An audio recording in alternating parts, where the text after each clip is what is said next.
Hi, welcome back guys. This is your friend, Parallel Deku, back with another fanfiction. This is the movie of What if Deku was selected to time travel? Now before starting, please give this video a like. And subscribe to the channel if you want more videos like this. Now let's get into the fanfic. Run through the plan again. Hell, we've been through this 5 times already. He knows the plan. I don't doubt that Katsuki, but it's for my own peace of mind. Izuku sighed, tuning out Kaken and Hitoshi's arguing. He turned to Mei and Kyuka, the only ones doing anything productive in the bunker. How long do you think we have? Anywhere from 5 minutes to 2 days. You know how they are, Kyuka answered. We're lucky to even have that. The door opened and in an instant everyone was silent and poised to strike. When Nito's head popped in through the cracks, everyone breathed a sigh of relief. We have security measures for a reason, I hope. Of course. Nito entered with his charge. A young teen with long auburn hair and brilliant blue eyes, but do they really matter when soon they won't even exist? Kaken fumed where he stood seemingly about to jump Nito when the young girl spoke up. It's an honor to work with you. She bowed at almost a perfect 90-degree angle. Should be us saying that to you, little cutie. That was Mina. What she was doing in the corner earlier was anyone's guess. Cho here will be sending Izuku back so we can fix the garbage fire of our post-graduation lives. Nito continued, how far are we sending him, again? Surely the start of our first year will be fine. Not quite. Everyone's heads snapped to Izuku, who stood and shut the door. By then, all for one's plans would already be mostly in motion. If we really wanted to nip it in the bud, I would need to be sent back no earlier than 18 years, when we were 9. That's when All for One went into hiding after his fight against All Might. And remember, Cho-chan's quirk is rather unstable, so we should aim a little before then just in case. Done. Mei shouted, drawing attention to her as she held up her newest baby. This baby should help stabilize the quirk and make you much less likely to be lost in the time stream and thus up your chances of success. She then attached it to Chao's arm and stood back to admire her final work. It's on automatically, so whenever you're all ready to go we can start. Everyone took a second to collect themselves and huddle into a circle in the center of the safe house, Izuku and Cho in the middle. Now remember, don't dash. Change too much, get All Might killed, have one for all end, die, be incapacitated, reveal too much to too many, fail the entrance exam, get expelled, get caught doing villain and or vigilante activities, get Kaken killed, get Mei killed, get Eri killed, get Aizawa killed, get Nizu killed, prevent Eri from being born, spoil any TV shows / games / movies, or become involved with the Yakuza. I get it, Hitoshi. Just wanted to make sure. Izuku, Mei started. Remember, if you want me to make something for you with minimal questions, turn inform T2. Izuku nodded and stepped towards Cho. I guess. He smiled the brightest smile he'd made in years. I'll see you all on the other side. Cho and Izuku held hands, skin on skin, Chao's right with Izuku's right. The support gear Mei made hum to life as Cho started to glow. The glow slowly spread up his arm to the rest of his body. He closed his eyes and felt the girl's quirk pull him in backwards. It felt strange. It wasn't as if it was a physical pull, but more a metaphysical pull. Then Izuku felt his metaphysical self fly backwards through the time stream. He watched as his life rewound before him, the final battle, the fall of Kyoto, the floods, Invasion Day, the autumn murders, when he opened his own agency, graduation, his third, second, first years at UA, training with All Might, the sludge villain, the first day of middle school, when his dad went on his business trip, when Kaken turned his back on him, wait too far, when he was proclaimed quirkless, when Kaken got his quirk. Then he saw only black. I'm in a bed, was Izuku's first thought when he regained consciousness. I'm in a really soft bed. He opened his eyes slowly, careful of the light difference between the room and the bunker, and saw All Might's beaming smile on the wall next to him. Recognizing the poster, he shot up and looked around. It was his room. His childhood room. Not many posters or figures or really any merch at all. His bookshelf had mostly comic books and kids' books, as well as that really old novel his dad bought.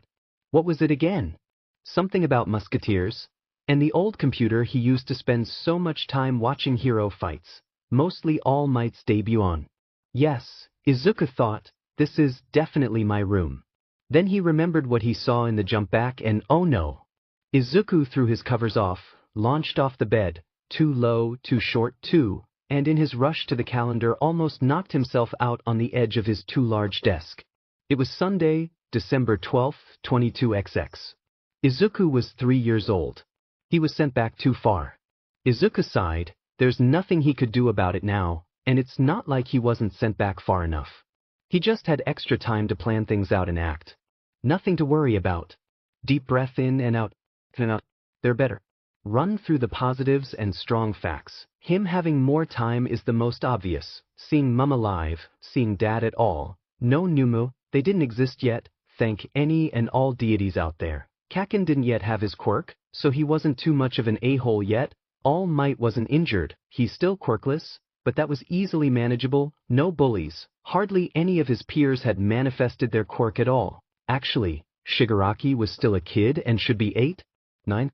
Something like that. He knew the current location of Dr. Tsubasa, also known as Ujiko Daruma. Most importantly, it worked. It worked and he's in the past. He can change things, save people, stop Shigaraki. Izuku. Honey, it's time to wake up. He turned toward the voice and saw his mother opening the door. He stared at her even when he felt tears building and accidentally let out a sob. Inko rushed to him and engulfed him in a warm, comforting hug. Gods, he missed this. Izuku, oh honey, what's wrong? He melted into the embrace and let it all out. It took nearly 10 minutes of hugs and soft reassurances from Inko before he managed to collect himself. He sniffed and reluctantly pulled back. Sorry. I had an eye nightmare. Inko's face softened at this. Oh Izu, it's okay. But I'm here. Izuku giggled at this and spoke a childish yeah. Inko's face brightened and gave him another brief hug. Why don't you freshen up and get dressed? Breakfast will be ready soon and your father should be back with some groceries afterwards. I have to go to work after that, so you two can have a boys' day.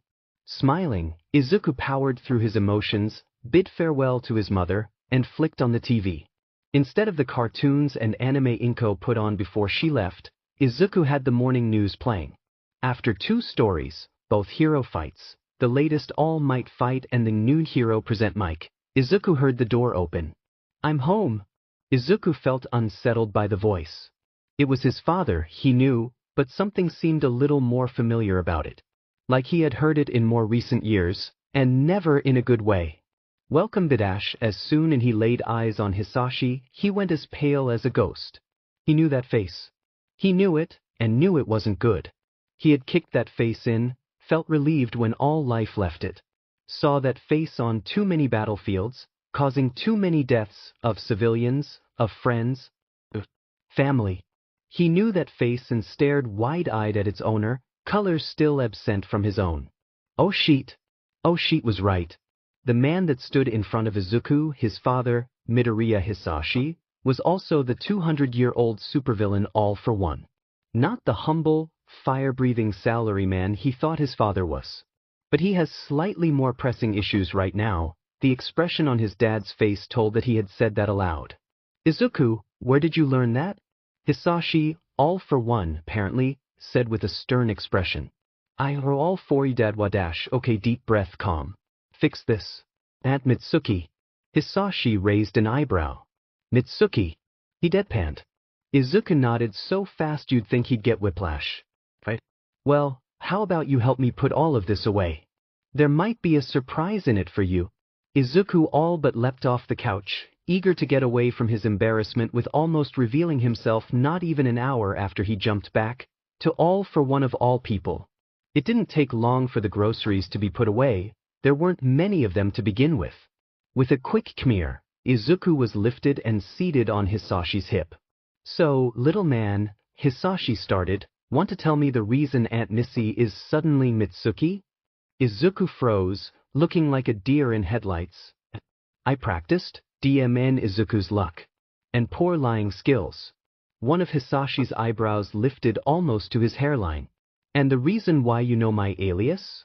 Or perhaps the reason why when you saw me you looked as though you were staring death in the face. Izuku stammered. He knew, in this moment he effed up.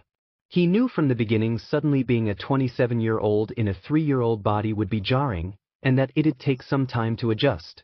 He knew he'd act strange and different to how he was supposed to have acted yesterday to everyone else. He also knew that he'd have to reveal at least something sooner or later to his parents. But he didn't think it'd be to all for one ever. Izuku took a deep breath to calm himself, as well as to prepare himself for everything. He started, feeling not at all prepared for this. Not really, no. Let me rephrase then. Tell me. You have 10 seconds to start explaining. Izuku contemplated telling a lie, then scrapped that plan almost as soon as he thought of it. He was never a good liar, and never really had the need to learn how to be. All for one would see through it instantly, if he didn't already have a quirk for that. No, Izuku's only option was the truth. It would be forced out of him one way or another, but at least this way he could control what the supervillain learned. Would you believe me if I said time travel? Time travel? All for one stared at him in mild disbelief, but whether that was from what Izuku said or how easily he caved, Izuku didn't know. Izuku nodded, yes. Time travel. Hisashi walked the two of them to the dining table and sat Izuku down across from where he then sat. Go on, he prompted. Well, to put it simply, everything went to shit. Noumu were everywhere, and what was left of civilization was being hunted by them, as well as an overpowered Shigaraki Tamura hellbent on revenge. We were incredibly lucky that Cho-chan was still alive and willing to help us. She hasn't been born yet, so don't even think of looking for her, and it was a majority decision for me to be the one to go back. But Cho-chan can't exactly practice her quirk, so it's unstable, and the further back someone is sent then the less accurate it'll be. I was meant to arrive about the time when I was 9, but, here we are I guess. Though I wonder if it's possible for her to use it on herself? And if so, would that allow her to get more practice that will carry over after the jump? What would happen to someone if they're sent back to before they technically existed? Izuku, you're mumbling. He jolted out of his mumbling session and looked back up. Sorry, I never really broke the habit. Anyway, in the end there was maybe 1,000 or 2 people left, with 6 of us being heroes and 1 being our support technician. It's unknown how many Noumu there were. Do you know what a Noumu is? Wait, you shouldn't, because when they first appeared they were still in the experimental stage. Never mind. But there was an estimate of at least 3,500 when they were at their peak and approximately 500 in the end, but there could have been more. Thank God that Hitoshi couldn't see him right now. He could imagine the disappointed stare his friend learned from Aizawa-sensei. All for one just stared at Izuku, contemplating what he was just told. He took a breath and exhaled. As ridiculous as this all sounds, I have no reason to doubt you. I have a lie-detecting quirk, called it. But since you told me so very willingly, I won't tell Inko. Izuku sighed in relief, yet. She will have to know eventually. No. Hisashi reached into his pocket and took out an All Might-themed cookie. Izuku brightened up immediately when he saw it. Is that an All Might chocolate scent cookie? Perhaps. And it's all yours. Izuku reached for it and immediately began tearing up as he stared at it in his hands. These haven't been in production since the factory blew up back when I was 8 and the recipe was lost. Thank you. Hisashi grunted as he was tackled by his 27-year-old son, but a smile quickly found its way onto his face. I could always get the recipe for you so we can make them at home if you want. Really? Oh, but please try and keep the illegality of it down. I'll certainly try, Hisashi said, huffing a laugh. Soon the two of them had settled onto the couch and were watching TV, basking in a familiar warmth. Hey, Dad. Yes, Izuku? Do you have a spare notebook I could use? Notes of Future Past. Volume 1. Page 1. Introduction. If you somehow found and worked out the code to this, congratulations. That must have taken quite a lot of work you probably should have spent on something else. I am Midoriya Izuku, hero named Deku, and this will be the first of a potential series of notebooks, separate to my analysis ones. It will contain all I can remember of major events and people leading up to the day I traveled back in time.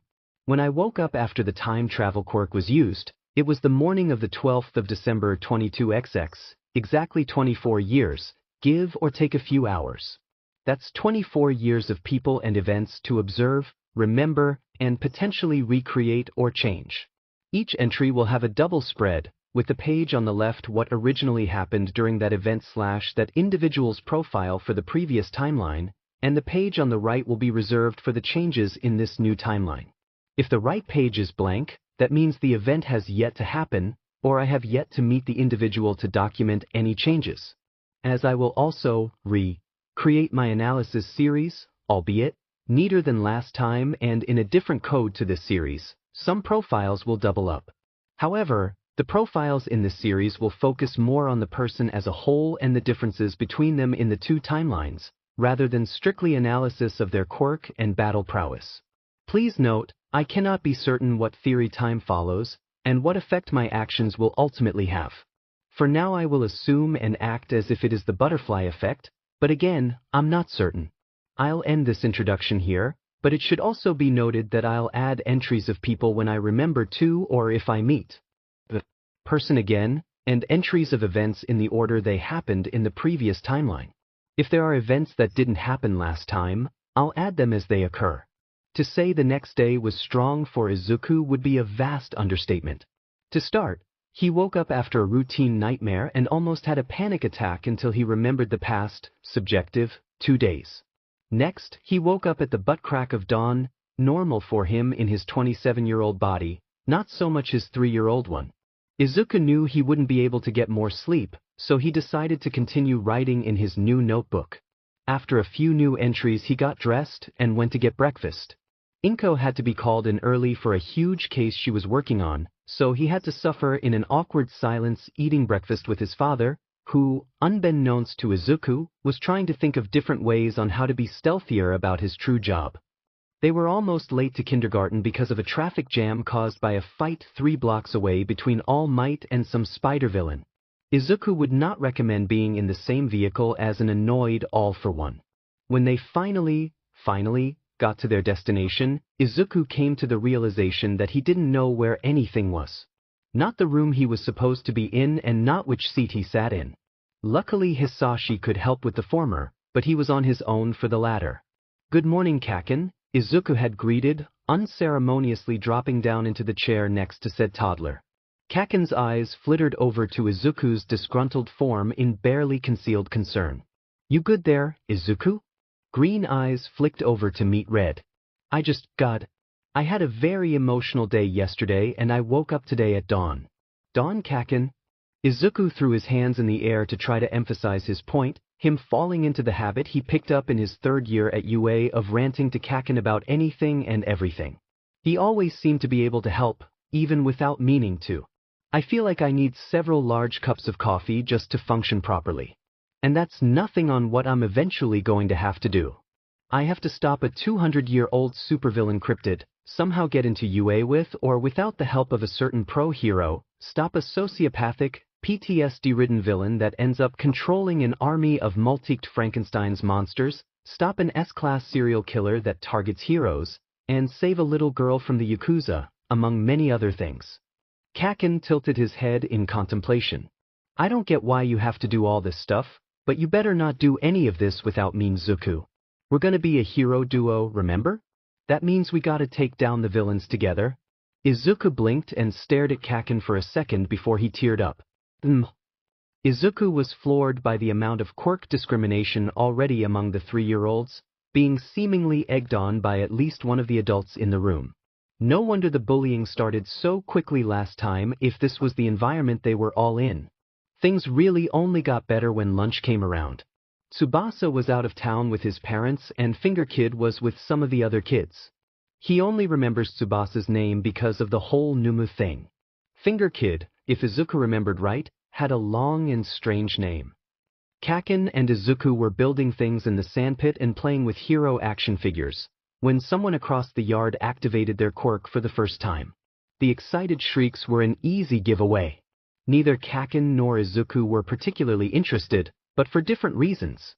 Kaken because the quirk was just being able to make their hair glow and this wasn't strong or cool, and Izuku because he was reveling in the fact that this was Kaken being his best friend without all the decade-long resentment, and actually being interested in him. It was a dream come true. However, it did put a pause on playing with the figures. What quirks do you think will get Izuku? It has to be something cool and awesome and perfect for hero work. Izuku tried to stop the pang in his tea at the question. Well, Uncle Masaru makes sparks from his sweat, doesn't he? It could be like that. Maybe. That sounds pretty cool. Even if you get Aunt Mitsuki's quirk, I know you'd be a great hero, Kaken. Kaken scoffed at this. What can the hag's quirk even be good for? All it does is make her look pretty. That's not true, Kaken. Even if it doesn't have direct in-combat use, it could be helpful. You could collect it and explode it for one. In either gauntlets or in grenades. I guess so. Maybe. But hey, what about you? If I'm going to get an awesome quirk, that means you have to too. Izuku tried to stop the second pang in his and the flinch, he really did. I could have an evolved form of Mum's quirk, giving me gravity control or telekinesis. It's unknown on just how her quirk works, so it could be either really, or I could breathe fire like Dad, or maybe pyrokinesis, or wait. A thought struck. His dad's quirk wasn't actually fire breath. It was all for one. That changed things. They only tested for fire breath and attraction, never for all for one. The thought hadn't crossed any of their minds. Well, maybe his dad's, but he obviously didn't say anything about it. Maybe, just maybe, he did have a quirk after all. The toe thing was bogus anyway. They found that out 2 years after graduation. What is it? Kaken's voice snapped Izuku out of his thoughts. I had a thought. I'll need to test it, hold on. His eyes flicked over to the kid whose quirk just came in, and started analyzing by habit. He felt an instinctual tug inside him that he never really paid attention to before, thinking it was nothing. That it was just a longing for something he could never have. Now it made a lot more sense. Feeling the string in his gut that connected him to the kid in question, he pulled. In that moment, 4 things happened. First, the other kid's quirk cut off. Second, Izuku felt something new inside his core. Third, the people around the now quirkless kid were murmuring in confusion. And finally, Kaken muttered, "What the hell did you just do, Izuku?" while looking back and forth between the 2 others in question. Izuku looked back over to Kaken and activated the new quirk. I think I know what my quirk is, Kaken. Notes of Future Past. Volume 1. Entry 1. Bakugu Katsuki, left page. Birthday, April 20th. Age, 27. Height, 187 centimeters. BLD type, quirk, explosion. Kaken's sweat contains a nitroglycerin-like substance, and he can trigger an explosion using his sweat from his palms. Kaken was easy to rile up, but also quick to appease, unless of course he was in a particularly bad mood. Prideful and driven, he mellowed out in UA and continued to do so after graduation. He was one of the last remaining heroes alive due to his skill, quick thinking, and sheer determination to win. When Kaken arrived on the battlefield, you knew you were getting out of there at least alive, if not winning the battle entirely. He carried grudges seemingly forever, or at least until he could prove that he was better than the person who wronged him. Kaken was brutally honest, and loathed liars and cheaters with a burning passion. He also hated pity, or notably what he perceived as pity, and being looked down upon, but if you earned his respect he would at the very least tolerate you better than others, and at most possibly befriend you. Because of his upbringing he developed a superiority complex, which steadily lessened after admittance into UA, and later on an inferiority complex too, which started to lessen ever so slightly shortly after it was discovered.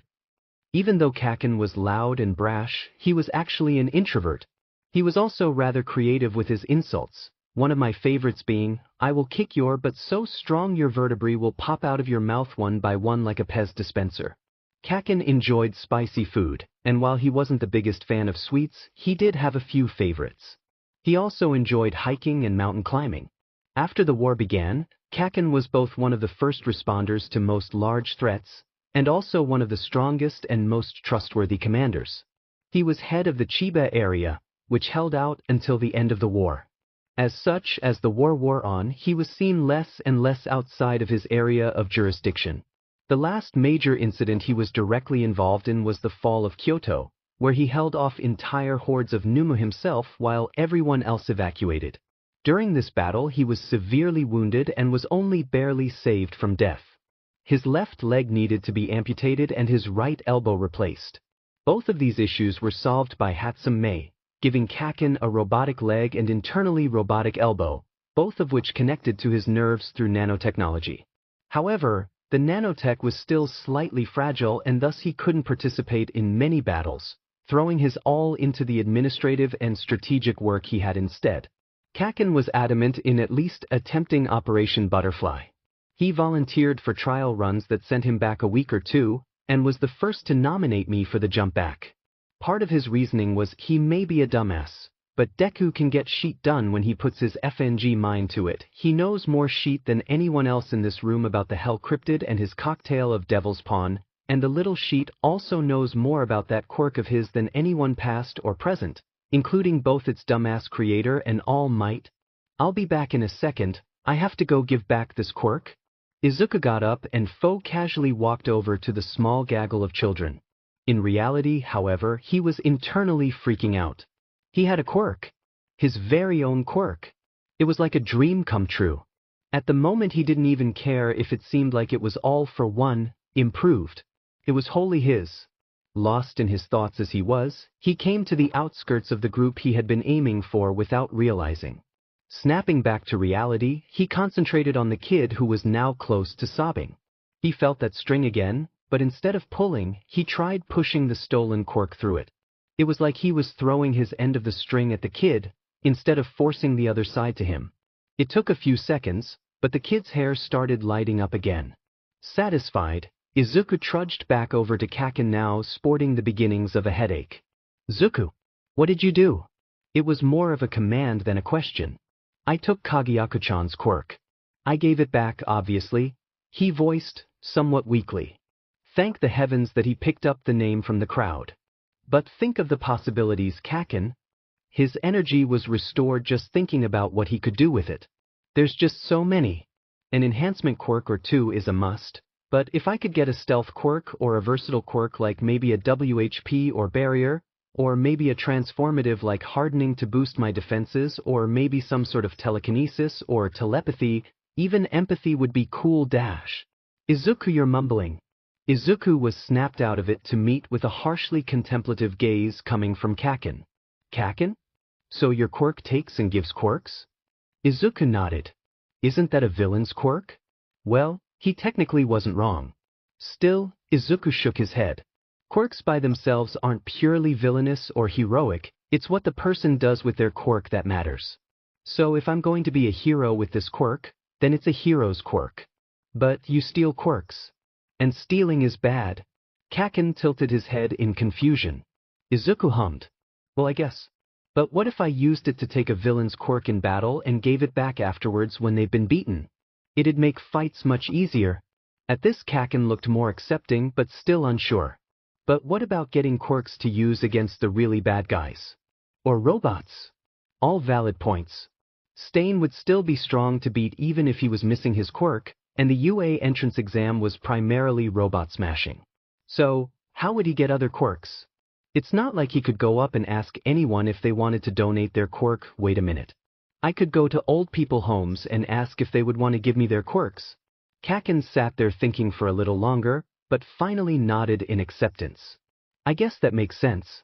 Not like they're using them, anyway. Now, Izuku has had plenty of practice in internalizing panic, but he really should be given a medal right about now. He wasn't quirkless. It made sense why it was never discovered. His father lied about his quirk, and the quirk Izuku didn't do much by itself. It also made sense why it was hidden on official documents. His father was a villain that practically ran the underground, and having a quirk even similar to his would probably raise flags and begin unwanted investigations. Another thing that Izuku was bottling up was that he'd have to tell his parents, and he didn't really feel up to that conversation just yet. Would he ever be ready? Probably not. The rest of the day went by without much incident or fanfare, and thankfully it was Inko that arrived to collect Izuku. Izuku noticed on the drive back to their apartment that he could sort of sense his mother's quirk. Ever curious, Izuku concentrated on that feeling of Inko's quirk and was astounded at what he discovered. Information about the quirk poured into his head. She had the potential to pull both incredibly small things as well as larger things. It also turned out it was telekinetic-based, not gravity-based. The rest of the afternoon passed peacefully, with Izuku writing in his notebook and Inko looking over some case notes. That peace all ended when Hisashi came back and dinner was served. Inko asked how his day was. Oh, Kageaki-chan got her quirk. Her hair glows. Due to his rather lackluster response, Inko grew worried. Izuku, are you okay? He glanced at his dad, who just rose an eyebrow in a silent question. Yeah, it's just... He trailed off. Just? Hisashi prompted after a few seconds. Izuku took a deep breath. It's just got mikirkto day to be last temuilt hada waskor kleso. I'm having a little by tofa crisis right now, but a should begudijas thave to process al thisan mumithing queel need to havitak. Inko and Hisashi both looked at Izuku in worry, but for vastly different reasons. Inko, understandably, in confusion, but Hisashi because he was fairly certain he knew exactly what Izuku wanted to talk about, and it wasn't just about the time travel. Everyone at the table was silent for a minute or so, and sensing no one else was going to speak, Izuku cleared his throat and started to explain. Mom, I know this will sound practically unbelievable, but please hear me out, okay? She nodded. To start with, I'm technically 27 years old. I was one of the last remaining pro-heroes left alive, and was chosen for a last-ditch operation to prevent the war from ever beginning, and was sent back in time. I was meant to arrive when I was 9 or so, but I was sent back 6 years too early. I'm freaking out a little because I was thought to be quirkless, but turns out I do have a quirk. Here Izuku took a steadying breath. My quirk allows me to take, give, and sense quirks. I can take and give at a distance, though it's easier to take than give like this. I haven't tried doing it via skin contact, but I assume I can do that too. I don't have to be in possession of a quirk to sense it either. But how? How the time travel or how the quirk? The quirk, I mean, neither of ours are like that. Izuku looked at his father and simply stated, I think Dad would be the best one to answer that question. In the end, the three had a rather long conversation, mostly centered around Hisashi, which actually was his BRH name. Inko had to take the night to think on everything, and Hisashi was kicked to the couch that night, or he would have if Izuku hadn't offered his bed to share. They were in it together after all. The next day, Hisashi both dropped off and picked up Izuku from an uneventful day at kindergarten, and that night Inko delivered her ultimatum. Hisashi wasn't severely injured and Tenko was brought into the house. Notes of Future Past. Volume 1. Entry 1. Bakugu Katsuki, right page. Birthday, April 20th. Height, 188 centimeters. BLD type, quirk, explosion. Kaken's sweat contains a nitroglycerin-like substance, and he can trigger an explosion using his sweat from his palms and the soles of his feet.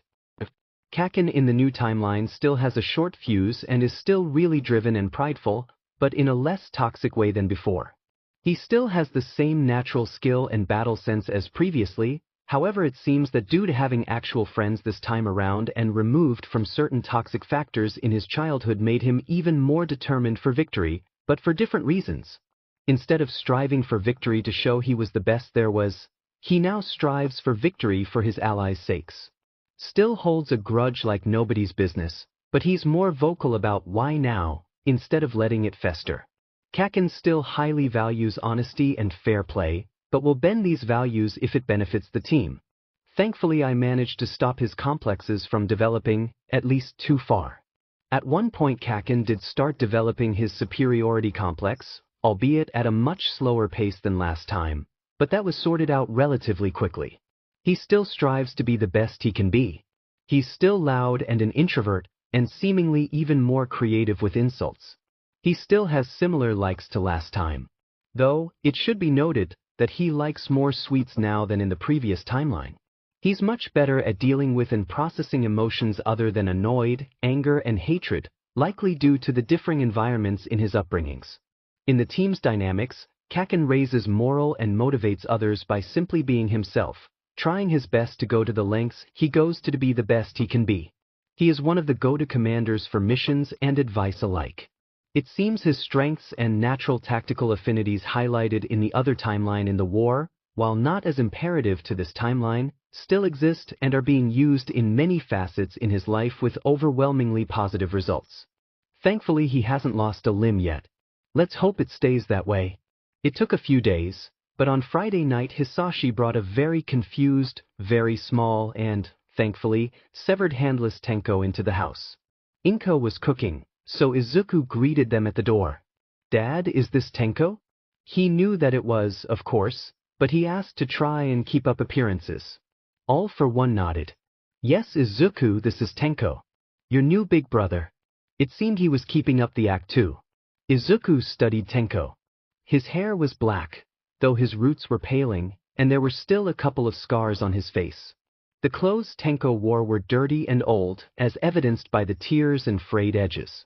His quirk was also likely the more destructive version he originally started to exhibit after Kurogiri was arrested. Izuku walked up to Tenko, who looked like he was studying Izuku too, tugged on his shirt, and gave him a blinding smile. "Let's go, Tenai. I'll show you around." And so Izuku did. He showed him each room and gave an exaggerated, childlike introduction of them all. In the end, the two of them were seated next to each other at the dining table. Throughout the whole tour, Tenko hadn't vocalized anything, seemingly content to follow Izuku and listen. During dinner, Izuku noticed Tenko kept staring in seeming odd contemplation at Inko. "Tenai, why do you keep looking at Mum?" Tenko violently flinched at suddenly being called out and started to constantly shift his wide eyes from one of the other three to another. Why, you don't have to tell me if you don't want. I mean, I was only curious. You seem to be staring really intently like you knew her before or something." "Really, you don't have to say if it's something you're not comfortable in sharing." Izuku tried to reassure and hopefully calm Tenko. It seemed to work, at least a little. "She, looks like my grandmother. Kinda," he said in a meek voice, eyes hidden by his hair as he stared at his lap. Izuku's head whipped to his parents, so fast a small wind blew part of Tenko's hair. His eyes narrowed at his dad slightly. "Your grandmother, you say? Was she a hero?" he said in faux excitement. Tenko visibly relaxed after a second or so after there was no reaction from either adult in the room about Izuku's comment. "Why, yeah, she was a hero. I only know because of the picture my father had. She had yellow gloves and a white cape. A really bright smile too." Izuku's eyes narrowed further, thankful Tenko wasn't looking. Hisashi was starting to fidget. It was hardly noticeable. In fact, Izuku was sure his mother hadn't noticed at all. "That sounds like Titania. She'd be the right age to be your grandmother too. She had some sort of float quirk, I think. But she was incredibly strong too." Tenko whipped his head up to stare at Izuku in awe. He knew about his grandmother. But what surprised Izuku and broke his glare at his father was that Inko sat there gaping at him too. Honey, are you sure it's Titania?" "I'm sure. Not many heroes that old had white capes.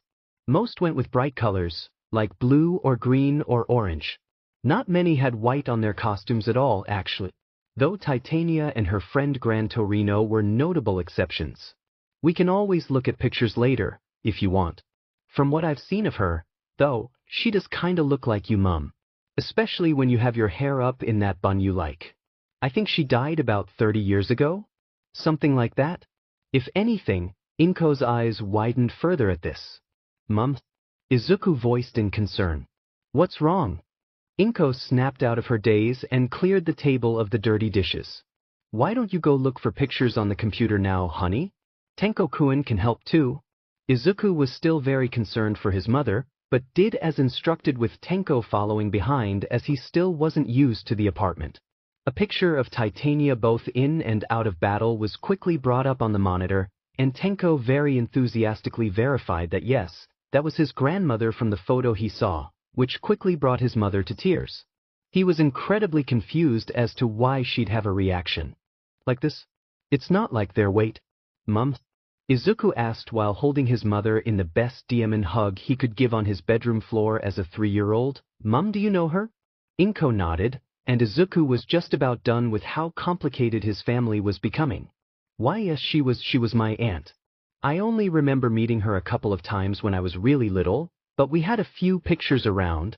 Izuku tried, and barely succeeded, to hold back a deep, long-suffering sigh. Honestly. Instead, he turned to Tenko with his biggest, brightest grin. That makes us officially cousins. And of course that made Tenko tear up and slam into the hug. Now he had to deal with 2 crying family members, and wasn't that a fun thought? He was related not just to one, but 2 of his arch-nemeses, and an honest-to-God shocked all for one in the doorway. Obviously he didn't know this, otherwise 1, his mother would have likely died years ago, and 2, he wouldn't be showing just this much emotion otherwise. Izuku swore he heard a very soft, but with definite feeling, F-da. It took a while, but eventually everyone had calmed down enough that they could move from the awkward position on the floor. It was then that Izuku realized that they didn't have a spare room for Tenko. Mum? After a slight visual recomposure, Inko answered, Yes, Izuku? Is Tenai going to sleep in here? Obviously no one thought this whole situation through. Tenai? They were now sharing a bed, and after the emotional train wreck that was the evening everyone had turned in early. Yeah, Izuku? Izuku smiled in the dark, facing Tenko. I'm glad you're here. And he really was. The alternative would be much, much worse. For everyone.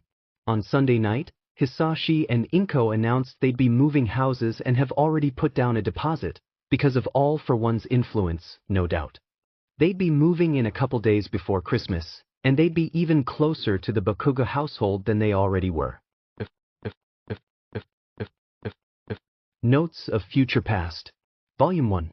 Entry 2, Midoriya Inko, left page. Birthday, July 4th. Age, 46. Height, 160 centimeters. BLD type, quirk, traction. Mum could attract small objects via a weak pull, either telepathic or gravitational, unclear on which. Only worked on objects she could comfortably hold in her hand. Mum was always kind and supportive, but a little bit overprotective during the years I was quirkless. No matter what, though, she was always thinking of my safety and happiness. More the former than the latter. Like me, Mum was incredibly emotional and could cry a ridiculous amount. Also very emotive with facial expressions and gestures. Mum had an incredible protective streak and drive, so much that she was willing to pull me out of UA for my supposed safety. We, being All Might and I, thankfully managed to finally convince her to allow me to stay there. Mum was ecstatic when I opened my own hero agency. She would bring in lunches every couple of days, as well as things she had knitted and other small knickknacks. That was why, about a year after the war officially began, though it had, in all technicality, been running since the USJ incident, the beginning of the war officially was the outbreak. When she didn't show up at the agency after a week, everyone knew something was wrong. When I visited the apartment, I had moved out at that stage. Small objects, shattered glass, and a small amount of BLD was scattered everywhere. 3 weeks after the search began for her, Shigaraki appeared on live television through a hacked feed with Mum and the families of other major heroes, and those from my graduating class who weren't highly ranked. I got there as fast as I could, but I couldn't save her. I tried, I really did. 100% full cowl concurrent with other quirks at my disposal like Black WHP and Float, and I only got there in time to save Todoroki Fuyumi, Todoroki Natsuo, a now legless Todoroki Rei, Denki's parents, and Bakugo Mitsuki. There weren't even dust scraps left of anyone else. There was an empty grave for her in the Mizudafu cemetery, right next to Bakugo Masaru and Yagi Toshinori. I later found out that as I was on my way to the scene, Toshinori had somehow managed his muscle form to buy the heroes some time. He was the first to go, followed by Mum. Izuku probably wasn't as excited for the move as much as he should have been. He had only just got used to his childhood apartment again, and now he had to get used to a whole new house. Don't get him wrong, he loved the house and was happy to have space. He just didn't like the timing of the move. Either way, Christmas was in a few days' time and everyone had been so busy that no one bought any presents, with the exception of Inko, but she usually bought them in advance. So that meant on Christmas Eve, Izuku, Hisashi and Tenko all went out to the mall to buy all the presents they needed to. Izuku ended up buying individual presents for the entire Bakuga family as well as the Midoriya family. The trip was tense, but understandably so. Izuku hadn't been in a crowd that big, let alone at that height, since the beginning years of the war. There just wasn't many people alive in the later years. Tenko, on the other hand, still had various issues about his quirk. Izuku didn't know the whole story, but he knew enough to understand why he was scared. With Christmas shopping done and everything wrapped, Izuku thought he could finally relax. He thought wrong. Apparently, the Bakugas were coming to celebrate the following day. Knowing how Katsuki could be, Izuku took Tenko aside to warn him about Katsuki's almost brash personality. Tenko was understandably wary, but Izuku really hoped they could get along. The morning arrived too quickly for Izuku's liking, and was seated on the couch between an antsy Tenko and an increasingly irritated Katsuki. How much longer we gotta wait? We've been sitting here forever. Hopefully not for much longer, thought Izuku. Katsuki was reaching explosion point. Calm down, brat. We'll be ready soon. While you're waiting, you could at least introduce yourself to little Tenko there. Mitsuki yelled from the kitchen, making Tenko jump then flinch at being named. Katsuki was grumbling under his breath about stupid hag doesn't know sheet and the kid looks like he's about to make a run for it. He did still turn to Tenko, leaning over Izuku and point at him. Bakugu Katsuki, and you better remember it. Izuku and I will be the best DMN hero duo you'll ever see. Tenko just sat there looking at Katsuki for a second before he realized that he should probably introduce himself back. Shimura Tenko. But I think I'm going to be a Midoriya? I'm really Izuku's cousin, but I'm being adopted soon, so I'll be his brother. They sat there staring at each other, Katsuki appraising and Tenko waiting for some sort of response, for a solid minute before Katsuki nodded approvingly and looked Izuku straight in the eye. I like him. He's a good one.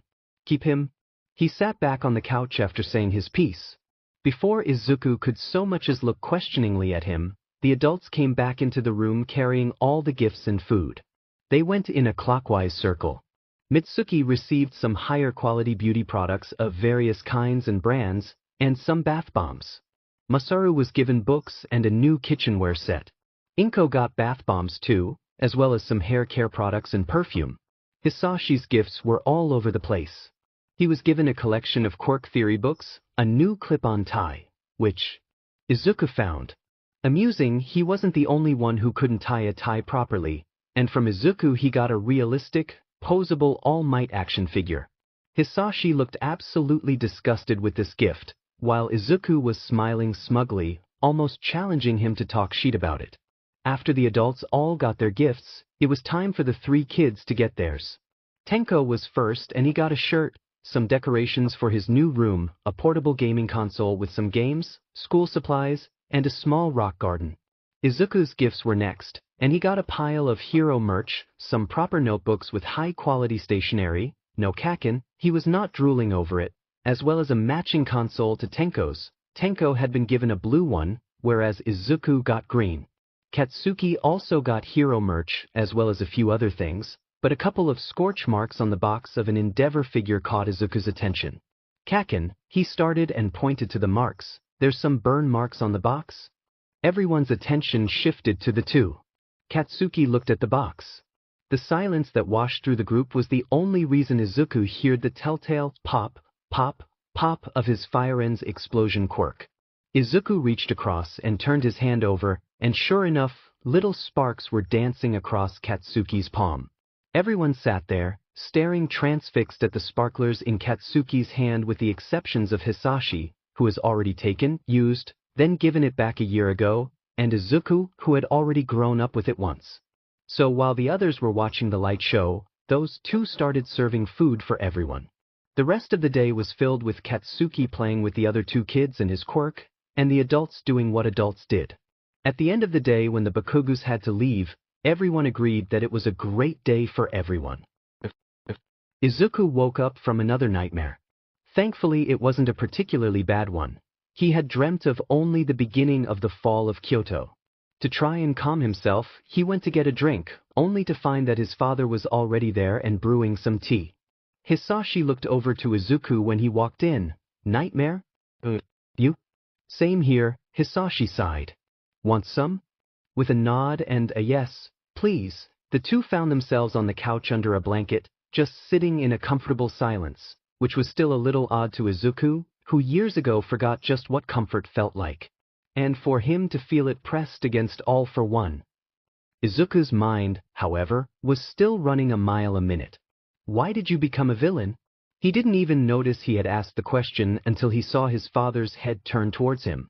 The silence stretched a little longer before a reply was given, and it was not at all what Izuku expected. Out of necessity. It shocked Izuku, who had to do a double take. Necessity? He asked, turning more bodily towards All for One, who was facing forward again. People don't know the truth about what happened back then, but even the remnants of memory that are around are twisted to seem more favorable for the government and their laws and decisions. They'll vehemently deny it, but authorities were persecuting those with quirks for the single reason that they had them. Not a day would go by without some form of hate crime, which was always ignored.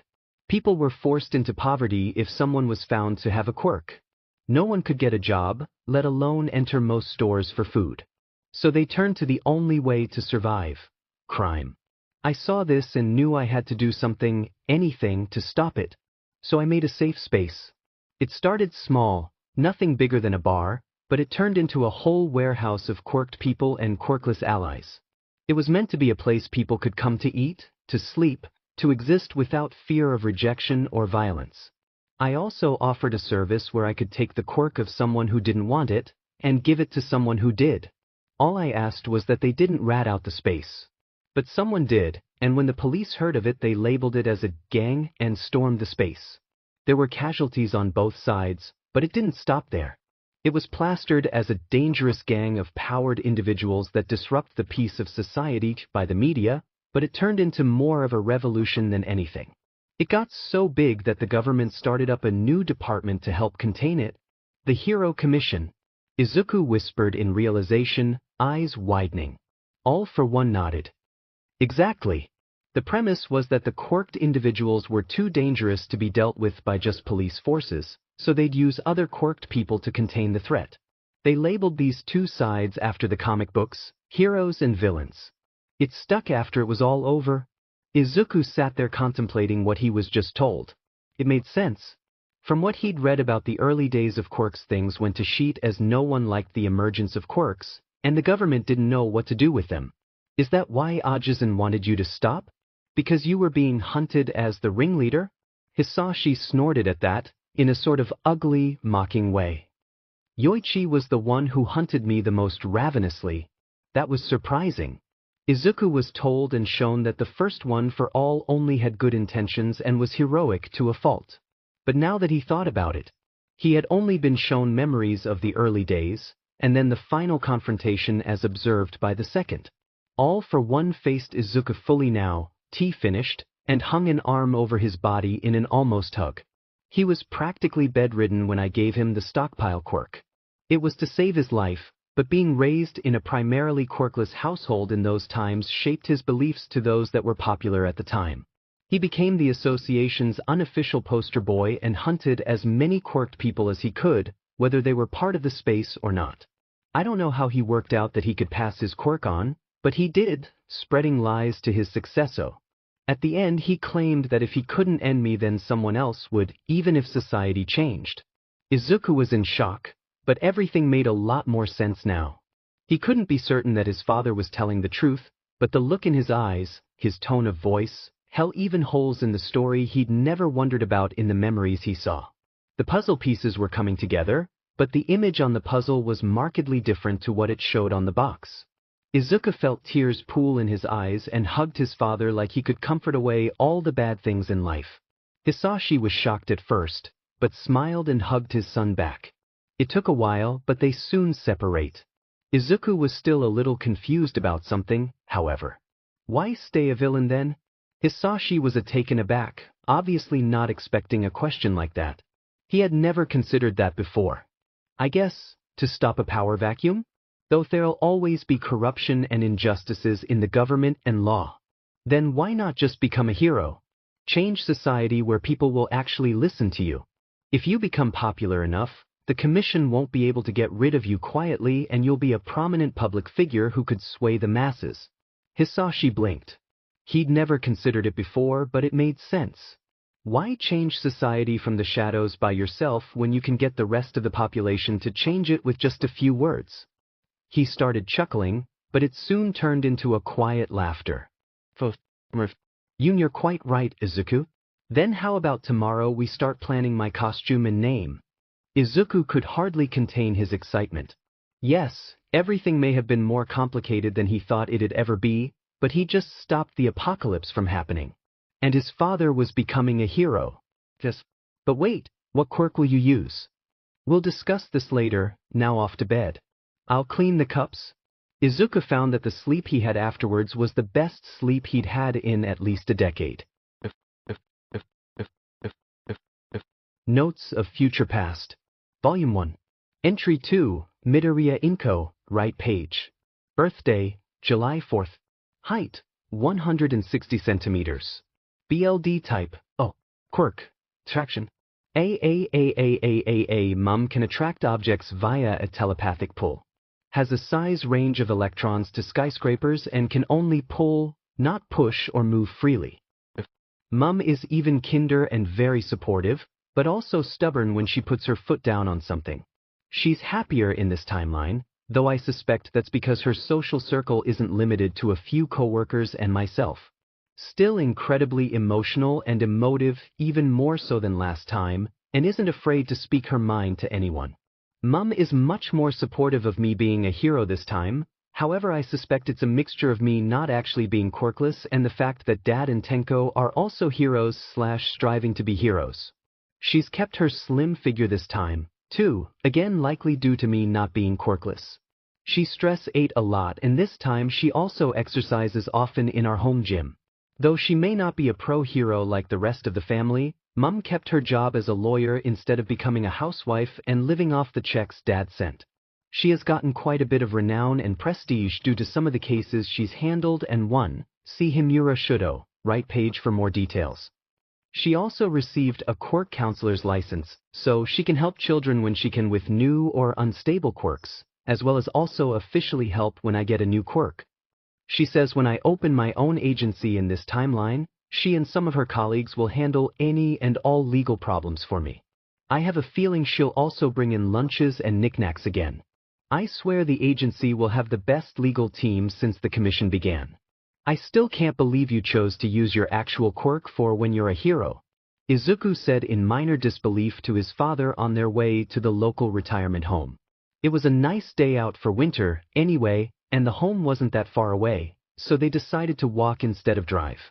Izuku was glad that they did though, because he didn't think he could handle being in the car with his father when he was almost literally glowing with pride and excitement. It will mean I get more media time faster, and I'll be more versatile and thus better equipped to handle villains and rescues alike. Yes, I get that. But what about those who are trying to hunt you down? All Might, Nizu, Gran Torino, Sir Night Eye, and Tsukachi should be in on it sooner or later too. His concerns were just waved off. It's fine, it's fine. If it comes down to it, I'll just say I'm all for one's son or something. I managed to get away and live my own life and had to put down only one of my quirks to try and hide. Believable, he reluctantly conceded, especially taking into consideration what people think about you, but that won't fly for Tsukachi. Unless of course you have a quirk that messes with a lie detector quirk? All for One's grin just grew at that, and his eyes glittered. Sounds like fun. It's been a while since I've seen a quirk like that. Of course I can fool the quirk, but it'd be much more fun to go around it. Izuku just sighed. Well, what about when people ask about why you've come out now to put down your real quirk? Easy. He only had an age-slowing quirk, not a youth quirk or whatever else they think it is. He simply got too old to do much anymore. Summoned me to him to pass on his hoard of quirks and died afterwards. I guess that could work. But how are you going to get it through the bureaucracy? You can only change your file to something if it's similar to what was already there. I have contacts. Here we are. To get your first quirks. And there they stood, outside the front doors of the Muzutafu Aged Care Retirement Home. The building wasn't much to look at, with a plain exterior, a plain signboard, and a set of plain automatic doors. On the inside, Izuku could see a plain reception area with incredibly plain staff. Overall, plain, unassuming, and something that's definitely suspicious. He narrowed his eyes. Do you own this place? From the surprised splutter and vehement denials, he'd take that as a yes. After walking in and being taken to the lounge area, they had called ahead and explained the situation, and the staff agreed to let them come and ask the residents. Again, suspicious, Izuku set about asking those that were there. There were several people, about half with mutation quirks. His father had warned him not to take any, as if he took and activated them he could damage his body and or be in a lot of pain, so those residents were out. A couple were revealed to be quirkless, which was bad luck, but there were still a few who had emitter quirks. No one there had a transformation quirk, well, apart from this one grumpy old lady who was senile and thought Izuku was a yokai of some kind, but that's neither here nor there. In the end, Izuku left with a minor speed enhancer, as well as a quirk called Solid Light, and another called Shadow Curtain. Solid Light was self-explanatory. It allowed him to manipulate the light around him to make a solid form. He could make shields, floating platforms, springboards, swords, spears, bullets. The limit was his creativity and how long it took before his fingers started going numb. Shadow Curtain, on the other hand, was a stealth quirk. If he was in darkness, or completely in a shadow, he could become almost invisible. You would only be able to visibly detect him if you managed to see the slight distortions on the edges of his form. The drawback was that the longer it was activate, the more fatigued and headachy he'd get. The walk back home, which was accompanied by excited chatter about Izuku's new quirks, was interrupted when Izuku spotted a group of slightly older kids, 6 or 7 years at most, that stood around something, laughing in clear mockery. What really set off alarm bells in his head was the pained shriek that sounded a few moments after he spotted the group. Hero instincts activated, Izuku stormed up to the group and yelled out to them, "Hey, what do you think you're doing?" The group stopped and turned to see the angry 3-year-old standing there, glaring up at them with crossed arms. Said 3-year-old was quickly sneered at. Just taking care of some villainous scum. Taking it out of the equation before it gets big enough to be a problem. The largest, and obviously the leader of the group, was the one to speak. Izuku just glared harder. Really? Doesn't look that way to me. It just looks like you're picking on someone smaller than you for no reason at all. Oh, and what are gonna do about it? The group was now encircling Izuku instead of the other kid. Hisashi was curious on how Izuku would handle it, but was ready to stand in at any time. Izuku knew he couldn't rely on Shadow Curtain as there weren't any big shadows, or even Solid Light. He hadn't had the chance to practice with it. The speed enhancer he'd worked out was similar to the speed aspect of One for All, so that'd be somewhat easier to grasp and use. Before the encirclement was complete, Izuku activated the quirk and swept the leaders, mutant type, horns, and increased muscles, high center of gravity, feet from under him. He sprang to the next of the group, emitter, seemingly telekinesis from the floating rocks, bad form, and kicked him in the cysti, sending him sprawling. The next two, transformation, spiked arms, sloppy left hook, emitter, heat and smoke emission, overstepping, charged him at the same time. Izuku simply ducked under their swings and used one's arm to flip him onto the other. The final one of the group, mutant type, horns, lacks the muscle definition of the first, used the second long flip to try and surprise him, but Izuku simply sidestepped and tripped him. Seeing the whole group sprawling on the ground in various levels of pain, Izuku crossed his arms and sternly told them, "Don't let me catch you doing something like this again." They made themselves scarce very quickly. Breathing a sigh of relief that everything turned out okay, Izuku turned towards the one getting bullied and froze. Holy shit, it was Hitoshi. Little, crying in pain Hitoshi. Izuku shook himself out of his daze and kneeled in front of the other. "Are you alright?" "Of course he isn't what are saying, stupid Deku." Hitoshi just shrank in on himself and nodded, furiously wiping the tears from his eyes. "Are you sure?" Izuku asked with a head tilt. "I'm sure my dad has a healing quirk he could patch you up with." Hitoshi just looked confused and opened his mouth to seemingly ask what he mean, but caught himself quickly and looked at the ground. Contemplating this, Izuku sat down and just reached his hand out in greeting. Well, it's nice to meet you. He used his biggest, brightest smile. I'm Midoriya Izuku. What's your name? Hitoshi stared at his hand like it would suddenly shoot fire at him, and then studied his face. Seemingly satisfying by what he found, or what's more accurate, what he didn't find, he reached out and grabbed Izuku's hand. Shinsu Hitoshi. Would you like my dad to heal you? Or would you rather be patched up by hand? Hitoshi opened his mouth to speak but quickly shut it again. You don't have to be scared to speak. But Hitoshi just shook his head. Izuku contemplated what he could do to help his old but also not yet friend when he had an idea. He looked around to see if anyone was listening apart from his father, who he knew would be.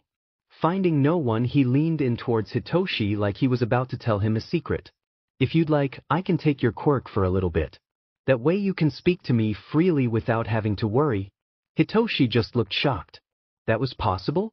Of course, it's your quirk, so I'll give it back. But we can help you control it if you want. I'm sure my father wouldn't mind seeing such an interesting quirk in action. And I'm pretty sure he has several quirks to nullify or repel mental quirks. Excited by the prospect of being trained to not accidentally use his quirk, people who he won't have to fear being affected by his quirk and a potential friend, Hitoshi enthusiastically nodded to Izuku's suggestions. Izuku smiled, then tugged on the string connecting him to Hitoshi's quirk. There we go, Gon. I'll give it back later. And I'm going to have to ask you to keep my quirk a secret, okay? But, can your dad heal me? Of course. Izuku led Hitoshi over to Hisashi while talking animatedly about some animals he saw in the woods Kaken and him used to go to often. Shinsu-kun, this is my dad. Dad, this is Shinso Hitoshi-kun. Can you heal him? If you told Izuku 2 months ago that he'd fix the apocalypse and be good friends with Kaken, Tenko and Hitoshi while also having a quirk that's wholly his own, he'd have laughed in your face. No way was that possible. Yet there he was, sitting in his living room with all of the above wishing all for one luck on his hero license exam. And don't forget to be nice to the civilians. Not condescending, never condescending. Only villains do that. Hisashi sighed. Yes, Izuku, I know how to be a hero. I've had 200 years of observations to know what to do. But, he ruffled Izuku's hair, your advice is appreciated. That night the Midoriyas, Bakugas, and Hitoshi all went out to a barbecue place to celebrate Japan's newest hero. In a soundproof room in an unassuming building in the middle of Tokyo, 3 figures were discussing their hunt. We've checked everywhere. No one has even heard any rumors about his whereabouts or workings. It's almost as if he's just disappeared into thin air. It's been 2 months, we can't just track nothing. He has to be out there somewhere, I just know he is.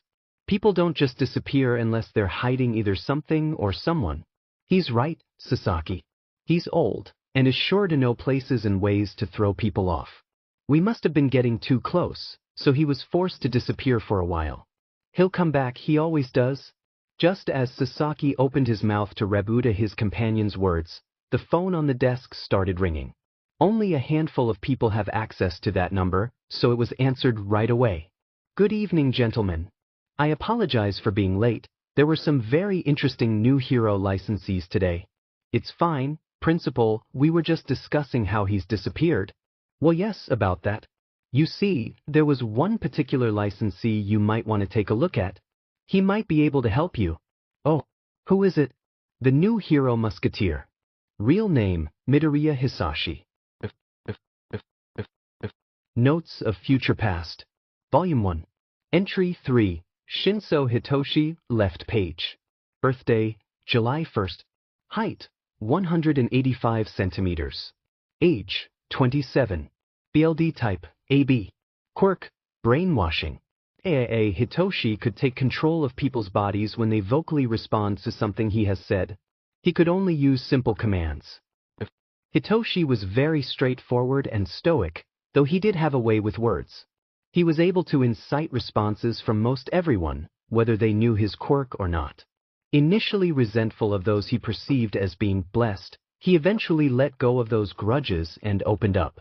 Well, Denki, Nito and I practically forced him into friendship, thus allowing him to see other people's experiences and hardships.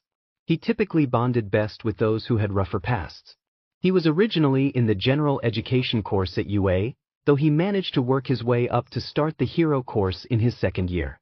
During his work studies, Hitoshi tended to almost exclusively work with underground heroes, with the exception of Present Mike. This set him up well for his post-graduation life.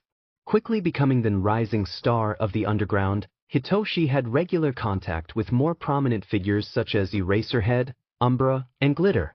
After the death of Eraserhead, Hitoshi was quick to become the head of the secret underground network Eraserhead had set up for communication, intelligence, smuggling, and surveillance during the war.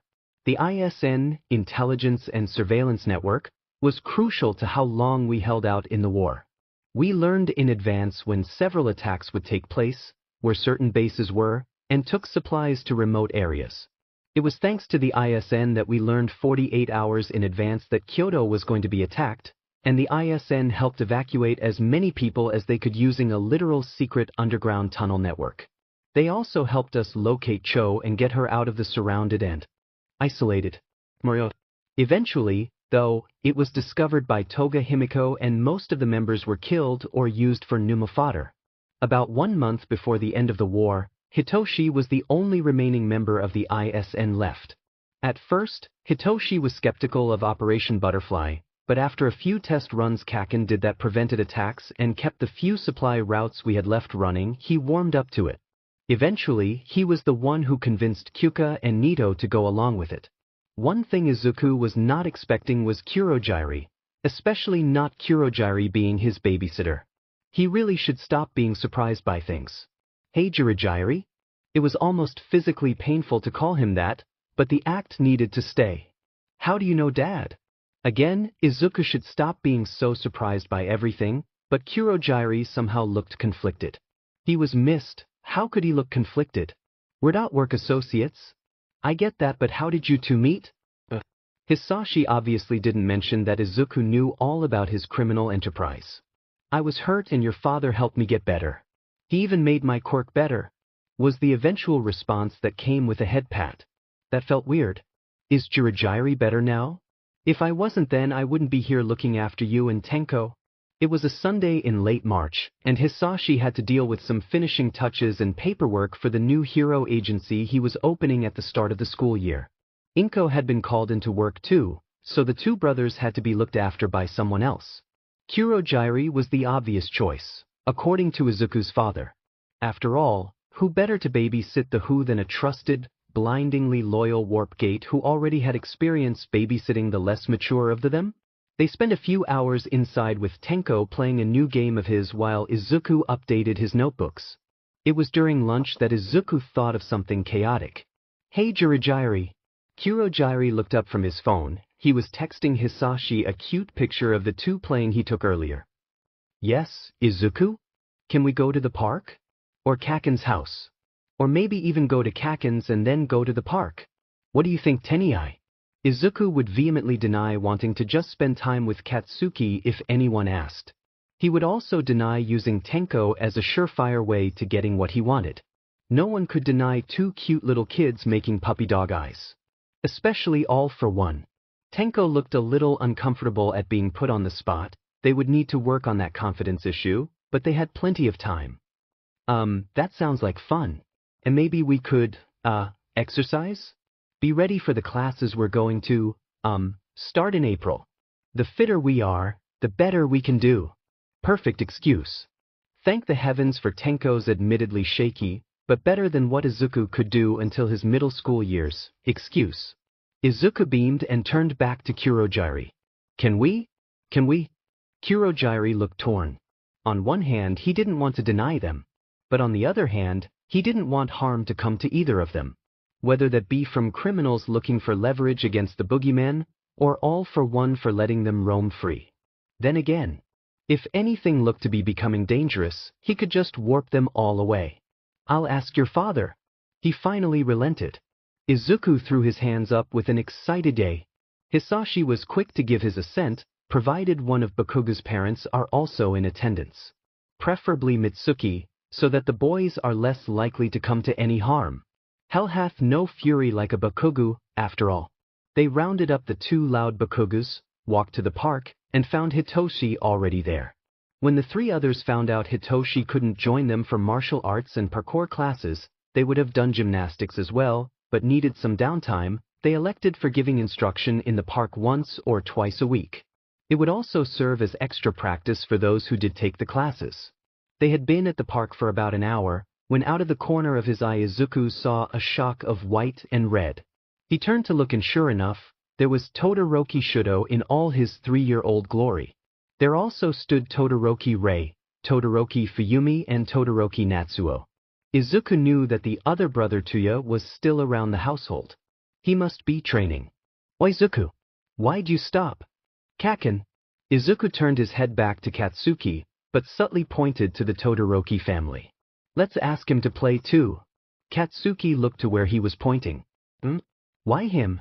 He looks lonely. And he did. And Izuku didn't want his friend to suffer any more than he had to, even if they technically never met yet. The other 2 had stopped what they were doing too. "Go to him," Tenko urged. Izuku looked at him with a horrified expression. There was no way he could do that. "Go on." And with a light shove and some grumbling, Izuku made his way over. The family noticed about halfway through his trek. That only made him more nervous. Izuku stammered when he reached the 4. He looked at Shudo, and seeing him without his signature scar gave him the small burst of confidence he needed to get his words out. "I was wondering, that is, if you want to, we're not going to force you, and it's okay if you don't want to, but would you like to play with me and my friends?" Shudo's eyes just widened and he looked up to his mother, silently asking permission. Rei just sent a soft smile his way. "Go on, sweetie, you said how much you wanted some friends." As if that didn't break his heart further. Shudo absolutely beamed, nodded, and followed Izuku to his small group. "I'm Midoriya Izuku, by the way. Just a warning, but my friend Kaken can be loud. He won't seriously hurt you, but if he gets annoyed enough he might push someone or use his quirk." Shudo just nodded a little apprehensively and introduced himself in turn, prompting an encouraging smile from the greenet. They arrived back at the group, and Izuku introduced them. "This one is Kaken, Bakugu Katsuki. Hey, you can say my name." "This is Shinso Hitoshi." Hitoshi offered a shy wave. "And this is my big brother, Tenko Anayakan." Shudo bowed his head slightly. "I'm Todoroki Shudo. It's nice to meet you." That reminds Izuku, he should bring up Endeavor to Inko. They spent the afternoon playing, with the promise of everyone meeting up again the following week. Life continued, and finally the cherry blossoms started to bloom. Tenko's first day of school came and went. He had been catching up on what he'd missed in the past year or 2. He was placed in the same class as Tuya, apparently. Izuku may have secretly mentioned that their home life wasn't the best, and that Tuya might appreciate a friend. Tenko was all for it. Extracurricular classes were going well. They were all quick to pick up on things in martial arts, with mixed results for parkour. Hitoshi was warming up to them more and more, but getting more closed off as a general thing, which was unfortunate. Shudo still hadn't developed his quirk, though Izuku knew it'd appear when he was 5, which was good news for the group. But nothing could really get rid of that sense of dread in Izuku's stomach. Tuya had managed to come out to the park once, and Izuku was again thrown for a loop when he showed off Dabi's quirk. The almost obsession with killing Endeavor made a lot more sense. The Three Musketeer Hero Agency was off to a great start. Hisashi even managed to get 2 sidekicks, though. Izuku had a feeling they were originally part of his more shady dealings, and moved with him during his career change. The agency was already rather popular in the area. People were absolutely smitten with Musketeer, the charming new hero with an air of mystery surrounding him. No one could even begin to guess what his quirk was, but they knew it was highly versatile, being highly useful in takedowns and rescues alike. The investigation on Endeavor, however, was going painfully slowly. Even 6 months into it, not much could be gathered without a proper investigation. And what could be found was very quickly taken down off the internet. There was also a large incident in Kyoto, Izuku almost had a panic attack when he heard. God, he needs therapy. Many heroes were there already, but weren't having much luck in stopping the rampaging villain. Then Musketeer showed up, had a short but flashy fight, then saved the most amount of civilians without any assistance. He was all anyone could talk about for weeks afterwards. Finally, however, Inko met a young police officer who had recently been promoted to the role of detective that had a lie-detecting quirk. Inko very quickly snatched him up and opened a secret, but still very official, investigation into Endeavor's home life. Birthdays were celebrated, festivals attended, and notebooks filled. Izuku noticed a small, gradual change in Katsuki's behavior, but didn't know what to make of it yet. He resolved to keep a close eye on the situation, in case things start to look similar to what they did in the previous timeline. Notes of Future Past. Volume 1. Entry 3. Shinso Hitoshi, right page. Birthday, July 1st. Height, 188 centimeters. BLD type, AB. Quirk, brainwashing. Hitoshi can take control of people's bodies when they vocally respond to something he has said. With effort he can affect a person's memory to a limited degree. Hitoshi is still straightforward, though less stoic. Still has a way with words, but is generally less provoking in his remarks. Much more of a conversationalist, and isn't at all hesitant to talk or ask questions when speaking with those he trusts. Still a little bitter of those he perceived as being blessed, he came to understand and accept that even those with quirks that wouldn't generally be perceived as heroic, or even those who are considered downright villainous, aren't always scrutinized and hated, and are in fact welcomed into the heroics industry and can even be popular. I suspect this has to do with my father's and my own quirks, as well as Eraserhead and Midnight, among others. He typically bonds best with those who aren't afraid to speak their mind, and those who have a non-heroic quirk.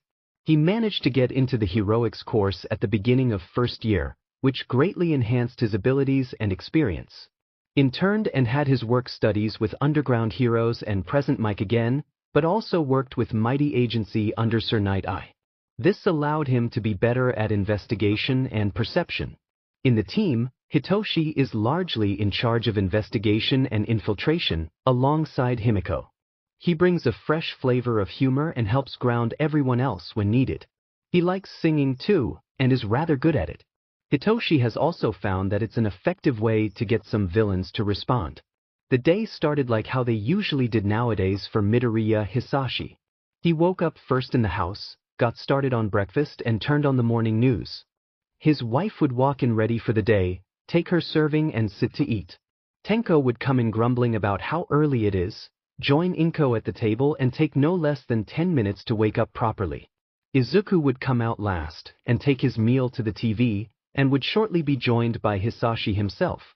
After everyone was finished their food, Inko would bid her goodbyes, Kurogiri would come collect the boys and Hisashi would warp into his office at his agency, get changed into his hero costume, then head out for his early patrol.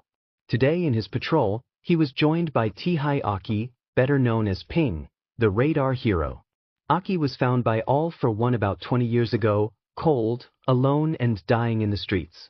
He had taken her in and nursed her back to health, helped raise her, though he outsourced most of it, and was the first to welcome her when she vocalized interest in working for him. She was unquestionably loyal, and would undoubtedly follow him to the ends of the earth. This was one of the reasons he chose her to join him at his hero agency. The other was her quirk. He'd seen search quirks before, but none with such specific a purpose. Aki's quirk allowed her to search for quirks. The broader or less specific the search conditions, the wider range it had. It was useful for finding a quirk he wanted, but also for missing persons and rescue operations. She could also locate people and determine their quirks in a small range, but that was exponentially more strenuous than the main function. Ping's hero costume was plain by design. Since she wasn't the most combat-oriented, though she could still hold her own, and definitely beat most pros he could find in a fight, she was mostly on desk and investigatory work. Her costume reflected this, bearing more resemblance to a secretary than a hero. Her costume was mostly black, but it had green highlights that could glow green to reflect her eyes when she used her quirk. It was very deceptive though. Although it didn't look like it, It was easy to move in. It also had resistance to being torn or sliced, as well as having a limited force absorption. Her vest was also bulletproof. Her glasses had a HUD display, as well as infrared and night vision capabilities. Overall, very action movie-like. There were hidden pockets that hid knives, smoke bombs and taser discs, and the tips of her boots had hidden spikes laced with cork suppressants. To complete the look, Ping carried around an electronic clipboard that could also function as a tablet.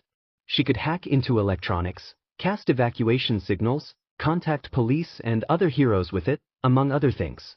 Musketeer smiled and waved to everyone as they walked through the streets, listening out for trouble and Ping's report of rumors and hearsay of the underground, as well as what had happened overnight. Sectors 1 through 5 have had nothing of note since yesterday. Sector 6 had a small gang fight, Sector 7 had a pair of murders. The police are looking into it, but so far there aren't any suspects, even though there were signs of cork usage.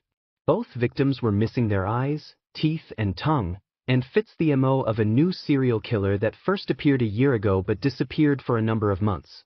Sector 8 had a small string of robberies all conducted by the same group, though they were apprehended by one of the new underground pros in the area. Sectors 9 and 10 didn't have any incidents, but there was some talk about a new group forming in the wake of All for One disappearing from the underground. One of the members is said to be an ex-member of the Lightning Dragons and has linked up your identity as All for One to your current identity as Musketeer. They seem to be gathering members to try striking, but it's slow going. All for One thought that could cause an issue, but they had yet to do anything, so they couldn't just barge in and arrest them. Keep half an eye on the killer for new incidents, and watch this new group closely. They could become a large problem if left unchecked. To limit their movement in any way you can without it seeming suspicious, we don't want them to know we're on to them. Of course, sir.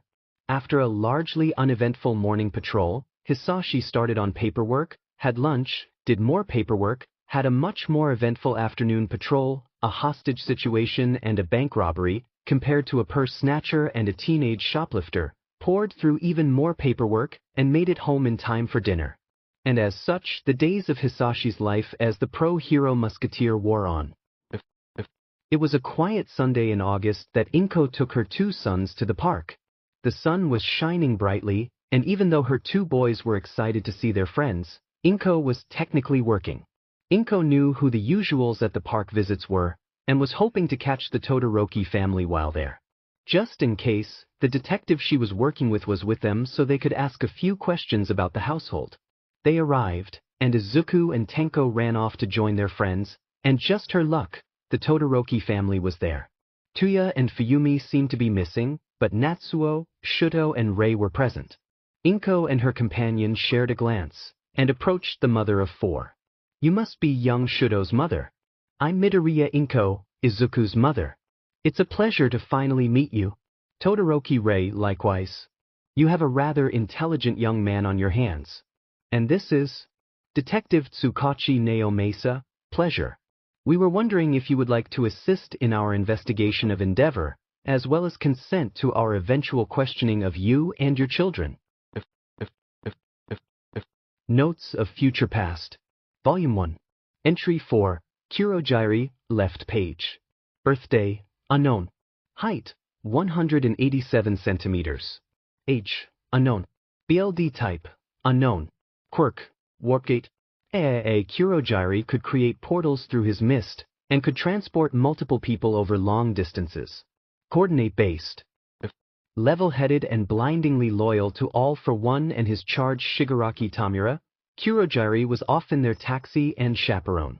He was also completely formal and well-spoken. He had shown worry and genuine care for Shigaraki, which according to Eraserhead was something that surprised both him and present Mike when they went to interrogate him in first year. Hardly ever fought directly, but was present in many incidents such as the USJ, training camp attack, Invasion Day, most of the floods, and many other smaller conflicts. Was arrested no less than 4 times, with the first time the longest he was kept captive at 3.5 years. He escaped that time during the Tartarus break, where many villains including All for One and Stain escaped. He was finally put out of commission shortly after the fall of Kyoto, the final blow dealt by Mei, surprisingly. We never knew she had a sniper rifle, let alone that she was such an accurate shot. Dad, hurry. Izuku called out when his father walked in the door, poking his head into the hallway. The new rankings are coming out soon, and I want to see what your first official rank is. Hisashi chuckled and ruffled Izuku's hair. Ah, fatherly affection, how it's been missed. I'll get everything set up so we can look after dinner.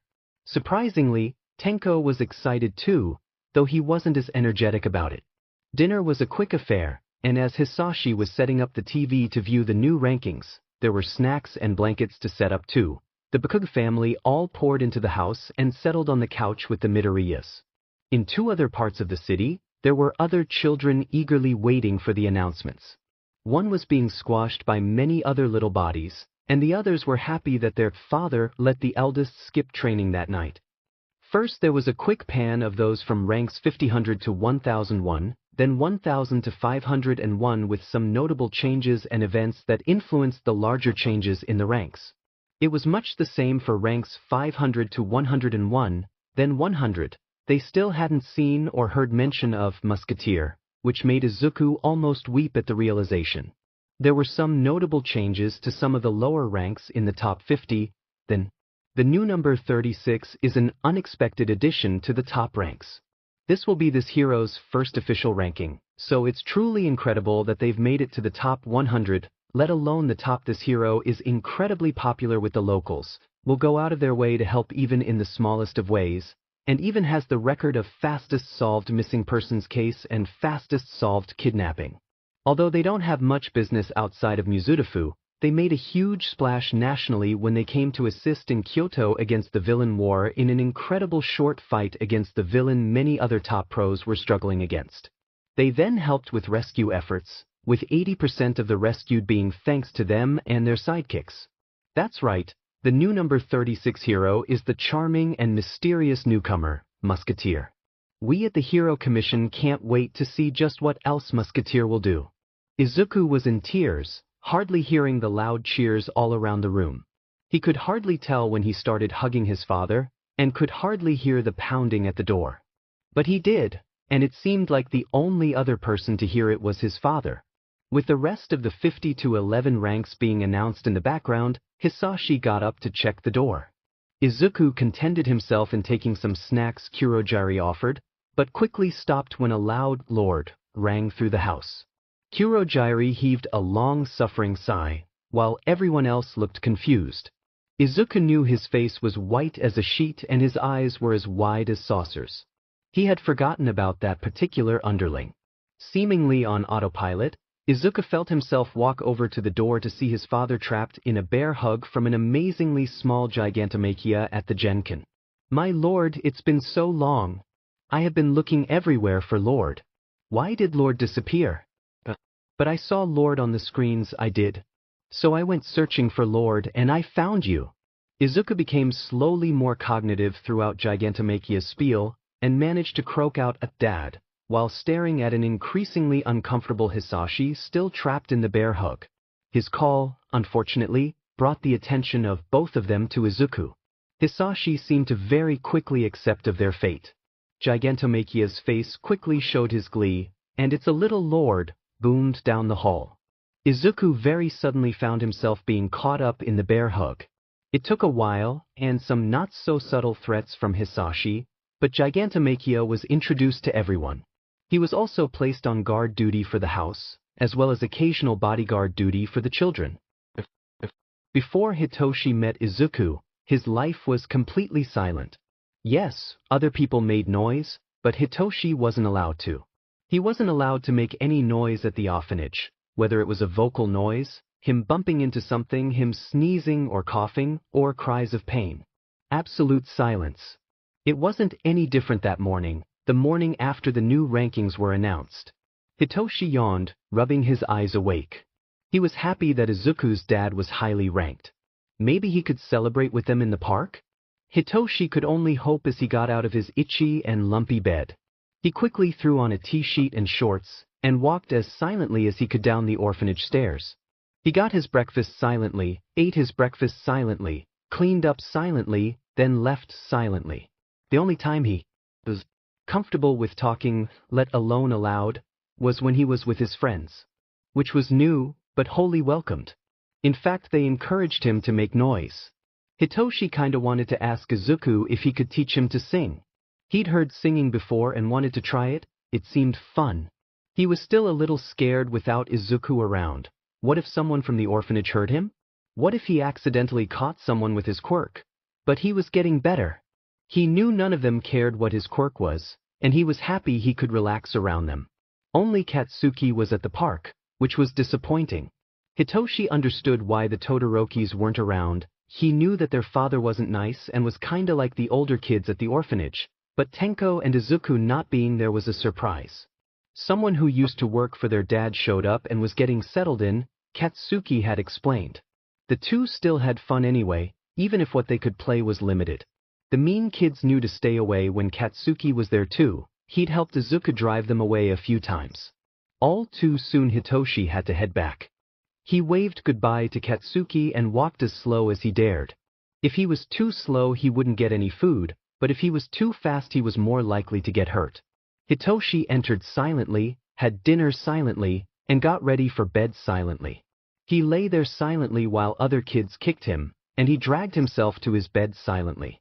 Hitoshi was used to living a silent existence. But, Hitoshi thought, making noises was much more fun. Notes of Future Past. Volume 1. Entry 4, Kurogiri/Shirakumo Oboro, right page. Birthday, May 5th. Height, 187 centimeters. BLD type, unknown. Quirk, Warp Gate/Cloud. Kurogiri can create portals through his mist, and can transport multiple people over long distances. Coordinate-based. He can also separate the base cloud quirk from the warping aspect, and use that similarly to how he could before he died. At first very similar to how he was in the previous timeline, but due to my interactions with him when he babysat Tenko and I, he started to regain personality traits and certain memories from before he died. Even after that, he was still loyal and level-headed, but can go into bouts of excitement. Also more cheerful and can joke around. Kurogiri is still often used as taxi/chaperone, but after regaining his memories he became one of my father's sidekicks. He often works on underground missions, and therefore interacts with the Eraser Head plenty. He also helps in rescue work, raids, and general patrols. Incredibly caring, especially towards children. I heard that he might open a joint agency with Eraserhead and Present Mike, like they planned to do when they were all in school. I hope they do. They all still work incredibly well together, even after all these years. It had been about 2 years since Izuku returned from the future, and was now 5 years old. Kaken, Hiken, Shochan, Tenai, Tukun and him were practically inseparable, though Tukun was a little more distant due to the amount of training he received. Izuku was running a little low on time. He could see Rei's mental health slowly getting worse and worse. Thankfully he had about a year left until the tea kettle incident was supposed to happen. It felt like too short a time. His father had also been rising through the hero ranks. Musketeer now sat at a comfortable 14 on the charts. He'd been involved in a large incident in rural Hokkaido, among a couple of medium-sized incidents across Honshu and Kyushu. No one could accurately guess what his quirk was either, though he did suspect that all might had an idea if the looks he threw Musketeer on live television in an incident in Osaka was anything to go by. He'd taken on a couple to interns too, which was surprising. He also now had another couple of sidekicks, bringing up the total to 5. Gigantomachia was mostly a house-sitter, and Kurogiri was still taxi and babysitter. He also started cooking more meals for the family, as the only 2 responsible adults were getting busier at their respective workplaces. Izuku missed his mum's cooking, but Kurogiri was a natural at it. Inko had been slowly gathering more and more evidence against Endeavor, and said that they might have enough soon to take it to court. Recently, however, Kaken had caught the flu, and that day was one of the days Kurogiri would cook for the family, so Izuku had to walk home alone. It wasn't far, and the streets he walked had many heroes patrolling them, so he figured he was safe. It seemed he figured wrong. About halfway home he felt something prick his neck and he passed out, unable to even get a glimpse at his attacker. He woke up with a sack over his head, tied to a chair that was way too big for him. There were at least 7 voices around him, and he could hear some more people shuffling about and doors closing. Judging from the quality of the sound, he wasn't in an open space like a warehouse, but the lighting that shone through the sack and how far away some of the sounds were pointing to him likely being underground. Oi, how long's the brat meanta stay sleep? A man, likely mid-30s, drawled from his 10 o'clock. The answer came from his 2 o'clock, and was another man, though this one was older. In his 50s perhaps? He's 5, and we gave him a larger dose of the trank than we needed to. He should be asleep for another hour or so. Boo, it's already been 4 hours. The first voice responded helpfully. If it had been 4 hours since he was walking home, it should be about 7:30 p.m., and his father was likely contacted 3 to 3.5 hours ago. If they haven't found him yet, he's likely no longer in Shizuoka, as Ping would be able to search for his quirk on a prefecture-sized scale. Good news for you then, came from his 6 o'clock. He's been awake for this whole conversation. Breathing and heart rate shifted. The voice, female, likely in her late 20s, had an almost animalistic, growling undertone to her voice, so she likely a predator animal mutation quirk. A large cat or canine, he surmised from her hearing capabilities, but he wasn't about to rule out other possibilities. He's not panicking, which is odd. But he's definitely awake. The sack on his head was harshly removed and his head tilted up, all in one smooth motion. He found himself face to face with another woman, early 30s, with a snake mutation that strangely didn't slit her eyes, gave her a snake tongue that flitted out, and shiny scales over her skin. In the background he could see the first 2 men. The first was bulky and had a third eye, and the second was tall and thin without any obvious quirk manifestations. The snake woman smirked, showing off her fangs. Oh boy, definitely a venomous species. Well, the little one was awake. Oh cool, she elongated her S. And where are we? He asked, quirking an eyebrow, knowing he couldn't play the scared little kid card. Pity, he wanted to try it at least once. Snarky. I like him. She let go of his face and backed up a bit, her smirk growing impossibly wider. The second man looked a little stunned that he was awake sooner than anticipated, but his features were quickly schooled. Who's going to get the boss? No need. A new voice sounded. It was strong to place and had an odd distorted quality to it. It was coming from behind him, and was accompanied by a door opening. He has decided to wait before coming here himself, saying we should have our own fun. No maiming. A chill went through Izuku as he saw the smiles of his captors. Hisashi almost fell into his chair when he returned from patrol at 4 o'clock. He had to stop several fights and arguments around the local schools. He swears he'll never send Izuku to Aldra if what he saw there today is any indication of what the school is constantly like. Setting up to start plowing through his paperwork, his personal phone started ringing. Anyone who has that number would know not to call unless there was something very wrong, so it was answered in less than a second. Yes? Mr. Kurogiri started, Izuku's missing? That had Musketeer standing, already walking to Ping's office. He hasn't arrived home, and I called the Bakugas but they say that he isn't there either. I checked the park just in case. I found Hitoshi there but no sign of Izuku. Thank you for telling me, Kurogiri. I want you to stay there just in case he appears. I'll call you if I need you. He hung up. When Hisashi walked into Tihai's office, she was neck deep in her own paperwork. Aki, search for Izuku's quirk. It's similar to mine, so search for quirks that can take other quirks. Widest range possible. In response, Ping's eyes lit up and she dropped her pen while moving to stand. Her eyes widened by an almost imperceptible amount. He's not in Shizuoka. We'll need to go prefecture by prefecture if we want to find him. Hisashi cursed rather violently. Make sure everything is ready to go for the search in no less than half an hour. I have some phone calls to make. With that, Hisashi Power walked back to his office and shut the door. The first phone call was easy. Tell Kurogiri to help with the search and join them at the agency in 10.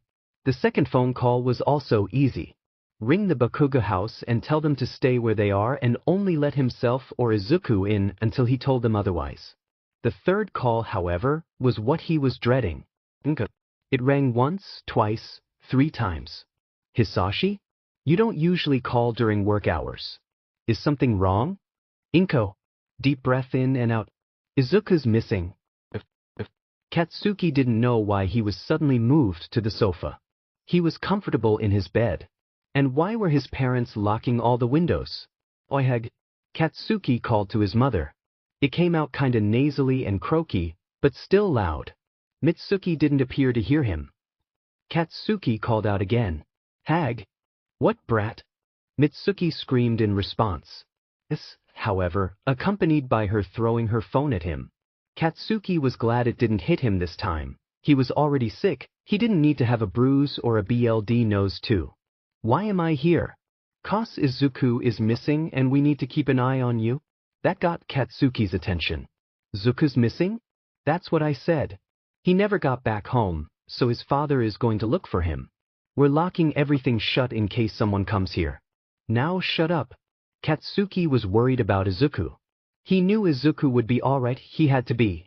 How else were they going to be heroes together? It had taken about 12 minutes to get everything in the agency ready for their departure. Too long, in Hisashi's opinion. The 3 of them, being Musketeer, Ping and Kurogiri, had departed almost right away. The plan was to search every prefecture going west, then going east, then north, with various stops in Hokkaido as it was too big for Ping's range. They checked Shizuoka again just in case. Still nothing, then warped to Yamanashi. From there, they went Nagano, Toyama, Ishikawa, Fukui, Gifu, Aichi. That had taken 15 minutes, and Izuku still hadn't been found. Then they were off to Shiga, Mie, Nara, Waima, Osaka, Kyoto and Hyogo. They still hadn't found Izuku, but that set took upwards of 45 minutes, due to fans seeing him. He tried to get away, but they kept pestering him. The 4 prefectures of Shikoku, Kagawa, Tokushima, Kochi, Ehime were next. Those in all took, thankfully, only 7 minutes. Okayama, Tottori, Shermaine, Hiroshima and Yamaguchi took another 15. To finish their journey west, they went to Okinawa, Fukuoka, Saga, Nagasaki, Kumamoto, Kagoshima, Miyazaki and Oita, which took 18 minutes, them now being in minute 112 since Hisashi had been notified. It had likely been about half an hour between the kidnapping and Kurogiri's initial call, which means that it had been well over 2 hours since Izuku was taken. They started the search again in Kanagawa, moving quickly to Chiba, Ibaraki, Tachijai, Gunma, Saitama and Tokyo. That had taken another hour and 15, due to similar reasons as Kyoto and its surrounding prefectures. Fukushima, Miyagi, Yamagata, Akita, Iwate and Aomori took another 20 minutes, bringing the total minimum time Izuku had been missing to 237 minutes, or a little under 4 hours. Unknown to the small search party, Izuku had just woken up. Of course he was in Hokkaido. They must have had a warper or something to get to Hokkaido so quickly. When they started their search in Hokkaido, it didn't take long to find Izuku. He was in Sapporo. They managed to track his location to downtown, and the entrance to the underground lair he was into a laundromat. 5 minutes later they were storming the hideout. Izuku was amazed he was still conscious. At least he learned part of his old pain tolerance had been brought back with him. Not all of it, but enough that he could deal with the 10 minutes of mild torture he just had. It wasn't fun having non-lethal snake venom in him, especially with claw marks and the like across his body, and the cuts on his face and everything else they'd done.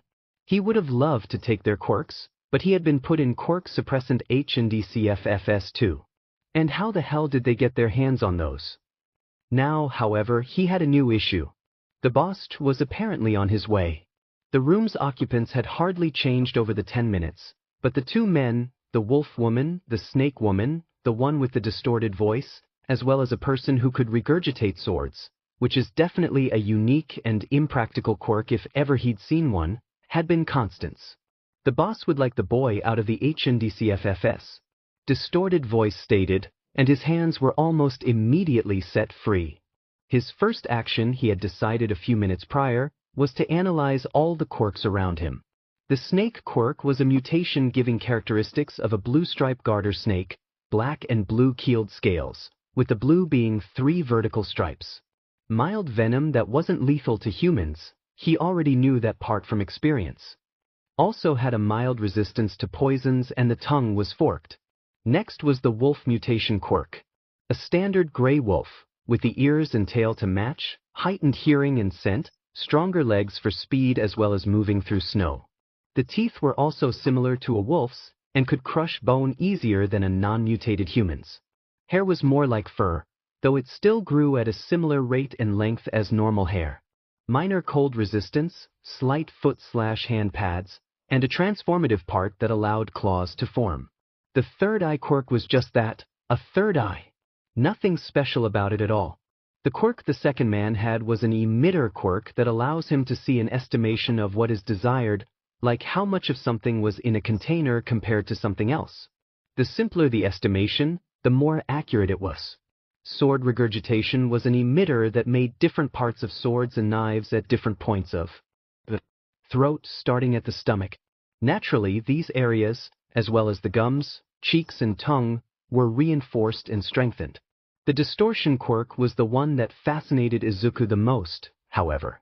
It was actually more of a glitch quirk, capable of causing small glitches in reality, allowing the user to do short warps, walk through things, duplicate objects, change audio, change visuals, etc. If it was a glitch that could happen in a video game, it was likely possible to make happen in real life. The more powerful or complicated the glitch, the more strain was placed on the user. Overuse could cause death. Could also create regular electronic glitches, which was incredibly less strenuous. It was an emitter, but had a transformative effect when in use. The user visually and orally gained glitch-like qualities. Izuku was in love with the quirk. The analysis on the 6 quirks in his immediate vicinity took about 30 seconds. It took 3 more for him to take the ones he wanted, plus the bladed weapon vomiting. The mutation aspect was probably the best part about that whole quirk. Everyone in the room immediately knew what happened, but couldn't do much as there was a loud noise that suspiciously sounded like an explosion a little ways out of the room. Everyone just stared at the door.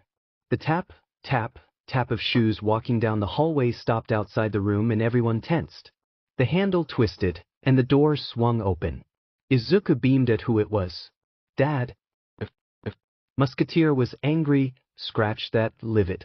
These lowlives kidnapped his son, and according to one of the men he interrogated in the first basement, they were going to use Izuku as a ransom against him and then kill the 5-year-old. As all for one, he may have done some, a lot of morally reprehensible acts, but even he had standards. Basement level after basement level, thugs were taken out and drag stashes unveiled, but still no sign of Izuku. Hisashi didn't bother tying up or restraining those he caught, and cared little for the insects who used their escape tunnel. All he cared about was getting his son. Ping and the police they called in could handle them. Finally, Hisashi came to what appeared to be the final basement. Level he cleared most of the floor, losing his patience and causing an explosion at some point. He had stopped keeping track of the time in his rage somewhere around the second basement. Finally, he walked up to the final door that he hadn't opened and stopped in front of it. If Izuku wasn't in there, not even All Might himself could stop Musketeer. Hisashi took a deep, calming breath, not that it worked very well and opened the door with one of his telekinetic quirks. His mood lifted with the dad that was called out, but soured after seeing the state of his son. Scratches, marks and bruises littered his skin. His shirt was ripped, he had a bite mark on the crook of his neck, and a deep gash that would no doubt scar was going across his left cheek and down past his jaw. Izuku, he said so chillingly that everyone in the room froze. It was nice to see he could still cause that effect without a fear quirk. It's time to go. Why, his son muttered and got up from the chair he was in. It looked as though he was in pain with every movement, so Hisashi picked him up and held him as close as he could without hurting him further. He smiled to Izuku, and Izuku smiled back. His attention quickly snapped back to the other 6 in the room. He contemplated killing them. Then he remembered Izuku was with him. Izuku looked between him and the other occupants, then said, "No maiming or death." Curiously, they all flinched at that. All for one smirked, purposefully showing just a little too many teeth. They all instinctively flinched away from him. After they had left the underground base, they were beset upon by the police, paramedics, and reporters on the scene. The paramedics seemed to all manifest speed quirks at the sight of Izuku, and the flashes from the journalists almost blinded him. It took a while, but eventually the paramedics were convinced to allow his father to use some healing quirks on him. The police statements were gathered from the two of them, and the media appeased. Izuku fell asleep in his father's arms and woke in the morning in a huge family pile in the Mr. bed, with Makia at the door and the smell of breakfast wafting through the air. Notes of Future Past. Volume 1. Entry 5. Hatsume, left page. Birthday, April 18th. Height, 159 centimeters. Age, 27. BLD type, quick zoom. May could zoom in on anything within her line of sight. The furthest she was ever able to see was 10 kilometers. A certified genius when it came to support items, May was also incredibly blunt, shameless, opportunistic, and assertive. She never really learned how to read social cues either, usually needing things spelled out clearly for her. A little over-enthusiastic about business and advertising hurts babies, May was also almost as good at manipulation as Hitoshi. May graduated as top of her year in the support course, and quickly went on to be a well-known and big-name player in the support industry. She was also the one to be partnered with several Class A agencies for costumes, support items, and maintenance. During the war, May quickly produced support items to help with the Noumu and Shigaraki, whether it be in locating, combat, or protection against them. When we were 25, May discovered a way for everyone to have an easier time with Noumu hordes, with the first real test during the Third Flood. It worked spectacularly, and was one of the main reasons most people survived. She built specialty firearms that temporarily neutralized the victim's quirks, allowing a swift defeat. She used these rounds, her numerous support gear, and her limited experience in firearms to occasionally help on the battlefield, as well as take out high-priority targets such as Kurogiri and Mr. Compress. May was the one to build the bunker in Chiba when it looked like Kyoto would soon fall, as well as the gear to help Cho-chan stabilize her quirk for Operation Butterfly. Due to her invention of functional prosthetic nanotechnology, May saved Kaken's life and battlefield career, restored Mina's right eye, and gave Tenya new legs, plus an artificial version of his quirk. May was also the one to first put forward the idea of Operation Butterfly, easily swaying myself and Kaken on the idea. In the following few months after Izuku's kidnapping, many of the group that took him were found and captured. Most of the inner circle and the boss remained at large, and the captured members weren't giving any information about them away. Izuku was now not allowed to walk home alone. Instead, Kurogiri picked him and Katsuki up from kindergarten every day, even if he was cooking.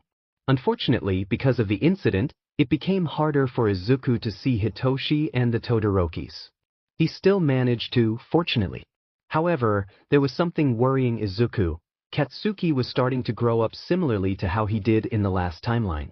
It started with small things, hardly noticeable, but then Katsuki started becoming a bully again. Izuku was deeply worried for his friend and didn't want another falling out, so he investigated as to why. The teachers, while encouraging to Katsuki, weren't as discriminatory or enabling as much as last time. In fact, they were hardly so. They still praised and encouraged Katsuki, but things were more equal among the class. So, Izuku concluded it couldn't. That leaves the other kids, specifically Tsubasa and Finger Kid. Izuku still wasn't quite sure on his name and his parents. Honestly, knowing Mitsuki, it was probably her. Izuku did the only thing he could think of at the time, and broke into the Bakuga house. Several times. Just for observation purposes, he swears. Mitsuki did say that he was welcome anytime, so it's not like he couldn't be there. They just didn't know that he was. Either way, what Izuku found was appalling. It was very quickly apparent that without outside eyes looking, Mitsuki was immensely physically and emotionally abusive to both Kaken and Masaru. Izuku was starting to see a pattern form among his closest friends that he really didn't like. He took the matter to his parents straight away, with evidence of course, both images and audio-video recordings. Naturally, Inko didn't want to believe it at first, but quickly changed her tune when Izuku supplied his recordings. Hisashi was more open to the idea, stating, "I always suspected there was something going on behind closed doors." Honestly, it didn't take long to get a case together and the two Bakugo males away from the mother. Since they didn't have their own place, as the house was in Mitsuki's name, it was worked out that they would temporarily stay with the Midoriya family. They'd been staying there for about a week already, and the living room was full of children. Endeavor was out of town for the weekend, so the Todoroki family in full had come over, and they managed to bring Hitoshi over too. They decided to have a Mario Kart tournament. The four older kids, Tenko, Tuya, Fuyumi and Natsuo, raced 3 races. Fuyumi chose Isabelle, Tenko chose Shy Guy, Tuya picked King Boo and Natsuo picked Ludwig von Kuppa. The tournament was set up so that in the final rankings, the top 2 would move on to the final set. The same was done for the 4 youngest, with Izuku picking a green Yoshi, Katsuki picking Bowser, Hitoshi picking Baby Mario, and Shudo choosing Princess Peach. The results of the first set was predictable. Tenko and Natsuo were the top the second set? Not so much. What? How did Peppermint beat me? Shudo had gotten second. I don't know, Katsuki. I just copied Natsuo Nizan. That just lit Katsuki's fire even further. Fine. Beginner's luck, I guess. But I'll beat you next time, just you wait. Sure. It was a tense final set, and they all had to sit apart from one another so there was no sabotage. Cough Natsuo, cough Izuku, cough. It was tense even until the final stretch. Go Tenko! Go Zuku! Kick his butt! The 2 brothers were practically tied for first, trying to push each other's vehicles out of the way, when they got their final item boxes. The room held a bated breath, and the items were revealed. Tenko had gotten a green shell, and Izuku... No. Why'd you have to get the super horn? Needless to say, Izuku won. While the 2 Bakugas were staying at the Midoriya residence, the 2 5-year-olds took the opportunity to have a very long sleepover. And to do that, they had to stay in the same room. So they shared a bed. It was about 9 p.m. and the 2 boys had been laying awake staring at the ceiling for an hour, unable to fall asleep. Izuku! Katsuki called. Said boy turned to look at his friend, still staring at the ceiling. Yes, Kaken? Do you think I'm weak? That shocked Izuku. So far while his friend had been there it had all been fun and games, nothing serious about it. So for Kaken to bring it up now, he must either feel really insecure, safe, or something else. Of course not. You're one of the strongest people I know. Why are you asking? It was dark, which was the only reason Izuku didn't notice the tears forming in his friend's eyes. He definitely heard the sniffle. Oh. 'Cause Mum said I was. Boys. She'd always scream it. I did something wrong? I'm worthless. I don't understand something? Waste of space. I complain about something? I'm useless. I can't do something? I'm weak. Pathetic. Izuku recognized each and every insult, and found he could guess what it was going to be before Kaken had said it. It was the same insults for the same situations that Kaken once screamed at him. He found himself at a loss, sadness and empathy panging at his heart. That's where he got it all from? It was a wonder Kaken could even stand to be in the same room as him. Involuntarily, Izuku remembered a specific moment of his second year of UA. Someone in the class, Izuku thinks it was Tsuyu-chan, asked what they were to each other. At that point they had a healthy rivalry, and Kaken had grown up tremendously. Before Izuku could even think to answer, Kaken had done it for him. Practically brothers? Had been his answer. We've known each other since the nerd was born. I was just outside the Dilroy room for FS sake. Grew up nearly neighbors too. It had baffled Izuku at the time, but now it made more sense. Kaken's only reference for how a family would act was his own, really, and that comprised of the shy, follower, mediator Masaru and the loud, violent, brash, abusive Mitsuki. She was well behaved in front of company, so it would make sense if Kaken assumed Izuku's own mother was similar. Shaking himself out of his thoughts, Izuku hugged Katsuki tightly. Kaken, she was wrong. You are so smart and so brave, and so incredibly capable. We're 5, Kaken, we can't be expected to be able to do everything and anything, nor know everything there is to know. But what if I make a mistake? Won't that mean I'm just not worth it? He was full on crying now, and Izuku felt himself tear up as well. Of course not, Kaken. Everyone makes mistakes, it's how you learn. Learn to be better, do something better. It doesn't make you worthless, or lame, or a waste of space, or useless, or weak, or pathetic. He felt arms wrap around him, and his shirt dampen. You're super strong, Kaken. And you prove it every day. Notes of Future Past. Volume 1. Entry 5. Hatsum May, right page. Birthday, April 18th. Height, 158 centimeters. BLD type, quick zoom. May can zoom in on anything within her line of sight. The furthest she is currently able to see is 9 kilometers. Still a certified genius when it comes to support items, probably even more so than the other timeline. May is also still blunt, opportunistic, and assertive. She can read some social cues, though still chooses to be oblivious to most of them. A great advertiser and salesperson, and still very good at manipulation. May has managed to maintain her position of top of her year in the support course by an even wider margin, thanks to some commissions I asked for well before UA. May makes many different support gear for many different purposes. She makes support gear for rescue and medical work, villain tracking and apprehension, and well as surveillance and espionage. When I started my vigilante activities, May was the first person I went to. She made me my costume and some limited support gear, which she repaired and upgraded over the years until UA. Even then she added some useful gear to my costume. One thing she has started working on is quirk suppressant weaponry, similar to her suppressant bullets in the war. It's still in prototyping currently, but I'll update when we get it working properly. May and I work collaboratively occasionally. In the previous timeline we were all forced to learn at least basic mechanics and other things to maintain and keep things functioning. This allowed me to remember limited blueprints. Ideas of things May had built.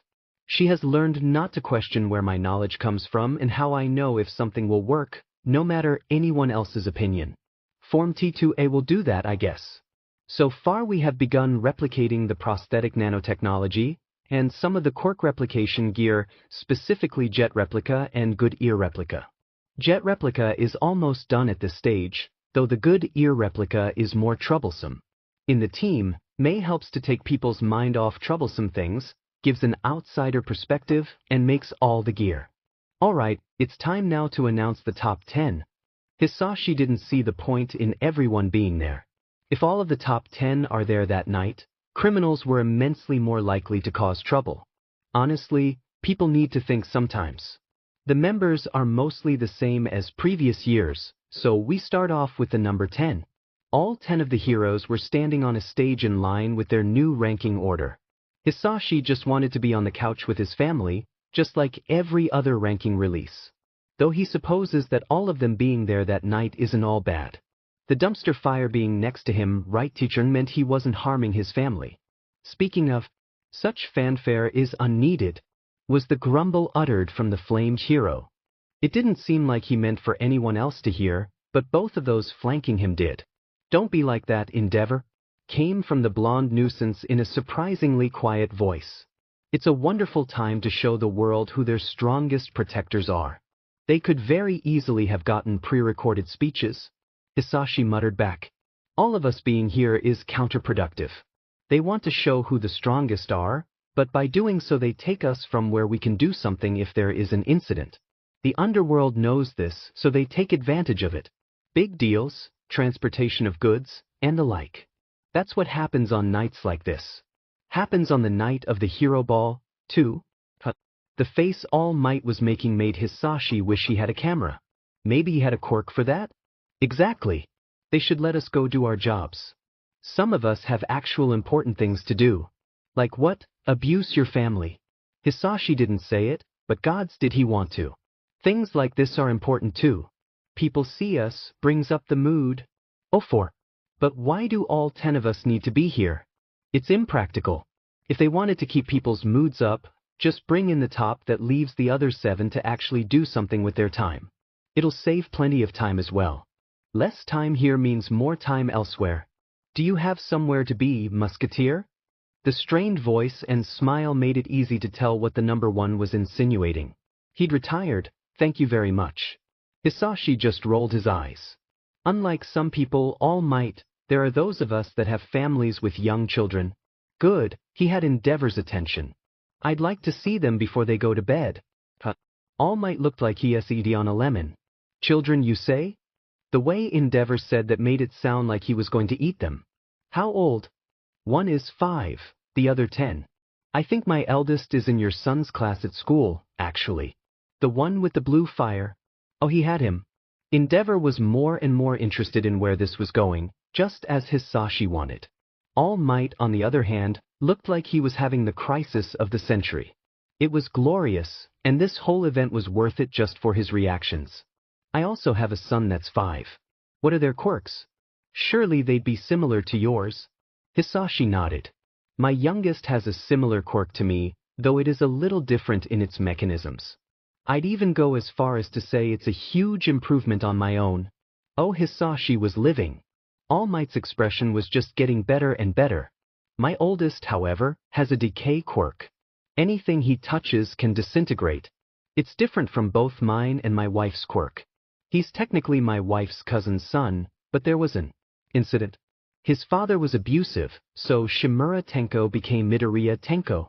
The name drop had All Might pale as a sheet and trembling.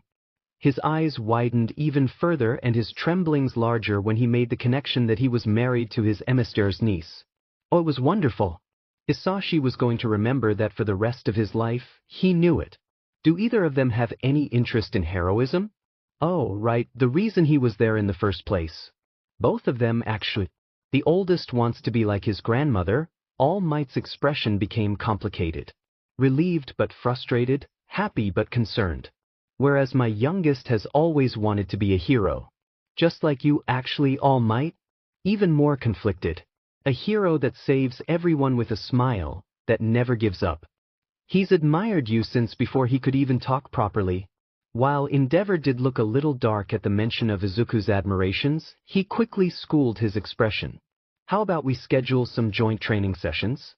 Your 2 sons and my oldest and youngest. Hisashi tried his best not to scowl or grimace, instead placing a polite smile on his face. That sounds wonderful. When would work best for you? Here, I'll give you my number. He whipped out a small notebook he had and wrote his work number. No way was he giving the man his personal one. I'm sure the 2 will be delighted. And both for different reasons. Vastly different reasons. Endeavor made a hum that was strangely similar to a grunt and took the paper. I'll call you to arrange the meetings later. A pleasant smile, with an imperceptibly sinister satisfaction. I look forward to it. Mission success. And now for our new number 3. He's the newest hero in the top 10 and has quickly risen through the ranks. Please welcome Musketeer. Izuku was nervous. Yes, nothing would go too wrong, and both him and Dad will be there just in case, but he couldn't help but be worried. Shudo's quirk appeared last month, a week or so before the new rankings, and he'd hardly been seen since. By anyone, including the rest of the Todoroki family. Izuku could see Rei's health fading at an even faster rate. He hoped he wasn't too late to save them. A hand landed on his shoulder, startling him out of his thoughts. Looking up, Izuku could see his father giving him a reassuring smile. The 4 of them were standing outside the Todoroki estate now, all in casual or exercise wear. The plan they concocted was going swimmingly so far, and he hoped he didn't ruin it. The plan was to get invited into the estate using training as a cover. While Endeavor was occupied by Hisashi and the boys, Inko would go with Rei and investigate the house to turn up anything that could be used for evidence. When the case was ready to go, Rei would take the children to live in the Midoriya house to protect them all. The Bakuga boys had found an apartment nearby to live in, so room had opened up in the house. Hisashi rang the doorbell, and not a moment later they were welcomed by Fuyumi, who smiled pensively. Father is waiting in the training rooms, and Mum is in the lounge with Natsuo.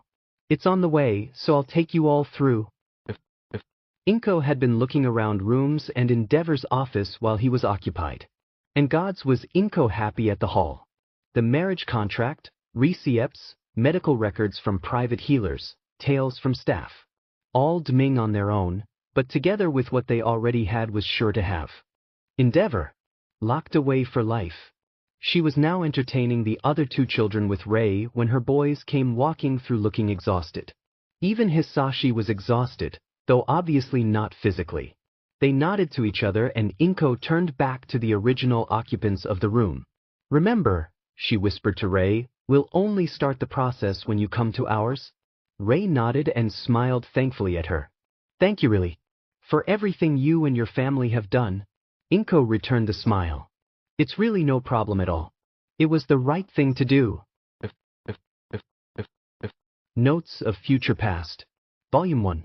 Entry 6, Togata Mirio, left page. Birthday, July 15th. Height, 183 centimeters. Age 24. BLD type, quirk, permeation. Mirio could become intangible, letting him pass through any tangible matter. Using this, he could appear like he was teleporting by phasing through the floor and popping back up seemingly anywhere he wanted.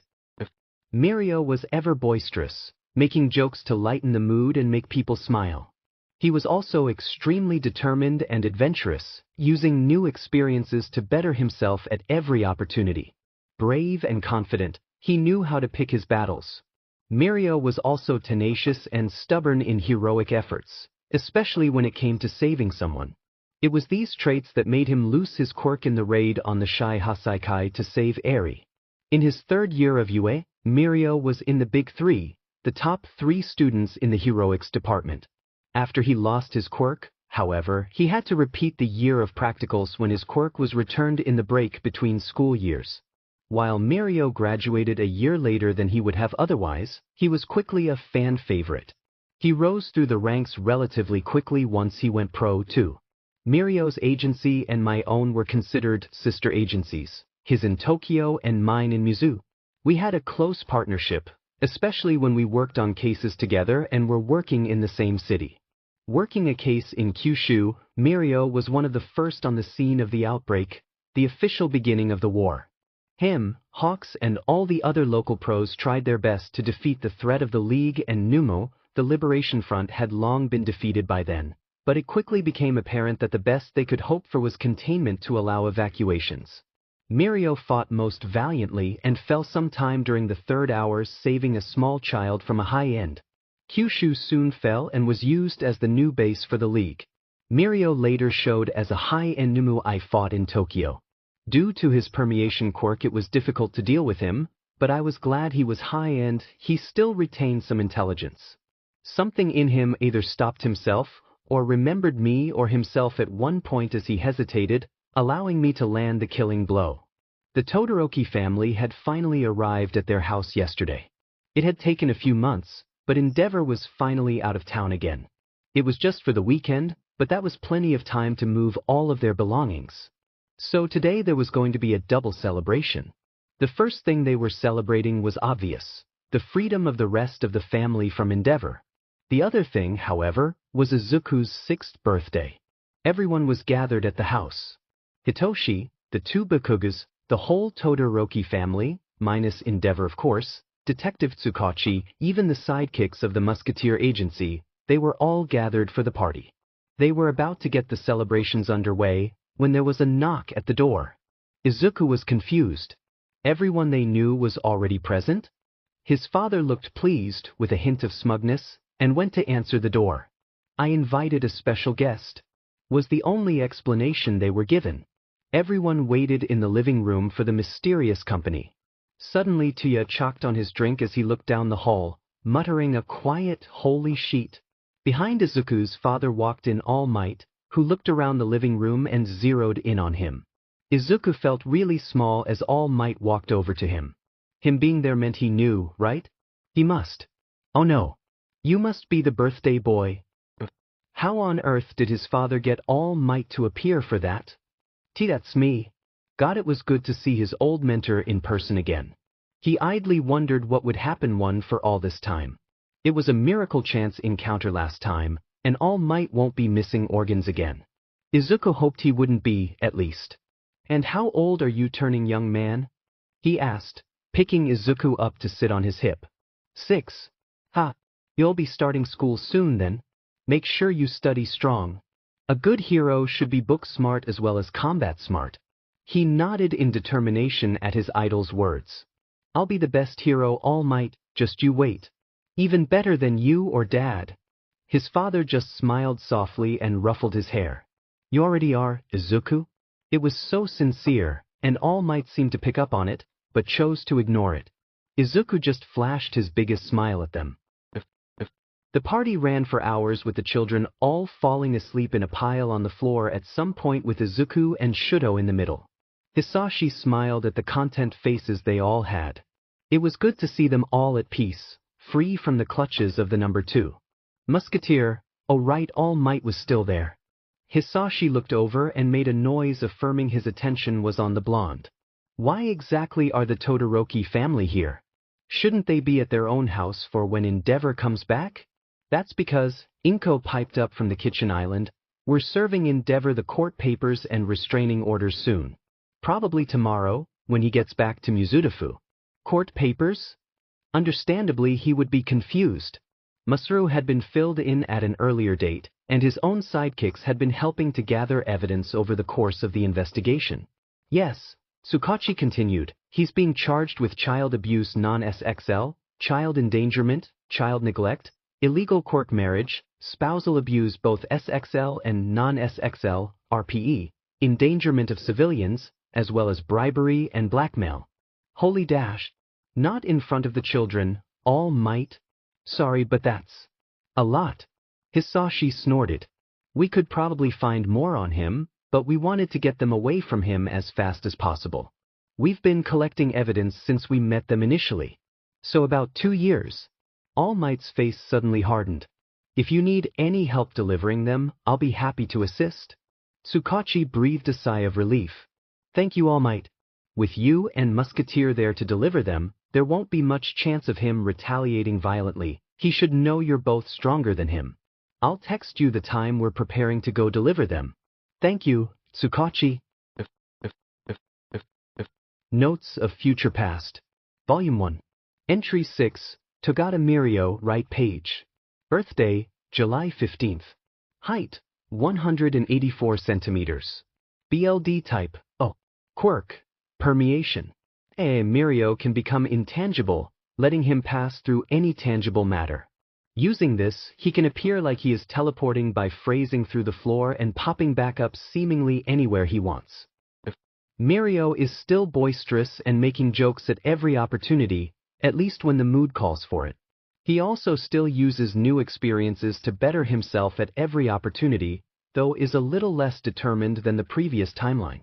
I suspect this has to do with Sir Nitai's death, or lack thereof. Excellent at picking his battles, Mirio is still tenacious and stubborn when it comes to saving someone. We don't have as close of a relationship, however, as we never interned under Sir together. Mirio is still in the big 3, though since the Shai Hasaikai raid didn't happen, or at least, in the way it did last time, he never lost his quirk, thus allowing him to graduate at the same time as Nijire-chan and Sun Eater. Although Sir never split from the All Might agency, he convinced All Might to allow him to take Mirio on as an intern. He was able to learn many more things there than at Sir's independent agency due to the size of All Might's. They take on both small and large jobs, with All Might himself mostly taking on the larger ones.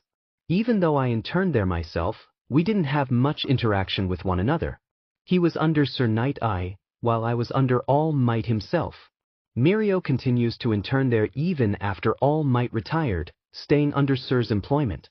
It was bright and early, in fact, the sun started to rise not half an hour ago, on a July morning in Mizudafu that found the number 1 and number 3 heroes waiting out front of the Todoroki residence with a squad of highly trained police, a secretary-like sidekick and a green-haired lawyer. The one who owned said house wasn't there yet, so they were facing the street. How much longer until he shows? All Might asked his fellow hero. He should be here within 20 minutes. Ping answered instead, still facing forward. He left his agency not long ago, so now he just needs to commute back. It only took 15 for Endeavor to arrive. And when he saw the entourage gathered outside his property, he scowled. What is the meaning of this? Inko stepped forwards with the court papers, smiling.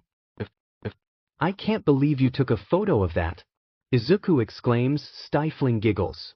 Why wouldn't I? It was too good of an opportunity to pass up, Hisashi said, gluing a copy of the photo he took into a scrapbook. The picture showed Endeavor's face up close, his face stuck in an odd mix of shock, confusion, rage, loathing, and disbelief. The combination was truly amazing to see on the ex-hero's face. Due to the nature of the charges, his license had been put on hold until he was proven not guilty. He wouldn't be, though. Not with the amount of evidence they had gathered. Do you have a camera quirk or something? I doubt you would have been able to open your phone's camera and aim the still shot quickly enough. A mixture of a few quirks can result in something similar. Memory capture, material creation, image transpose, and color correction. A long process, but ultimately worth it in situations such as this. Izuku's eyes were sparkling at the mention of the different quirks. So cool. The proceedings in court took a while to get through, due to the sheer amount of charges and evidence, and Izuku was starting to get bored of it all. His mother was the prosecuting lawyer, his father was there both as security in case Endeavor tried anything as well as a witness. He himself was a witness at one point too, but at that moment he was waiting at the house with his brother waiting for the Todorokis and his parents to come back with the verdict. Over the last few months the 5 Todorokis had been living with the Midoriyas in their large house. With 11 people living there, one of which being Gigantomachia, things were a bit cramped, but they managed. Shuto and Izuku shared a room, same with Natsuo and Tuya. Fuyumi stayed with their mother. We're home. His parents called out. Welcome back. The 2 brothers automatically answered, pausing their game. They turned around on the couch to face those walking in, all of which looked like a huge weight had been lifted and were smiling. Shuto looked over at them peeking over the couch and seemed to brighten even more. There were even tears forming in the corners of his eyes. All Izuku could feel for them was unbridled joy. He was the only one there who knew how bad it could have been, with the possible exception of his father, who may have had a mind-reading/memory viewing quirk, and was ecstatic for his friends. So he launched himself at them, initiating a group hug. So where are you gonna live? You can't stay with Zuka forever. Kaken asked Shuto after kindergarten the following day. It was the end of winter, so it was almost time for them to start school, and Izuku didn't know how to feel about that. He'd have to redo his entire schooling. Mama used some money she got from Endeavor to buy a house. It's 2 streets away from Izuku's house. He held up 2 fingers for emphasis. Are you going to stay at Todoroki? Izuku wondered out loud, tilting his head slightly. Or are you all gonna change to something else? Tuyanizan and Natsunizan and Mama all don't want to be Todoroki. Fuyune doesn't mind so much. So Mama said we're gonna have the name she used to have. Hi Himura? I think. That's right, Shuto. Tuya came in and ruffled his little brother's hair, then flopped on the couch near them with Tenko. We're gonna be the Himura family from now on. A soft smile found its way onto Izuku's face. Are you still going to be a hero? Was the quiet question from Hitoshi. Honestly? Izuku thought it was a good question. Originally Shuto became a hero because Endeavor made him. Who knows what he might want to do now? Kaken, after processing the question, looked at the 2 brothers in a mixture of pleading and worry. I will. Tu said. My quirk might hurt me after a while, but someone has to give the world a good flame hero. I will too. Shuto almost whispered. I'm going to be the best hero I can be, without his help. Izuku was proud of his 2 friends. Being a hero despite where they had been until rather recently showed they were strong. Izuku thought it was a great time to share his idea. Why don't we become a hero team? Everyone looked over to him. Like the wild pussycats? Asked Hitoshi. I was thinking more like a big team with lots of strong members all around the place. All Might being a symbol of peace is great, but what happens when he retires? If there's a team instead, then things are less likely to turn chaotic. Especially if members can be added and removed. Tenko and Tuya obviously understood what he was going for better than the 3 6-year-olds. But I thought we were going to be a hero duo? Kaken mumbled. We still can. We'd be a duo in a larger team. Izuku paused to think for a second. Say the Pussycats made a team with Edge Shot, Crust, Best Jeanist, and Yoroi Musha. They had agencies in different places, but were affiliated with the others. They would work together and stuff a lot, work together when in the same area, get together for bigger missions and raids, but also share information and do events together. Get it? Some nods. There would be a main office and branch offices all around. Izuku shrugged. It's just an idea. Izuku, you're a genius? Said Greenet's face went red at that. He wasn't, really. It was just an idea he had entertained and expanded on from some of the others a few years before Kyoto fell. As long as we can still be a duo, I'm cool with it. That sounds like it could be good. Hitoshi sounded hesitant, yet had a determined look on his face. I like it. Let's do it. Tuyacult. We'll be the best hero team ever. Said Tenko, dodging out of the way of Tuya's arm. Shudo just nodded and smiled. Let's do it. Notes of Future Past. Volume 1. Entry 7, Todoroki. Shudo. Page. Birthday, January 11th. Age, 25. Height, 190 centimeters. BLD type, oh. Quirk, half cold, half hot. Shoto could generate ice from the right side of his body and generate fire from his left side.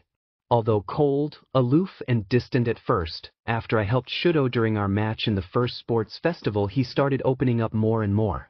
He was always more on the quiet and reserved side of things, though did enjoy others' company. He hated his father to begin with, and though they did reconcile, things were only ever amicable. Never what you would expect from family. Shudo was much closer to his mother, even after she lost her legs. He helped care for her and Fuyumi even during the height of the war. Shudo actually had his agency somewhat close to mine, so during hero work we would often team up on investigations. A lot of our meetings ended up being in the soba shop halfway between our agencies. During the war, Shudo was mostly used for defenses with both his ice, to freeze and instant kill many Noumu, as well as block their path, and his fire, which could help stop the Noumu's regeneration and repel the white Noumu. He was our biggest key player in the first two floods, and continued to be a staple for the next few. Shudo was also head of Morioka, where Cho-chan lived. He was the one to discover her quirk and notify the rest of us through the ISN. Unfortunately, the city was already being sieged at the time, so in the haste to evacuate both Cho-chan and as many people as they could using the tunnels, Shudo covered for them above ground by drawing the Noumu's attention. He was the reason Noumu numbers dropped dramatically, which had the unfortunate side effect of catching Shigaraki's attention. Shigaraki went there himself to kill Shudo, but not before the tunnels were destroyed, stopping them from being discovered. Dad, where are we going? Izuku asked from the back seat of the car. His father just chuckled. You'll see in a minute. We're almost there. They turned the corner and parked in front of an older-looking building. From the pre-Quirk era, maybe? Either way, the architecture was old, even though it didn't seem like it at first glance. He vaguely remembered Midnight going over the older architecture styles in their second year. The building was obviously made to be a shop, with a bay window that was being used for a display. It held two differently decorated sewing mannequins, with tape measures laid over fancy clothing. Behind the mannequins was a single curtain, likely to partially show what was inside while also keeping the focus on the display. There was only of those small dangly shop signs to the top left of the doorway, decorated with measuring tape, scissors, and a spindle of thread. Over the doorway and the display was a name sign. Tanmonos, it read. A tailor? Because what else could it be, really? Exactly. I've been coming here for the better part of a century. I unfortunately didn't know it existed beforehand. They've always made good clothes, only getting better over time. A measurement quirk runs in the family, though at one point there was someone with fabric control. As interesting as that is, why are we at a tailor? You have at least 5 suits at home. It's for you. Izuku blinked, confused. Me? Hisashi nodded. I'm assuming you do want to come to the hero ball, yes? Omegodes. He was almost vibrating. It would be his first hero ball. As well as his father's, Izuku guessed. He hadn't been invited to the first 2 after graduation and was busy in an important case for the third. The fourth was cancelled last minute for some reason, and after that, well, strong to justify a ball when there was a war. Musketeer, on the other hand, just never went. The inside of the shop was surprisingly spacious. The outside gave the illusion of a slightly cramped space. Oh, Hisashi-san. What a nice surprise. It's been a while. A cheery voice called from the back room. The voice belonged to a plain-looking woman in her late 20s, maybe early 30s, that had dark, almost black hair but bright lime eyes that worked well with her lightly tanned skin. Said man laughed good-naturedly. It certainly has. How have you been? Your brother too. I think the last time I saw you both was when you were finishing university. I've been well. You probably noticed we got some renovations done a couple of years ago. It was about time to freshen the place up a bit. Kinko was in an accident shortly before the works, but we've been managing about as well as we could. That's unfortunate. He was excellent at construction and architecture. He sometimes still works as a freelance architect, but he's been helping a lot here for the behind-the-scenes work. I was never very good, and after Obasan passed. Well, it's safe to say it's a good thing I don't have to touch another checkbook. The chuckle that accompanied that was strained. Anyway, I'm sure you didn't come just for chit-chat. Need another suit? Did another sleeve get stained by mysterious substances and partially ripped off again? I told you it was wine. His father grumbled. But we're not here for me today. We're here for my son, Izuku. It's nice to meet you. Izuku hurried out, bowing. Good to meet you too, kid. Name's Tanmano Ito, but just called me Ito. If you come with me, we can get your measurements. She turned back to Hisashi. You sure you just want one for him? You could have a matching pair. Oh no. Oh no no no. Izuku felt dread pool in his gut as his father's face lit up. You know what? Sure. That sounds like a wonderful idea. It had been 2 weeks and the suits were finally ready for pickup. Unfortunately for Izuku, his father arrived at his kindergarten to take him there himself. Whoa, look, it's Musketeer. What's Musketeer doing here? You think he would sign something if I asked? Hushed whispers from all the children, and admittedly, their parents, reached Izuku's ears from all around. Why couldn't he have picked him up from home? Sadly, even though Izuku tried his best to keep out of sight, his father still saw him. Izuku! He called, waving him down. All eyes were now on him. Isn't that the kid that hangs around with the explosive one? What even is his quirk? I've never seen it. I heard he doesn't have one. What? No way, quirkless? Izuku just sighed. Dad, why did you have to come here in uniform? He asked, walking up to said uniformed hero. All he got for his troubles was a head pat. I was on patrol nearby. Another sigh was heaved. Let's just go. A warp gate was opened to the tailors, and they were greeted by Ito and a man in a wheelchair. He looked similar to Ito, but had lighter hair. Not light by any means, but it couldn't be mistaken for black. Welcome back, both of you. I'll go get the suits. Kinko, it's good to see you. So that was the brother then. Likewise. It's been a while. Man, he looked tired. And this must be little Izuku. Ito's been talking non-stop how cute you were. Blushing to his roots, Izuku somehow managed to get out a response. It's nice to meet you. Hisashi. Can you come here for a second? Came from the back room. Coming. The two left in front of the shop stood there, or, well, technically sat in Kinko's case, in silence for a few seconds. You want to be a hero? Yes. I'm planning on going to you. I take it you have a similar quirk to your father? That shocked Izuku. They knew what it was? He nodded. I'd like you to have mine then. Izuku blinked. Why? My quirk is to instinctively know something's balance, but only if I can see it in person. Ever since my accident, I haven't been able to work on site for any construction. What I do around the shop here and stuff I do as an architect don't really need it. It would be good for hero work, so I'd like you to have it.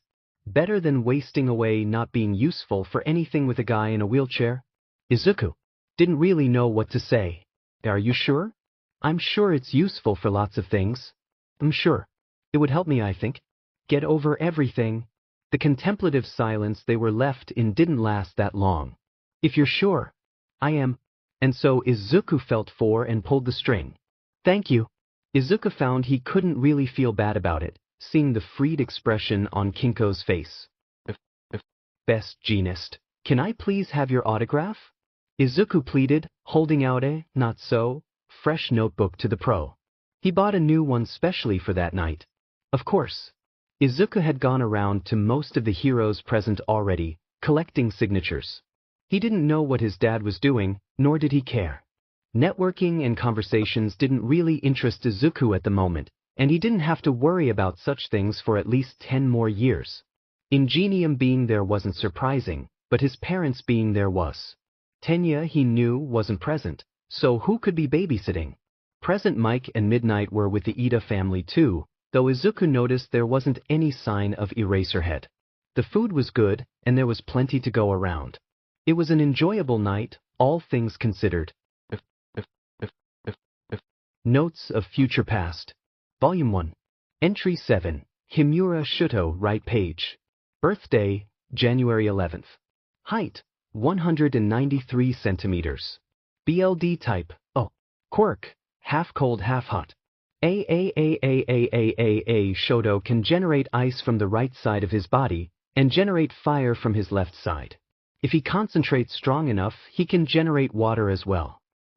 Still rather reserved, although this time Shuto, due to growing up mostly away from Endeavor, is more open and expressive. He also is less out of the loop on sarcasm, jokes, etc. and takes things less literally. He dislikes his father, though it hasn't grown into hate. Shuto was reluctant to use his fire at one point, using it as little as possible. I managed to talk him out of that and he's much happier than beforehand. Shuto is very close to his whole family and treasures them all. He has expressed a longing to talk with his father if he's ever released, even if it's on parole. He has said he won't welcome him with open arms, but is willing to at least have a conversation. In the team, Shuto acts as mediator during internal disagreements and external offers and meetings. This is due to his cool head and wide perspectives, as well as his logical thinking. He is also a huge help during investigations. Many of his ideas are still way outside of the box. He is obviously still a conspiracy theorist and is convinced that Hitoshi is Aizawa's secret love child, or at least a nephew. Considering all the surprise family ties, he could be the tap tap tap, the Izuku could hear the Noumu. He could easily kill the Hulk class and the Spider class he could hear behind his hiding place, but that would easily attract more. It could mean an Eagle class or a pack picking up on his whereabouts, or worse, a Hornet class. Tap tap scuttle scuttle. He was lucky the two he encountered were primarily sight-based. Hulk class's brain and energies were more focused on physical ability anyway, so he wouldn't have to worry so much about it screeching for backup or any complex tactics. They were only capable of frontal assaults. They had average hearing, no sense of smell, and no sixth sense for detention. The scuttle tap tap. The Spider classes, on the other hand, had great eyesight due to their multiple eyes, poor hearing, decent scent tracking, and only a sixth sense for ambushes and surprise attacks. They could and would call for backup, as well as crawl along walls and other surfaces. They had different types of thread they could spew from both ends, and still had arms. They were light, but less powerful and had generally weak defenses. Unless of course it was the type with the exoskeleton. The scuttle. He just had to stay still, not move, and wait for them to pass. At least it wasn't a slime class there. They were the latest model of Noumu, and they were the worst yet. Worse than the hero classes, those made from ex-heroes that retained enough knowledge of their fighting styles and quirks to have a real edge. They were effectively trained in combat and tactics, so they counted for majority of the casualties until recently. Scuttle. Tap tap. Tap tap tap. They were almost right behind him then. Just don't make any noise. Don't mumble. Don't move. Come in, Deku. His earpiece crackled to life with Mei's voice, and if he couldn't answer now. The two Noumu, while not having the best hearing, would definitely hear him if he spoke then. Deku, do you copy? They should probably come up with some sort of protocol for that type of situation. He couldn't answer, but if he didn't, everyone else would panic. The scuttle scuttle. Oh, if he really could answer now. The Ent class, while made mostly of wood, was highly dangerous in a fight with its binding capabilities and surprisingly swift movements, and had good hearing too. Even moving his arm up to his ear would be too risky. Creak, thud, thud, thud, thud, thud, scuttle, scuttle. He just needed to wait it out without any noise. Knowing he could mumble at any point, Izuku bit his lip. Deku, please respond. Suddenly, the movement behind him stopped. One for all under his skin, ready to go at a moment's notice, Izuku prepared himself to run. He could take all three at once if he had to, but any more than that was pushing it, if not downright impossible. If a pack or a nest appeared when he was fighting those three, he would be f'd 6 ways from Sunday. Oh, that was closer now. Yup, definitely closer. He's going to ask May to lower the output volume and make countermeasures against this if it happened again. He could now hear the Hulk class's bread breathing behind the crumbling wall. Deku, this is the 4th call-out, please respond. Crush. The Hulk class's blackened fist went straight through the wall next to his left ear. Izuku fired up his quirk. He couldn't fight, he had to run. Run as far as he could. Izuku woke up half-glitched into his pillow. He unglitched himself and tried to calm his breathing. He wasn't back there, in the ruined cityscapes and Noumu fields. He was in his bedroom, in the new timeline that was made. He was around the time he was supposed to be sent back to, and everything was fine. His dad was Hero, Tenko and Tuyo were planning on being heroes too. There were no League of Villains, no Shigaraki Tamura, no Noumu. Izuku finally got his breathing evened out and calmed himself. Everything was okay. Everything was fine. He would try to fall back asleep after getting a drink of water, which turned out to be futile. Izuku's thoughts wouldn't slow down, no matter how strong he tried to get them to stop. Only one thing he knew would stop them: he'd need to go on a walk. Maybe deal with some criminals. So he did. He snuck out his window, careful not to make a sound. He hadn't had a nightmare that bad in a while. Not to mention it was more of a flashback. The alleys of the city were starting to appear around him. That was good. Some poor soul would try and either kidnap him again, or try and rob him. Either way, it could help Izuku to de-stress. He spent no less than an hour and a half stalking the night streets, and somehow an underground hero didn't approach him. When his head hit the pillow when he arrived back home, he was out like a light. It was the following day, after his father had gotten back from work, when Hisashi sat next to Izuku, seemingly to watch the news. So last night in 3 sectors of the city, someone apparently left many thugs and small-time villains unconscious. Izuku froze.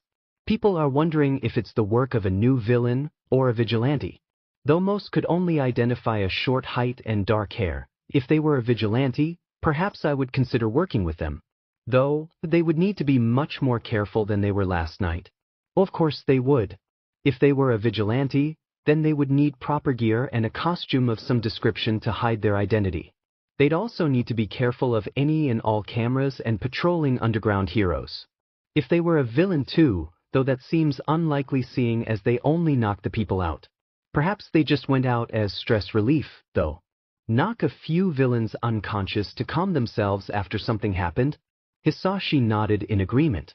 Well, if said possible vigilante did indeed have something on their mind, say, after a nightmare or flashback, then I'd hope they would have someone to talk to about it. Going around assaulting people is a crime after all. Though, it did appear as if all arrested attacked first. So they get away for it this time, at least? Alright. I hope so too. Izuku felt the sweat on the back of his neck as Hisashi nodded once more. Good talk. Hatsum May considered herself an average 9-year-old girl. She went to school, did her homework, and ate her greens. She also built support gear that rivaled most support companies. So she wasn't expecting a green-haired kid that looked like a miniature number 2 hero to be knocking on her window at 3 in the morning. Since May was an average 9-year-old, she ignored him. Until, of course, he opened the window himself and sat on the sill. The two just stared at one another unblinking for a minute before he spoke. I'm here to fill out and turn in some T2A forms. Oh hell yeah. Looks like May wouldn't be so average any longer. A manic grin spread across May's face. I always knew time travelers would ask for my services. What babies do you need, future Kuin? A grin found its way onto the boy's face as well. Oh, I'll need many babies, Mei-chan. Many babies? Mei never thought she'd take any particular liking to a client, but she guessed she was wrong. I look forward to our partnership. May it be fruitful in all its baby making. Notes of Future Past. Volume 1. Entry 8. Dobby, left page. Birthday, unknown. Age, unknown. Height, estimated to be 170 centimeters to 180 centimeters. BLD type, unknown. Quirk, cremation. Dobby could generate an incredibly strong blue fire, though seemingly at detriment to himself. Strongest temperature recorded was upwards of 2000 degrees Celsius. While not much is known of his past, Dobby seemingly found corruption everywhere in hero society and strove to tear it down. What is known of him was that he was cold, driven, and extremely focused on making his goal reality. As long as there were heroes, there was something to destroy. He first appeared during the attack on our first-year summer training camp, though he appeared also at Kamino, the Kyushu battle with Hood, as well as the attack on the Paranormal Liberation Front, among many other conflicts afterwards. During the war, Dobby was mostly seen leading units of Noumu, generally the slightly more intelligent ones. When the pack classes were created, he led them exclusively. This also led to his downfall. Apparently, animals were used in conjunction with humans to create the pack class Noumu, and so Kuji's quirk was effective to a degree. Kuji had been cornered by Dobby and his pack, and turned them on the fire user. Without their leader, the Noumu quickly turned on the only other living human there. Even at 9 years old, Mei was an excellent support technician. She made him a nondescript costume that was both protective and flexible, plenty of hidden pockets, and hid his identity. It was so good, in fact, that he hadn't needed any repairs or upgrades in the 4 months since he started hitting the streets.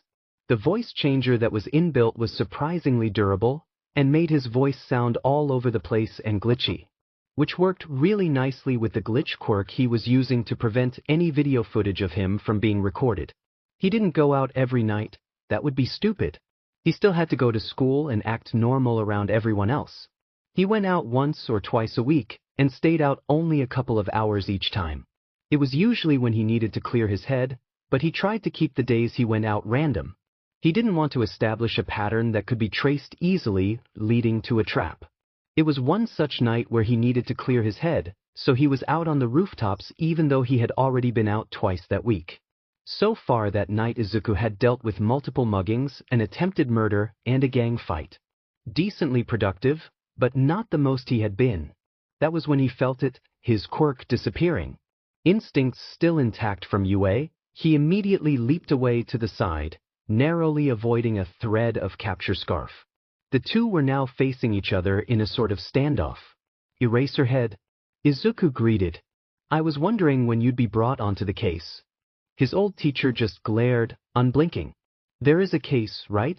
The glaring intensified. I'm going to assume there is. Hey, what name did they choose for me? I'm curious to know. The glare he was receiving wasn't lessened any, but he did receive an answer. Pushed through gritted teeth, but still an answer. Static.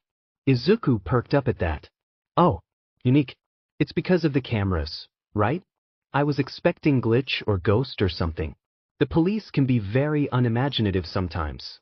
I mean, do you remember Spike Lad? Very unimaginative.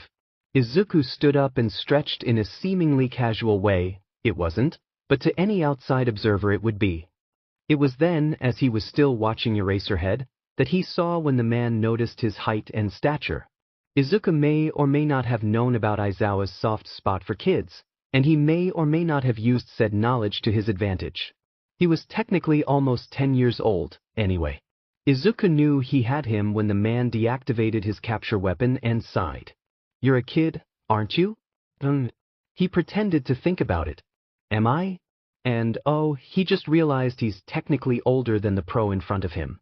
Technically older than what he would be when he started UA the first time. He should wait until he was home to contemplate that one.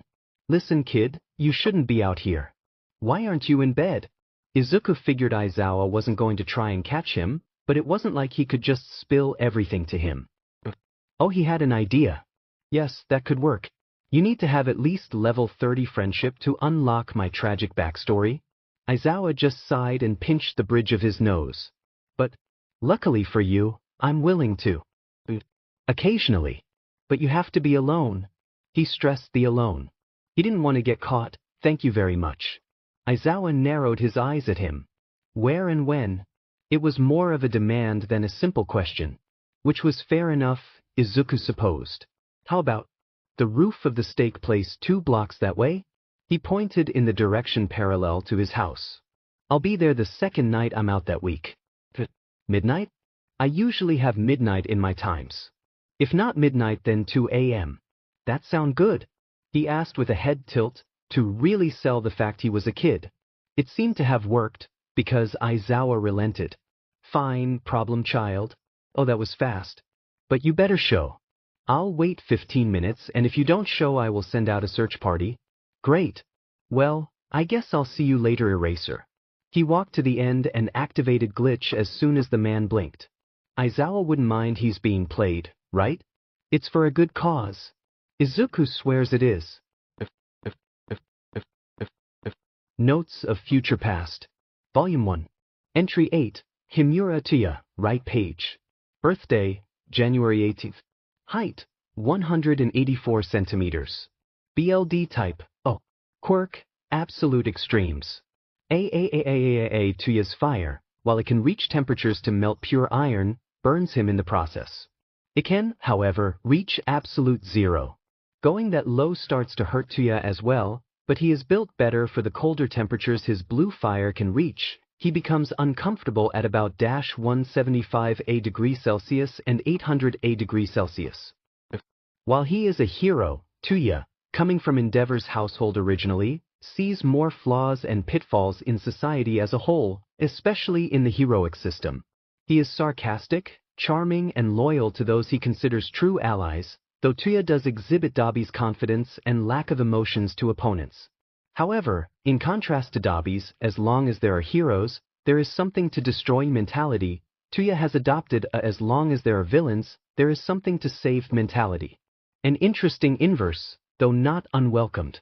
Tuya does detest his father, but is determined to be a better hero than he ever was.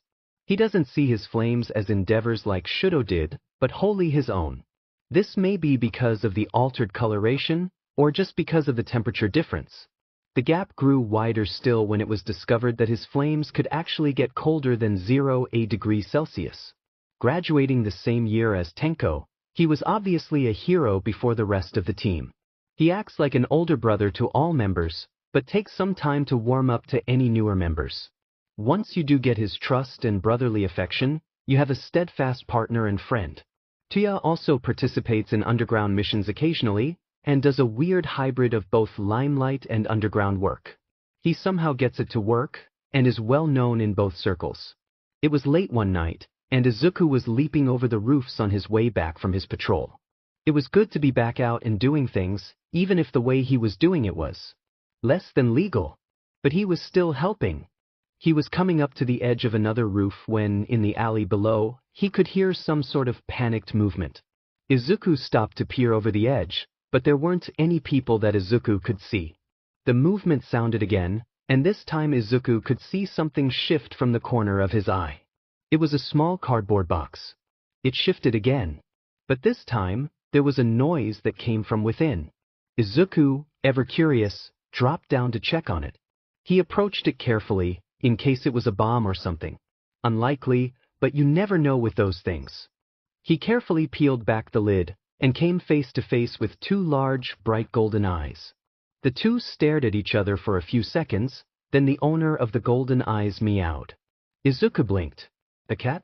The creature's black fur looked well-groomed and clean, so it likely wasn't a stray. Abandonment?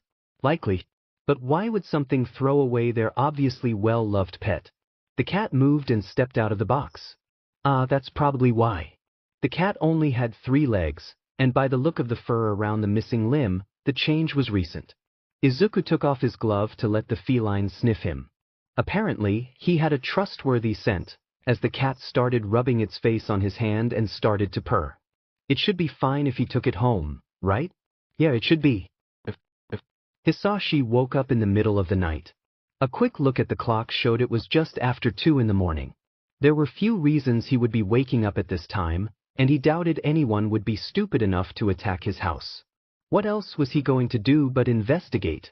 Silently, he made his way to where he sensed life forms, the kitchen, apparently. He rounded the corner suddenly, and was met with his son, still half in his vigilante gear, rummaging the cupboards, and a cat sitting on the bench waiting. The three just stared at each other, so Hisashi raised a questioning eyebrow. As predicted, Izuku went beet red and started sputtering. Something about finding the cat in a box on the way back from patrol and asking if it was fine to keep it. It only had 3 legs, Izuku had said, and it seemed to like and trust him already. Hisashi walked up to the cat and held his hand out for it to sniff. He also activated one of his quirks. He hadn't used that particular quirk in a long time, hadn't really had the need to. You smell like bright one, the cat spoke. But different. A different bright. Nice to see that animals could still pick up on that. Always a useful thing. Little Bright answer call for help. Small Dim want this one to stay, but Big Dull put in dark box. Want to stay with Little Bright. Big Bright say yes? The question was accompanied by a head tilt. This one let 3-leg stay. 3-leg have bite bug? An interesting thing to note was that names in animal were different for humans and animals. Humans were named by their brightness, a thing only true animals could see, and their size. Hisashi thought it had something to do with a mixture of quirks and personality, or perhaps the person's nature as a whole. Hisashi certainly didn't know, but was still curious about it. Animals, on the other hand, were named by their most distinctive feature. If there were 2 or more with similar features, then additional adjectives could be added. Most commonly color or size. This one have no bite bug. The cat confirmed. But need wash. Wet fine. A cat that liked water. That was rare. Wash when world light. 3-leg food and sleep. Little Bright also sleep. This one understands. Hisashi came out of the conversation to see Izuku looking between the two, having a look of absolute wonder on his face. You can speak to animals? He asked in a hush whisper. Yes, and if you're lucky I might give you a copy of the quirk. I'll teach you all about animal speak later. After you give the cat some food, please do sleep. We need to wash it tomorrow. Excited at the prospect of being able to speak to animals, Izuku just mock saluted. Yes, sir. Little Bright can understand this one now, yes? This one understands Gold Eye. Gold Eye? Not 3-leg? Oh. Never seen Gold Eye on 4-leg. Seen many 3-leg. So, you Gold Eye. This one like. This one thank Little Bright. This one happy Gold Eye like name. Gold Eye want food. This one like wet scale. Not feather na flight. Feather wet walk this one like. Gold Eye like small by gear. This one not like small by gear food. But this one like small by gear. This one understands. Dad? Yes, Tenko? Why are Izuku and the cat staring at each other? They're talking. What about? What Gold Eye likes to eat, currently? Yes to fish and duck, but not chicken or mice. Why Gold Eye? That's what Izuku decided to call the cat in animal language. It is a good name, I think. Speaking of, we'll need to take them to the vet soon. Okay, Dad. Big Bright says we take Gold Eye to animal healer soon. This one understands. Notes of Future Past. Volume 1. Entry 9. Aizawa Shoyuda, left page. Birthday, November 8th. Age, 39. Height, 183 centimeters. BLD type, B. Quirk, erasure. Aizawa could prevent use of emitter and transformation quirks if he had a visual on them when his quirk was active. Strangely, his hair also floated when active. Aizawa was reserved and stern, though held a soft spot for kids.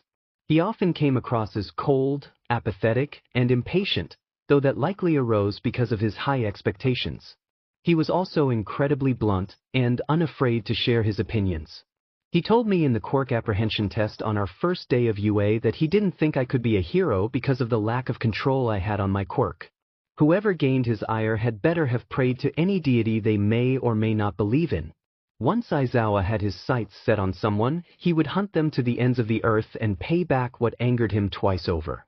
Aizawa was an incredibly capable underground hero, and was even said to be one of the top and excellent teacher. Aizawa had a no bullshit policy and expected everyone to go beyond, but not so much as to break themselves. During and after UA, he mentored Hitoshi in underground heroics, helping him with anything regarding that field. They were practically father and son. Aizawa would also try and help the rest of us if we had any troubles. Apparently, in the underground things were stirring and rumors were flying like crazy about a month or so before the war started. Knowing something big was about to happen, he tried to warn the Hero Public Safety Commission as well as many top agencies, but the HPSC had refused to listen and had the agencies reject any tips from him. He managed to get some warning to those of us who he had personal contact with, but he directed most of his attention to the underground heroes, who were hearing the same rumors, and construct a unified organization. This was the start of the ISN. As the war raged further and further on, the ISN split into 4 divisions specialized in different crucial aspects for survival. These were communication, intelligence, smuggling, and surveillance. Communication dealt with different settlements communicating with one another. Intelligence was information sharing between the underground and limelight heroes. Smuggling was moving people and supplies discreetly, and surveillance was watching and reporting on any and all villain and Noumu movements and developments. 2 years into the war, Eraserhead found himself face to face with one of the first Noumu packs. He chose to engage, to let Hitoshi escape with the knowledge of the new class, leadership of the ISN, and the vegetable seeds they were there for. Do you have your notebooks? Your pens and highlighters? Your phone?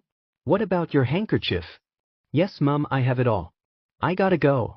It was slightly amusing to watch it happen, or at least Izuku thought so. It was slightly frustrating when it happened to him, because he was almost late for his train, but having someone else go through it too brought him a smug satisfaction. Have fun at UA Tenei. Izuku's hair was rustled by 4 fingers. Behave, Brett. The teasing was light-hearted and accompanied by a smile. I'm off, see you all later. See you later. He was happy for Tenko. Apparently his brother got one of the top 5 spots on the entrance exam and was put in class 1A. He was, again, in the same class as Tuya.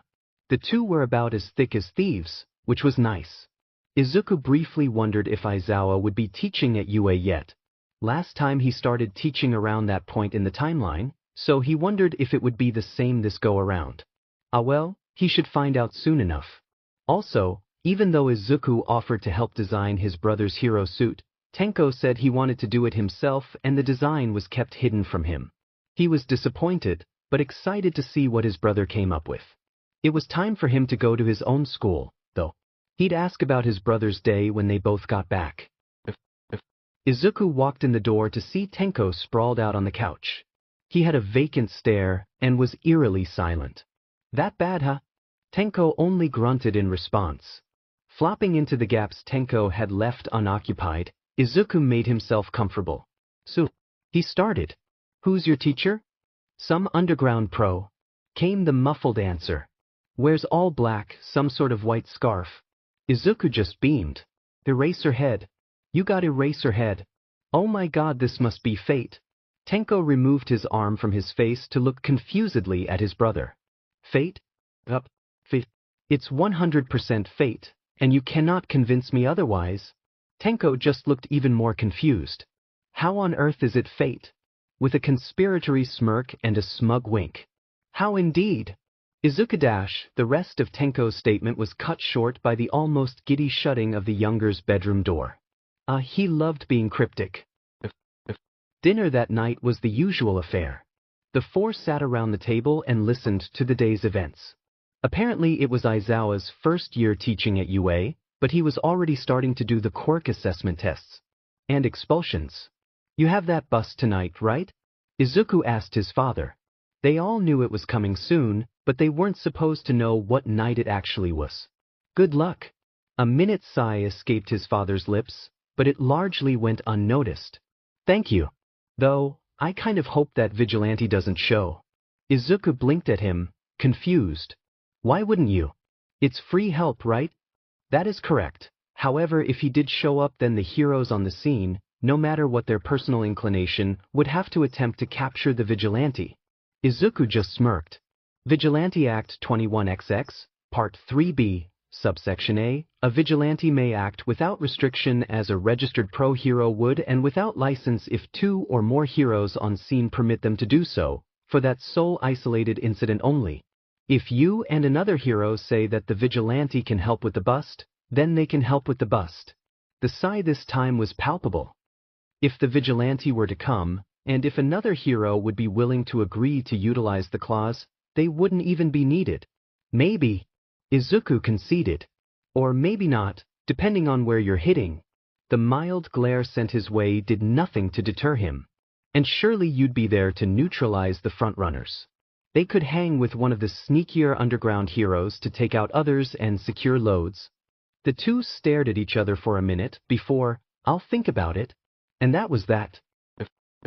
Izuku saw the exact moment Aizawa recognized it was him standing behind Musketeer. He could tell because of the look of internal death and resignation in his eyes, which was endlessly amusing, and Izuku was looking forward to messing with him as much as possible. Eraser. Funny seeing you here. See Musket? He can do it? The elder Midoriya just looked at Izuku with a raised eyebrow, thankfully saying nothing. What are you doing?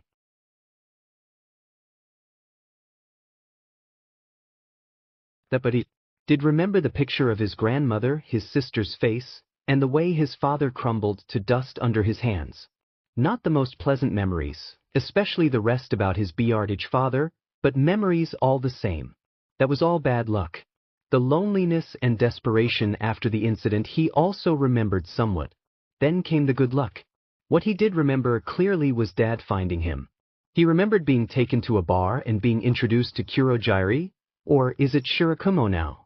Tenko didn't know, but apparently memories from before he was Kurogyari have been returning slowly, and he remembered a year or two later he was taken to the Midoriya house. There he met his aunt and cousin, though now they're his mother and brother, and he couldn't ask for a better family. Then, because his brother had always had a weird ability to befriend troubled kids, Izuku befriended the then Todorokis. Tenko met his best friend in that family, and they'd always been there for each other.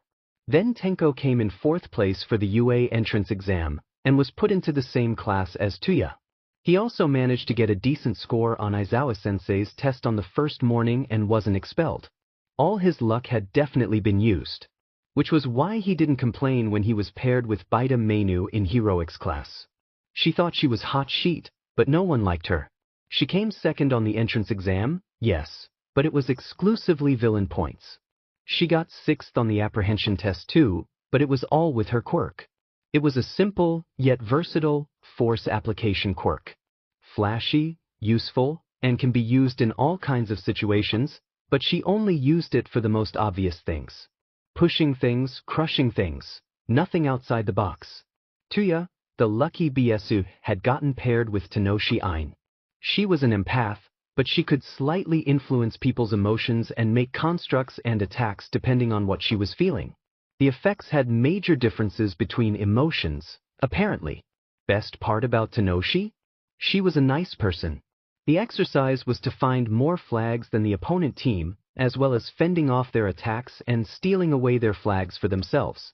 They also had a home base of sorts. Really the whole thing was capture the flag, but with extra flags everywhere. Simple enough. For anyone that didn't have Baita Mainu, that is. You just stand back. Do something even a worthless worm like yourself could do, like hold the flag. You can do that much, right? She didn't even wait for a response before sauntering off to find the other team. Tenko just sighed and hung his head in his hands. She was going to get destroyed by the other team. Another slide to the bad luck. They were against Tuya and Tenoshi, a powerful duo without arrogance and with smarts to plan things out. The smart thing for Tenko's team would have been Baita defending the flag, as she could push anything and everything away from it, while Tenko, who'd had some level of stealth training already, and in all honesty was probably lighter, go fetch the other flags. But no, Baita just had to go off on her own. Tenko would just have to set up as many defenses and traps as he could. It took all of the prep time and then some to set everything up. Tenko wasn't quite confident in using his large-scale decay yet, so he was stuck with decaying things in small sections, as well as doing it quietly so as to prevent the other team from potentially hearing what he was doing. The ground immediately surrounding the flag housed a complicated web of pipes and construction materials, while the ground further out from that was similar to a moat with rudimentary spikes at the bottom. Tenko had also managed to create only a single entranceway to the grotto he made, not including from the sky, and there were some basic traps he constructed in the passageway inwards. Pretty decent for the limitations he had. He only had a moment to consider if he would stay with the Bubei trapped flag, or if he would go collect the mini ones, before the signal to start echoed through the jungle of pipes that was their battleground.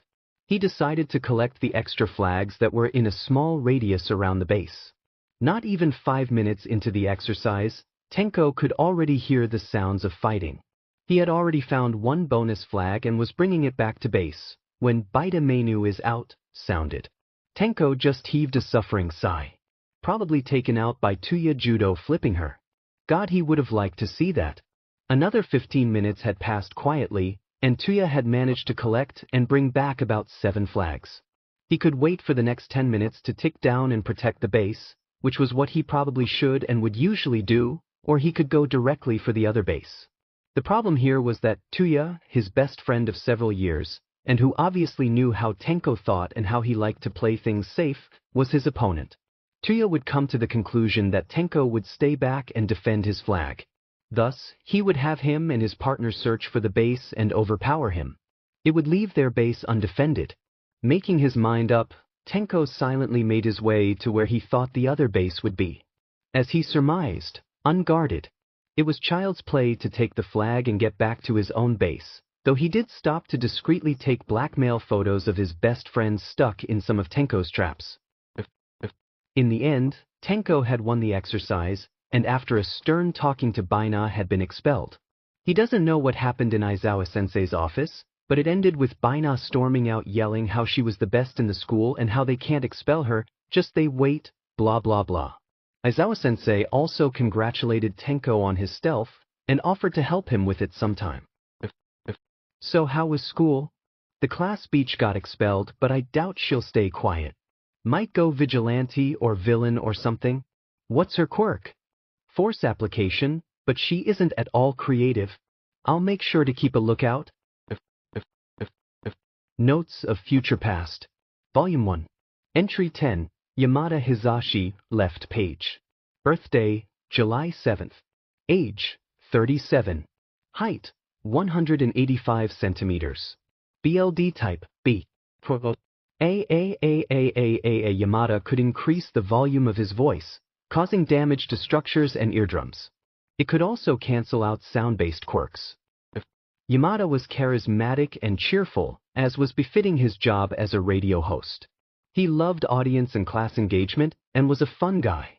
He was incredibly grudge-bearing, though not as much as Aizawa was. He was saddened after learning of something about Kurogiri, though he refused to say what, and went on a warpath shortly after the beginning of the war, hunting him and all his affiliates down. He naturally didn't last long, dying within the first year of the war, before even All for One was freed from Tartarus. Apparently Aizawa had tried to get him to stop many times, but was just brushed off repeatedly. He never showed up as a Noumu, though witnesses of his death reported that the body was in too many pieces and in too bad shape for that to be possible. We theorized he was taken out by a prototype version of a work-class Noumu. It was a quiet Friday night. Izuku thought jumping from rooftop to rooftop. He wasn't complaining, though. He loved helping people, but sometimes a quiet night was a good break.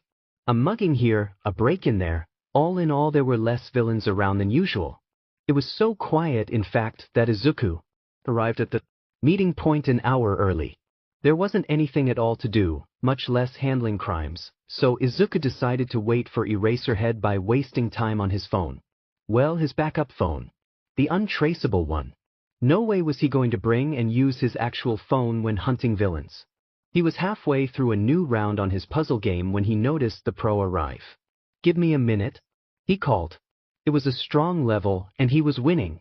The man settled down a meter or so away from him, patiently waiting for the phone to be put away. It didn't take long, and when Izuku looked up he saw Aizawa handing him a takeout pack of katsudon. Izuku took the offered food.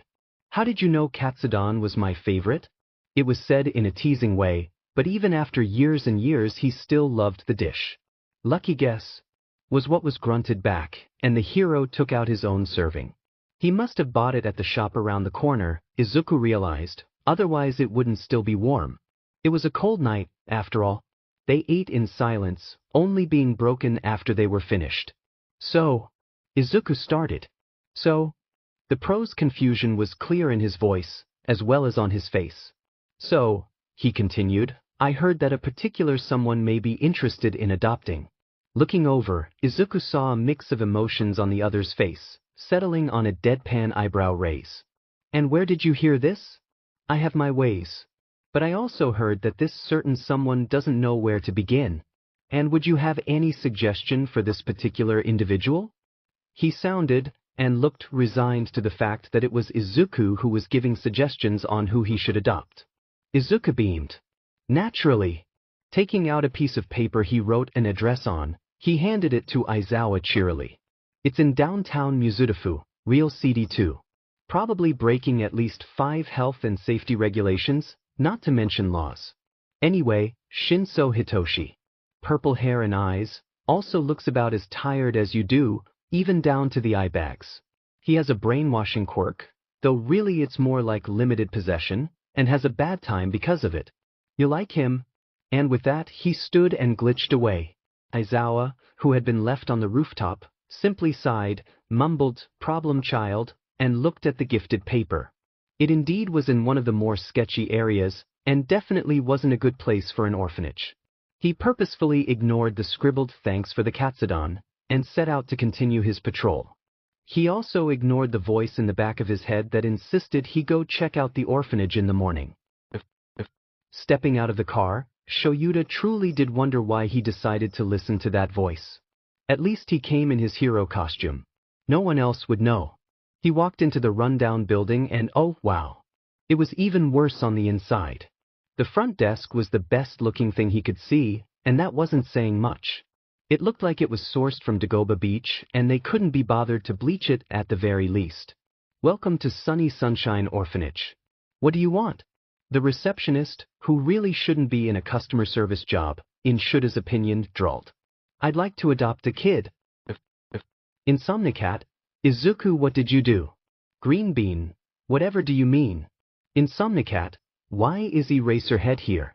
Insomnicat, and why is he adopting me? Green bean, I don't know what you're talking about. Insomnicat, he asked for me specifically. Insomnicat, why does he know I'm here? Insomnicat, why does he know who I am? Green bean, smiley face. Insomnicat, what did you do? Notes of Future Past. Volume 1. Entry 10, Yamada Hizashi, right page. Birthday, July 7th. Height, 185 centimeters. BLD type, B. Yamada can increase the volume of his voice, causing damage to structures and eardrums. It could also cancel out sound-based quirks, and he can change the pitch to a degree. As the changes to the timeline I caused had minimal impact on Yamada until later on, he largely remains the same as before. He's a little more open, however, but that may just be because of the Shirakumo fiasco. After Hitoshi was adopted by Aizawa, Yamada became his honorary uncle, and after Aizawa was found to be related to Nana, he became mine and Tenko's honorary uncle as well. He loves Eri, almost as much as the rest of us, and constantly buys her things that we pretend to ignore. Like the feline Furby thing. He was placed under strict rules after that one. It didn't matter what Izuku said, Hitoshi would not believe he had nothing to do with him being adopted by Eraserhead. How would the pro even know who he was? Where he was? It was definitely suspicious, and as a nearly 11-year-old, Hitoshi would get to the bottom of it sooner or later. His day had started out normal. Wake up half an hour early, make his bed as neat as possible, have a silent and secluded breakfast, which was barely a slice of stale bread that day. Filling. Then sit himself in an empty closet until he was called down for anything. Which was usually lunch, but instead he was called down an hour early with, "Shinsu, there's some hobo wanting you. Get your bag." Because the orphanage was an absolute shithole, it didn't care who wanted to adopt the kids as long as they left. Most ended up back at the orphanage within a month or two, anyway. Hitoshi, naturally, wasn't expecting much from this one either. That was of course until he walked down the steps to the ground floor and saw Eraserhead standing there. Hitoshi very nearly tripped over his own feet when he recognized who it was. "Right. Here he is, sign here and you can go." Said Pro stared incredulously at the woman, but signed anyway. "Come on kid, let's get you out of here." The drive to the apartment, at least Hitoshi assumed it would be an apartment. He really hoped it wasn't some unused warehouse by the docks. Was silent, though. Hitoshi did try and interrogate his freckled friend. It had to have something to do with him. And he had been pretty cryptic lately. Near jolting at the car being parked at the foot of a decent-looking apartment building, and closer to the Midoriya house than the orphanage was, he noted, Hitoshi couldn't help but notice that Eraserhead's clothing was covered in cat fur. He quickly shook himself out of his stupor and walked up the stairs after his new adopted father. The elevator's broken. There was a pause when the pro went to open the door, seemingly remembering something. "Try not to let the cats out," was all the warning he got before a stampede of fluffy felines almost bowled him over. Hitoshi let out an oof dash as the fluffiest of the bunch headbutt his stomach, winding him. There were, that Hitoshi could see 5 of them. An orange tabby that was missing an eye, a large tortoiseshell with a nicked ear, a pure white kitten with what looked like the start of wings growing on its back, a black cat with a 3rd eye, and an ashy one, the one that winded Hitoshi, that was very warm. "All right hellions, get back in here," came a call from down the hall. Eraserhead, stood there holding a bag of cat treats. He shook the bag, and all 5 felines ran back to him, meowing incessantly. Seeing his chance, Hitoshi walked inside and shut the door. The apartment was sparsely decorated, though Hitoshi could see a couple of photos of Eraserhead, Present Mike, Midnight, and Ingenium. Hitoshi reached the living room and paused. There, lounging on the couch staring at him, was the single largest cat he'd ever seen. He stood there and stared back. This lasted for almost a minute, before the cat decided it didn't have a negative opinion of him and went back to sleep. "All right kid," Hitoshi jolted and whipped around to see Eraserhead standing there. "I have a spare room that's now yours next to the bathroom. Also, my name is Aizawa Shoyuda. I'm both a hero and a UA teacher, so I'll be out most nights and during the day." He reached into his pocket. "Here's a key to the apartment." "Thanks," Hitoshi mumbled, and by the time he looked back up Aizawa was gone. It wasn't strong to find his way to his new room. It wasn't the largest apartment, after all, and what he found was a simple room with everything that a bedroom needed. It was still one of the nicest rooms he'd ever stayed in. Hitoshi placed his meager backpack on the bed and had started to unzip it when a knock at the door interrupted him. "Here's both my personal number and my emergency number. Please only use the emergency one for actual emergencies, unlike a certain blonde used to." He gingerly took the offered paper and put it in his pocket to add to his phone later. "I'll leave you to get settled in, and we'll go shopping tomorrow for anything and everything. If you need me, I'll be grading tests in the kitchen." Well, Hitoshi thought, that's that. Izuku probably did it. Insomnicat, there are so many cats.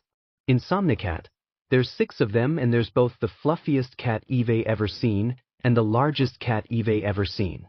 Green Bean, you have to invite us over. Noodle Slurper, yes. Hitoshi, we have to meet them. Boom Boy, who the F changed the chat name again? Dove Moisturizer, Green Bean, true though.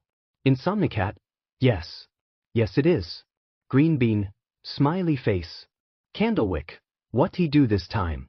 Green Bean, smiley face. Insomnicat, he got me adopted. Noodle Slurpler, Hitoshi, that's amazing. Candlewick, congrats dude. Insomnicat, by Eraserhead. Boom Boy, Zuku. Green Bean, smiley face. Dove Moisturizer, I'm telling dad. Green Bean, wait Tenko no. Notes of Future Past. Volume 1. Entry 11. Kayama Nomuri, left page. Birthday, March 9th. Height, 175 centimeters. BLD type, A. Quirk, somnambulist.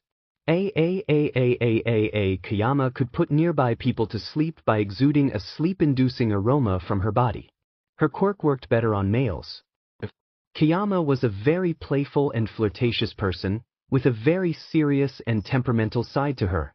She got angry when interrupted or insulted, and when it came to insults she was especially sensitive about her age. She had no shame for dressing or acting sexually in front of students of any age. Despite her flirtatious personality, Kayama was intelligent, perceptive, and articulate, though her personality also had her at odds with heroes such as MT Lady, whom she had an intense rivalry with. Kayama helped us choose our hero names, as well as assisted in extracurricular lessons in close combat. In the war, Kayama quickly changed her costume to be both more protective and off-brand for her as a hero. She threw herself into work with the ISN. She apparently had extensive work as an underground hero, and applied those skills well to help the war effort. In the ISN, Kayama was made head of the surveillance branch, and assisted Hitoshi to run the network as a whole after Aizawa died. Kayama died on mission to help plan the evacuation of Morioka, and the information she gathered was instrumental in organizing the timings and which tunnels to use.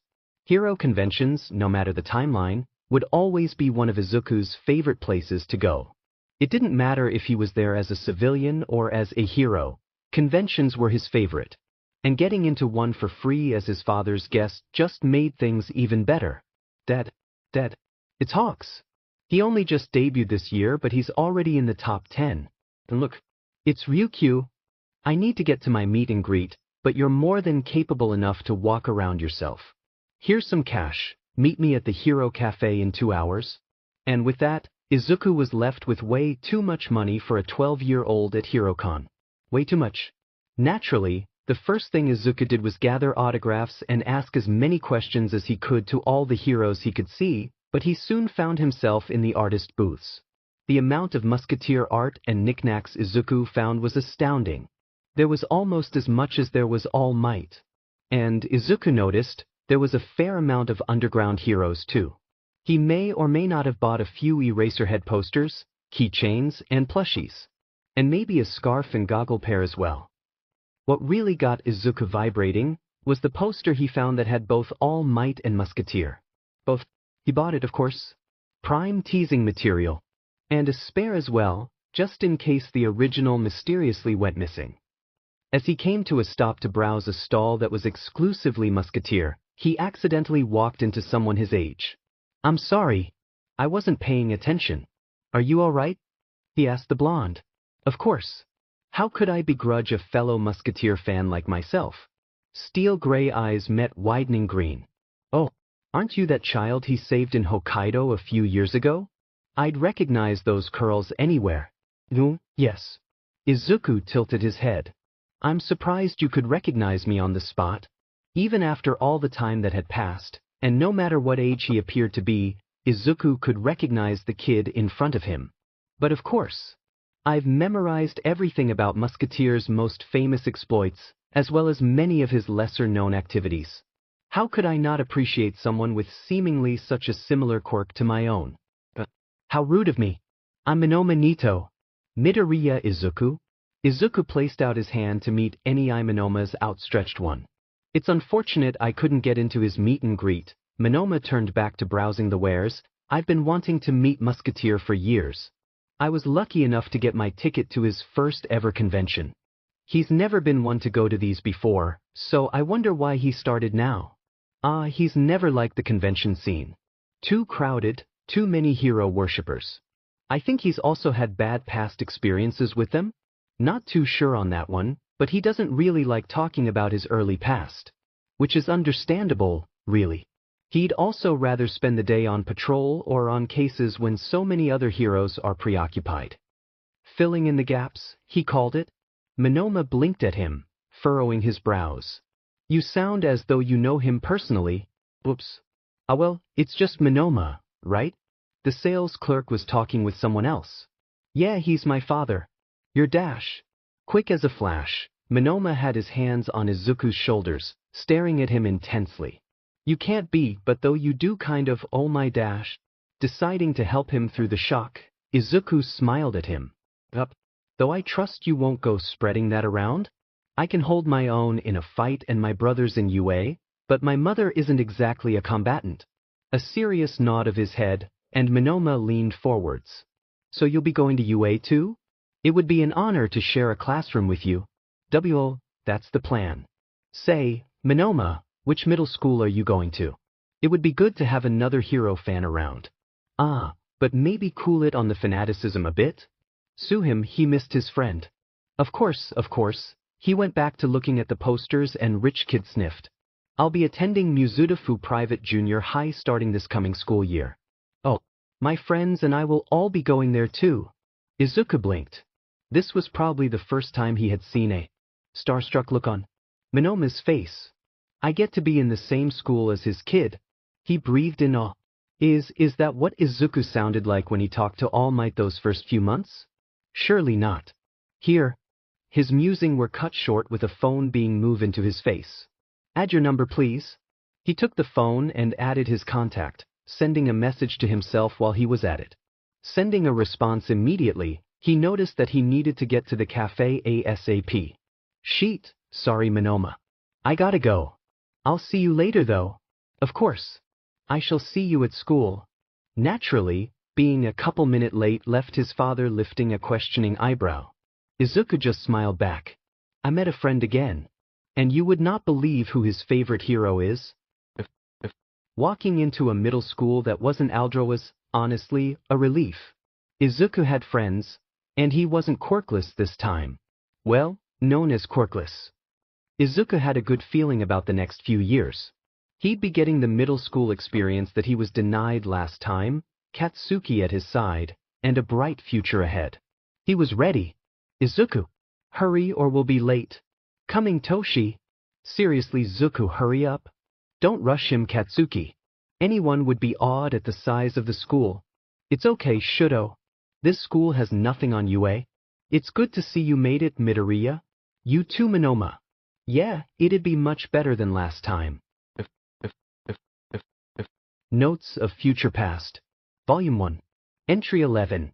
Kayama Nomuri, right page. Birthday, March 9th.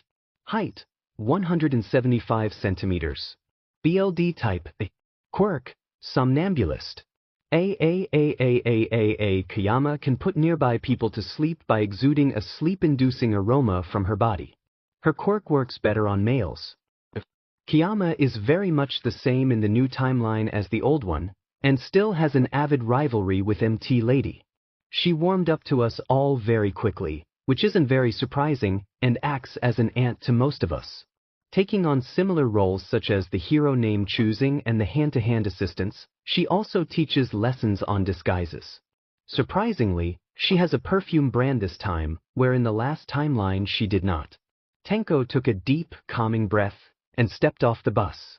The stadium they had been taken to was a large one. It could easily fit the school's main building many times over. And that was just what Tenko could see. Everywhere he looked there were students and their teachers. Over there was Ketsubetsu, and over there was Shiketsu, just to name a couple. Come on Tenko. Tuya called out for him. That license isn't gonna earn itself. Huffing a laugh in response, Tenko countered his friend. I could say the same to you, Mr. I can't leave the house until my hair is perfect. I mean really, it's just going to get messed up anyway. Tuya's shoulder bumped into his in a friendly gesture. Not if I take extra care. And you're just jealous you can't get locks like these? He gestured to his loose plate. With that greasy hair of yours? It's not that greasy. I use special shampoo. Alright, started Aizawa from the front of the group. Here's how this is going to go. In a minute you're going to go get changed into your hero costumes, and then you're going to go to the room at the end of the hall. If you get lost you're expelled, there are signs. You'll get instructions for the exam there. Unlike the exam for the full hero license, the provisional license doesn't have a written portion. If you fail the first section, there are signs to the seating area. Come find me after you've changed back into your uniform. I'll meet the rest of you outside after the exam is finished. Now get going.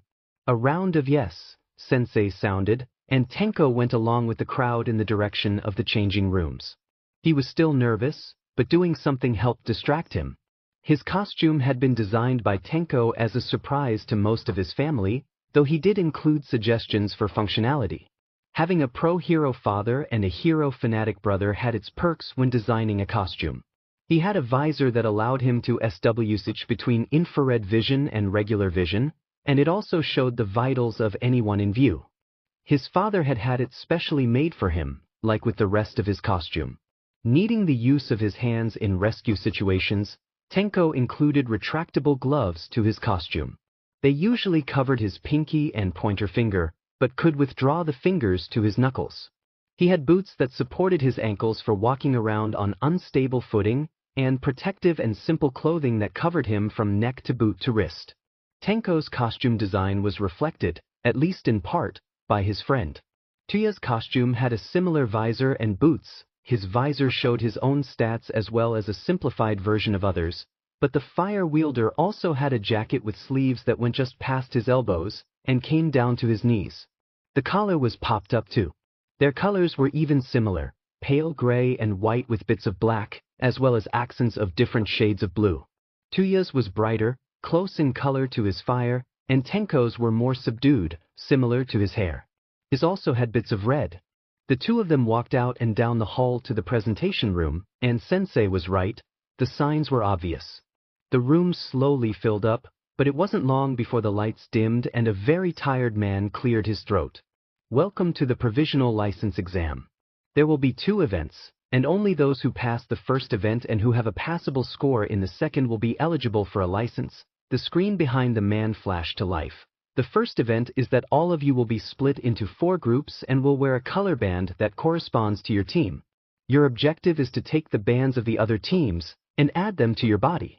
You're not out if you lose your original band or are left bandless, but each one will correspond to a point each, and you get a bonus if you keep your original band the whole time.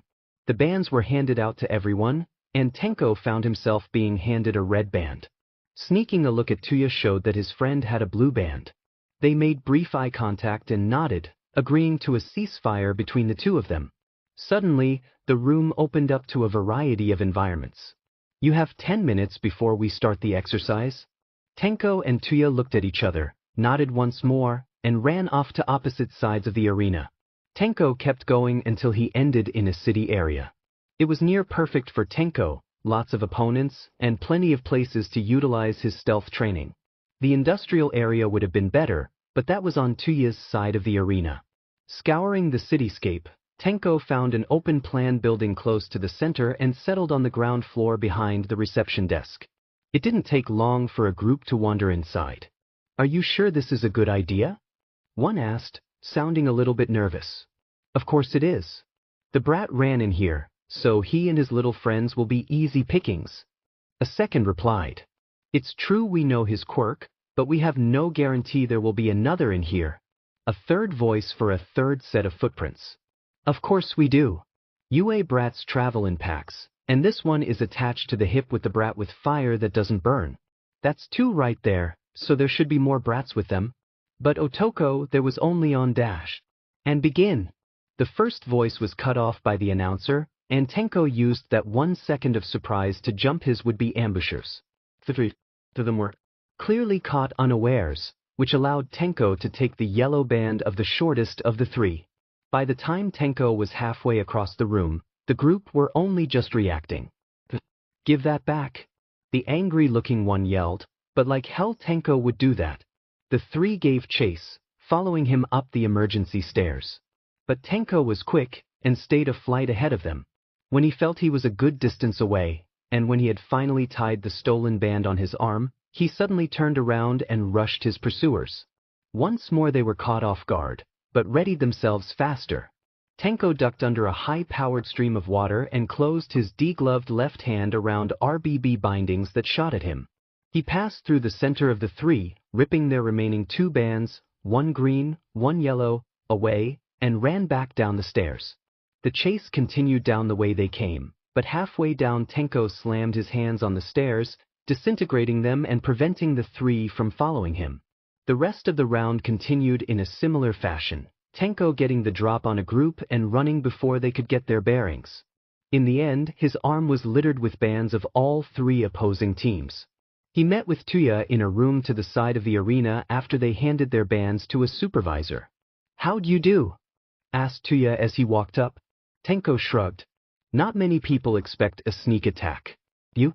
His friend snorted in mocking amusement. "Way too many people think my fire is purely aesthetic. It's frustrating but useful. Especially when they just stand there and take it." Pikes. "Yeah. Attention everyone," the examiner called out over the speakers. "Those who passed the first event will be displayed on screen.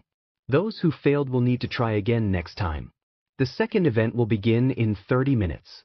The wait was admittedly boring. The lunch provided to them was good, at least. But mostly he just messed around with Tuya, and potentially scarring some of the other school's psyches.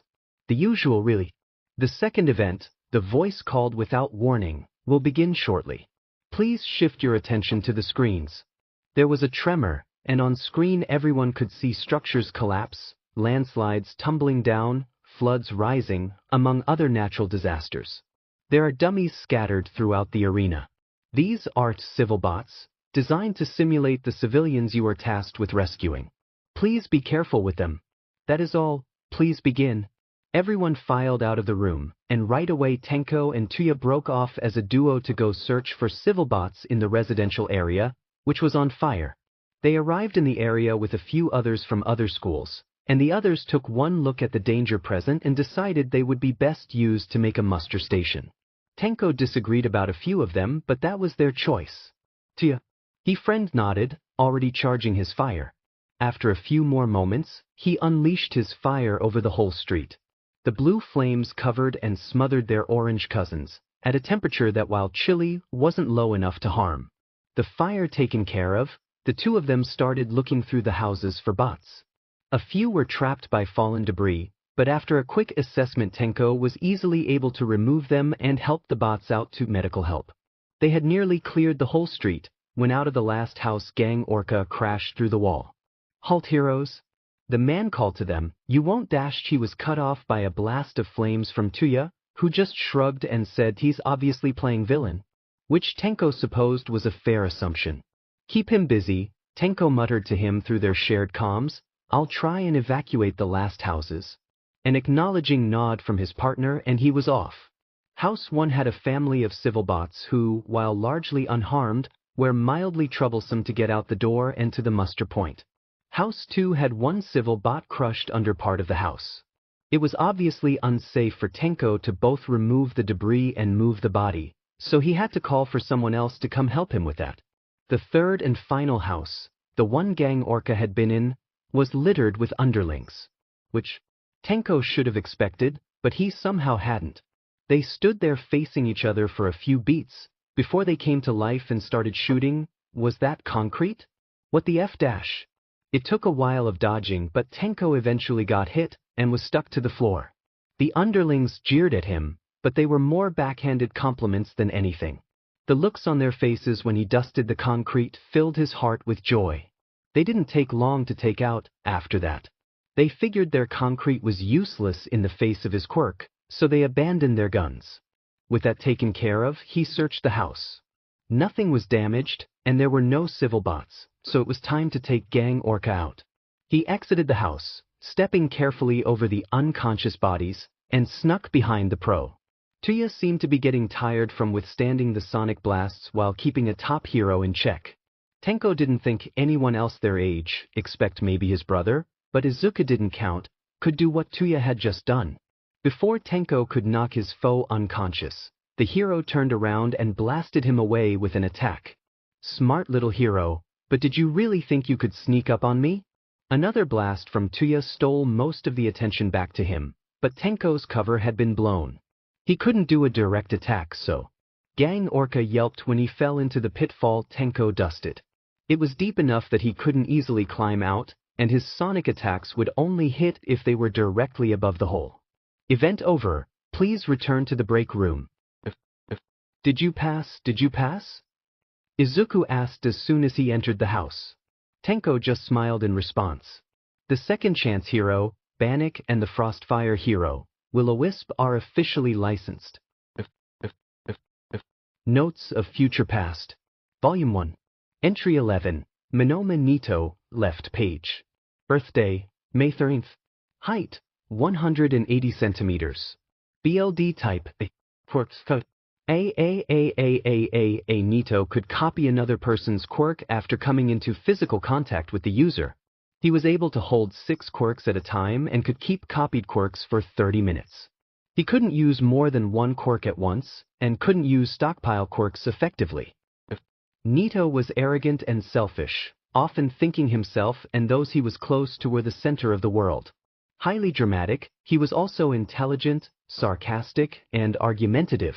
At UA, Nito was near obsessed with beating and one-upping Class A. Kendo usually kept him in line, but there were times where both her and Oways were not available to stop him. He was also compassionate and encouraging to those he saw as close, and offered constructive criticism rather than blatant insults. After graduation, Nito became a prominent sidekick to a popular yet diverse agency where his abilities were on full display. He only managed to become a fully fledged hero 6 months before the war broke out. During the war, Nito was in charge of the Greater Tokyo area due to his excellence in management and his versatility in the field. After gradual losses in Greater Tokyo, Nito eventually had to move all civilians and operations to the Chiba area and worked under Katsuki. The two made a surprisingly good pair, and Nito was in charge of the more day-to-day things. He also helped evacuate Chochan from Morioka as well as around Chiba. He was skeptical of Operation Butterfly at first, but it was more out of fear of Chochan's health than the success of the operation. It was late at night, and Izuku was out as static. Halfway through the school year, and Izuku couldn't be happier with some of the outcomes of his changes.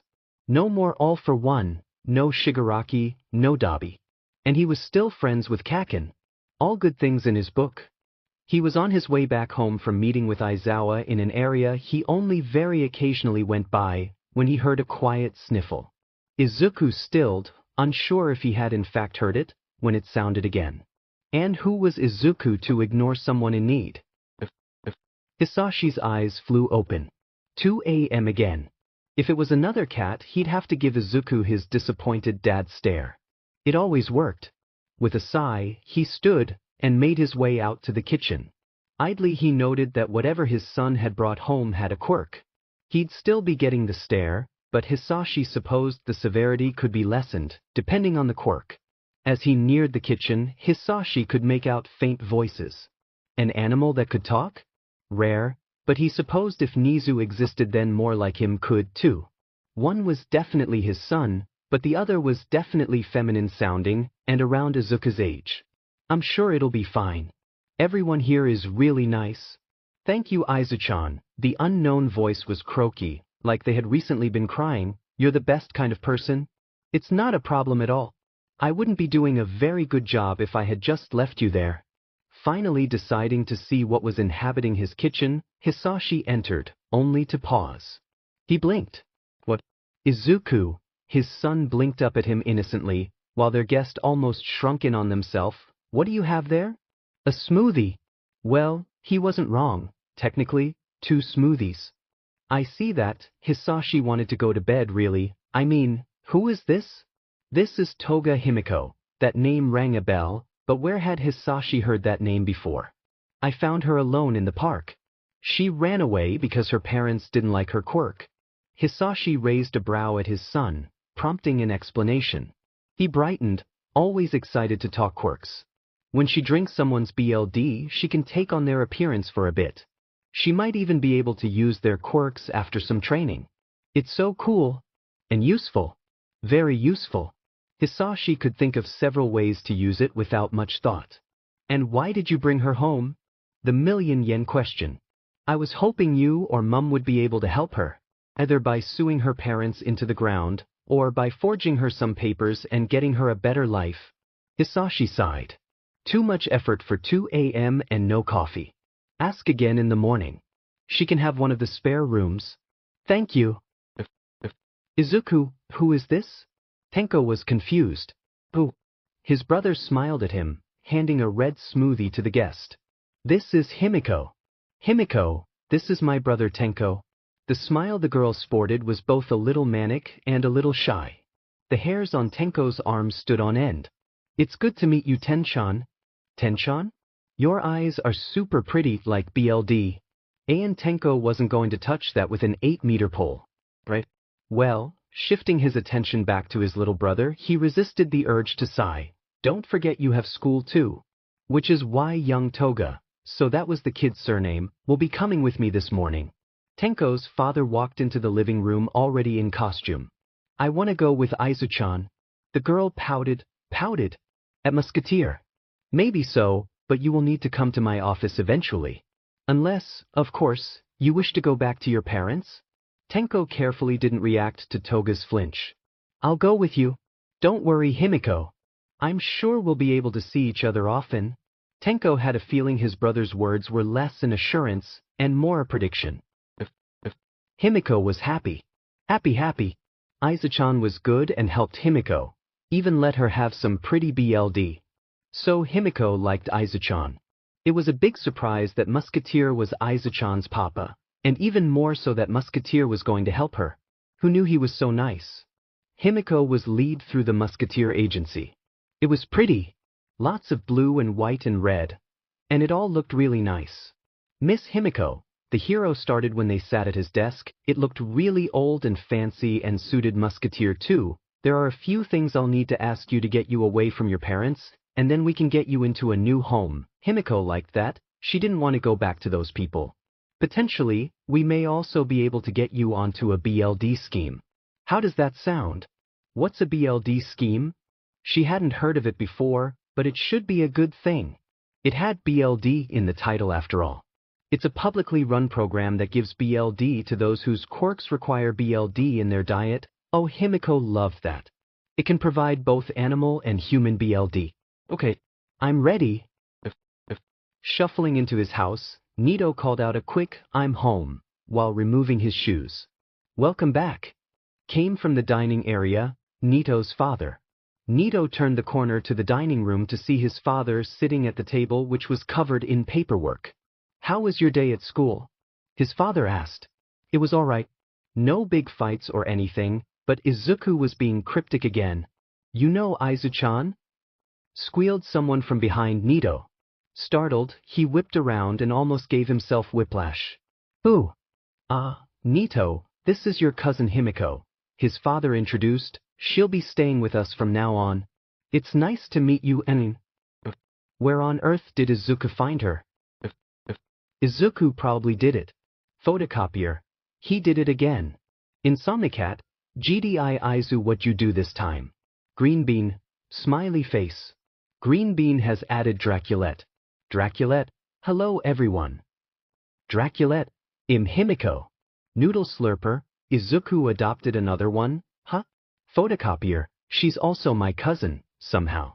Boom boy. God damn it, Zuku. Boom boy. Another one?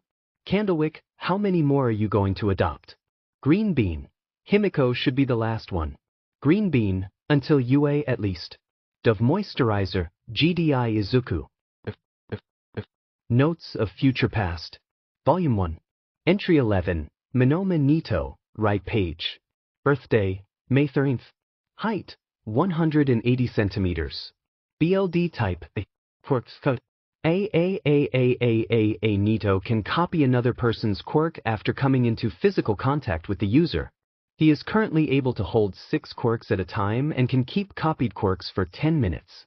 He cannot use more than 1 quirk at once, and cannot use stockpile quirks effectively. Nito, instead of ripping into the rival class at any given opportunity, has formed a healthy rivalry with both 1B as a whole, as well as some members of 1A. He still does prioritize himself and those he is close with, but does consider others' feelings. I speculate that this is due to both the appearance of Musketeer, as well as his friendship with my friend group throughout middle school. He is still highly dramatic, intelligent, sarcastic, and argumentative, but now has the ability and will to hold back on his more troublesome traits and tendencies. As a fellow quirk analyst, Nito provides insight into ways to utilize and improve others' abilities, though this is mostly limited to the team and select few others. He is the type to remember an offhand comment from 6 months previous and plan an over-the-top surprise birthday party for his friends. Nito is a valuable analyst and works well on all types of mission, from stealth with his cousin to grand fights to rescue operations. He has also recently started working with Mei and Momo on support gear and supply production. Izuku paced his room. It had been about a decade since he went back through time, and it felt like he was forgetting something, or rather, someone. He'd befriended and saved anyone he could reach, but there was a feeling in the back of his mind that there was one more he could save. Let's see.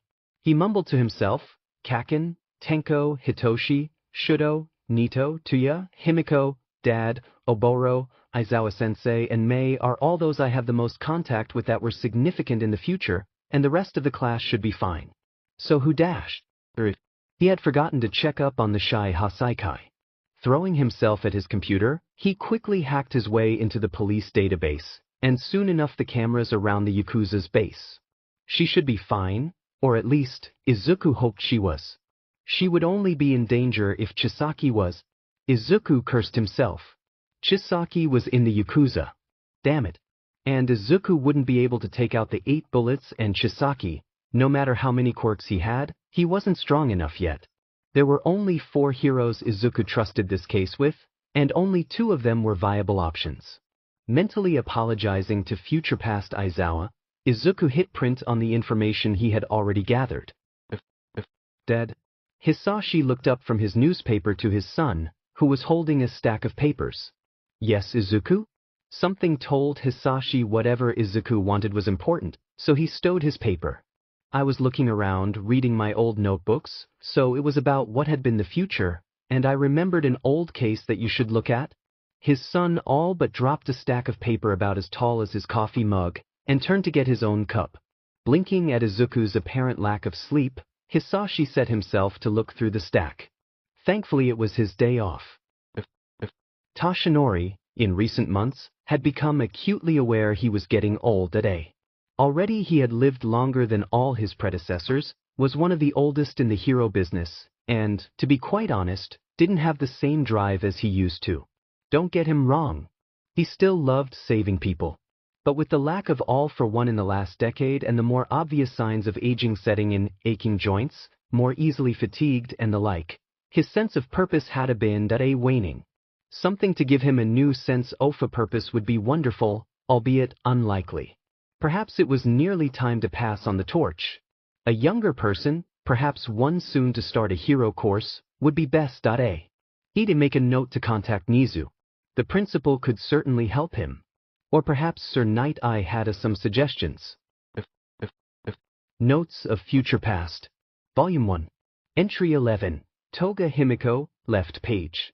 Birthday, August 7th. Height, 157 centimeters. BLD type, AB.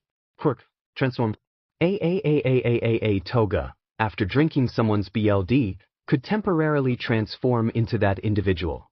After awakening her quirk, she also had access to certain people's quirks when transformed. Oddly, she could also copy a person's clothing when she transformed. One of the original members of the League of Villains, and later one of the Paranormal Liberation Front's lieutenants, Toga Himiko was psychotic and one of the more dangerous individuals in the war.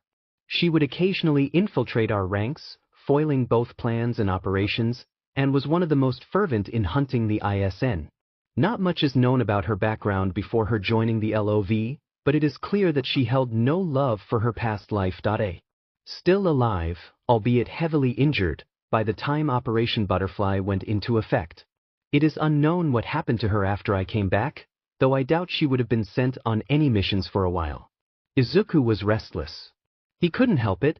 He wasn't allowed on the Shai Hasaikai raid, but knew his father had been part of it, if only because he was the one to bring the case to attention. The raid had been scheduled for the morning of March 12th. It was now almost dinner time on the 13th. A knock came at his bedroom door. "I can hear you pacing from my room," Tenko called. "If Dad was at the hospital we would have been called." Changing direction, Izuku paced over to his door and all but ripped it open to see his brother perfectly calm. "It's not Dad I'm worried about, And he wasn't. His father would get some good quirks out of the venture, overhaul among others, but he could fight and if needed take down the Yakuza completely by himself. No, Izuku wasn't worried about his father. Tenko merely raised an eyebrow. So, why are you wearing a hole through the floor? There's more to the raid than just taking out some Yakuza and confiscating some trigger. And what would that be? More importantly, how do you know about this? Because he was cut off by the front door opening.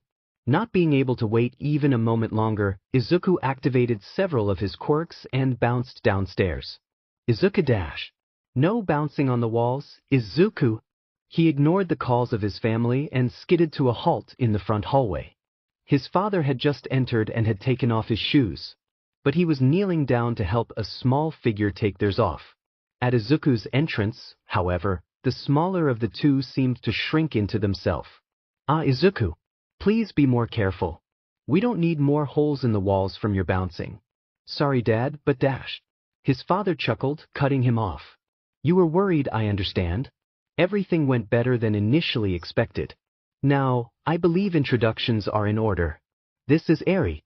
Eri, Hisashi's expression softened as he redirected his attention, having stood up a moment before. This is my son Izuku. He's the one that helped me find you. And the one behind him is Tenko, my other son.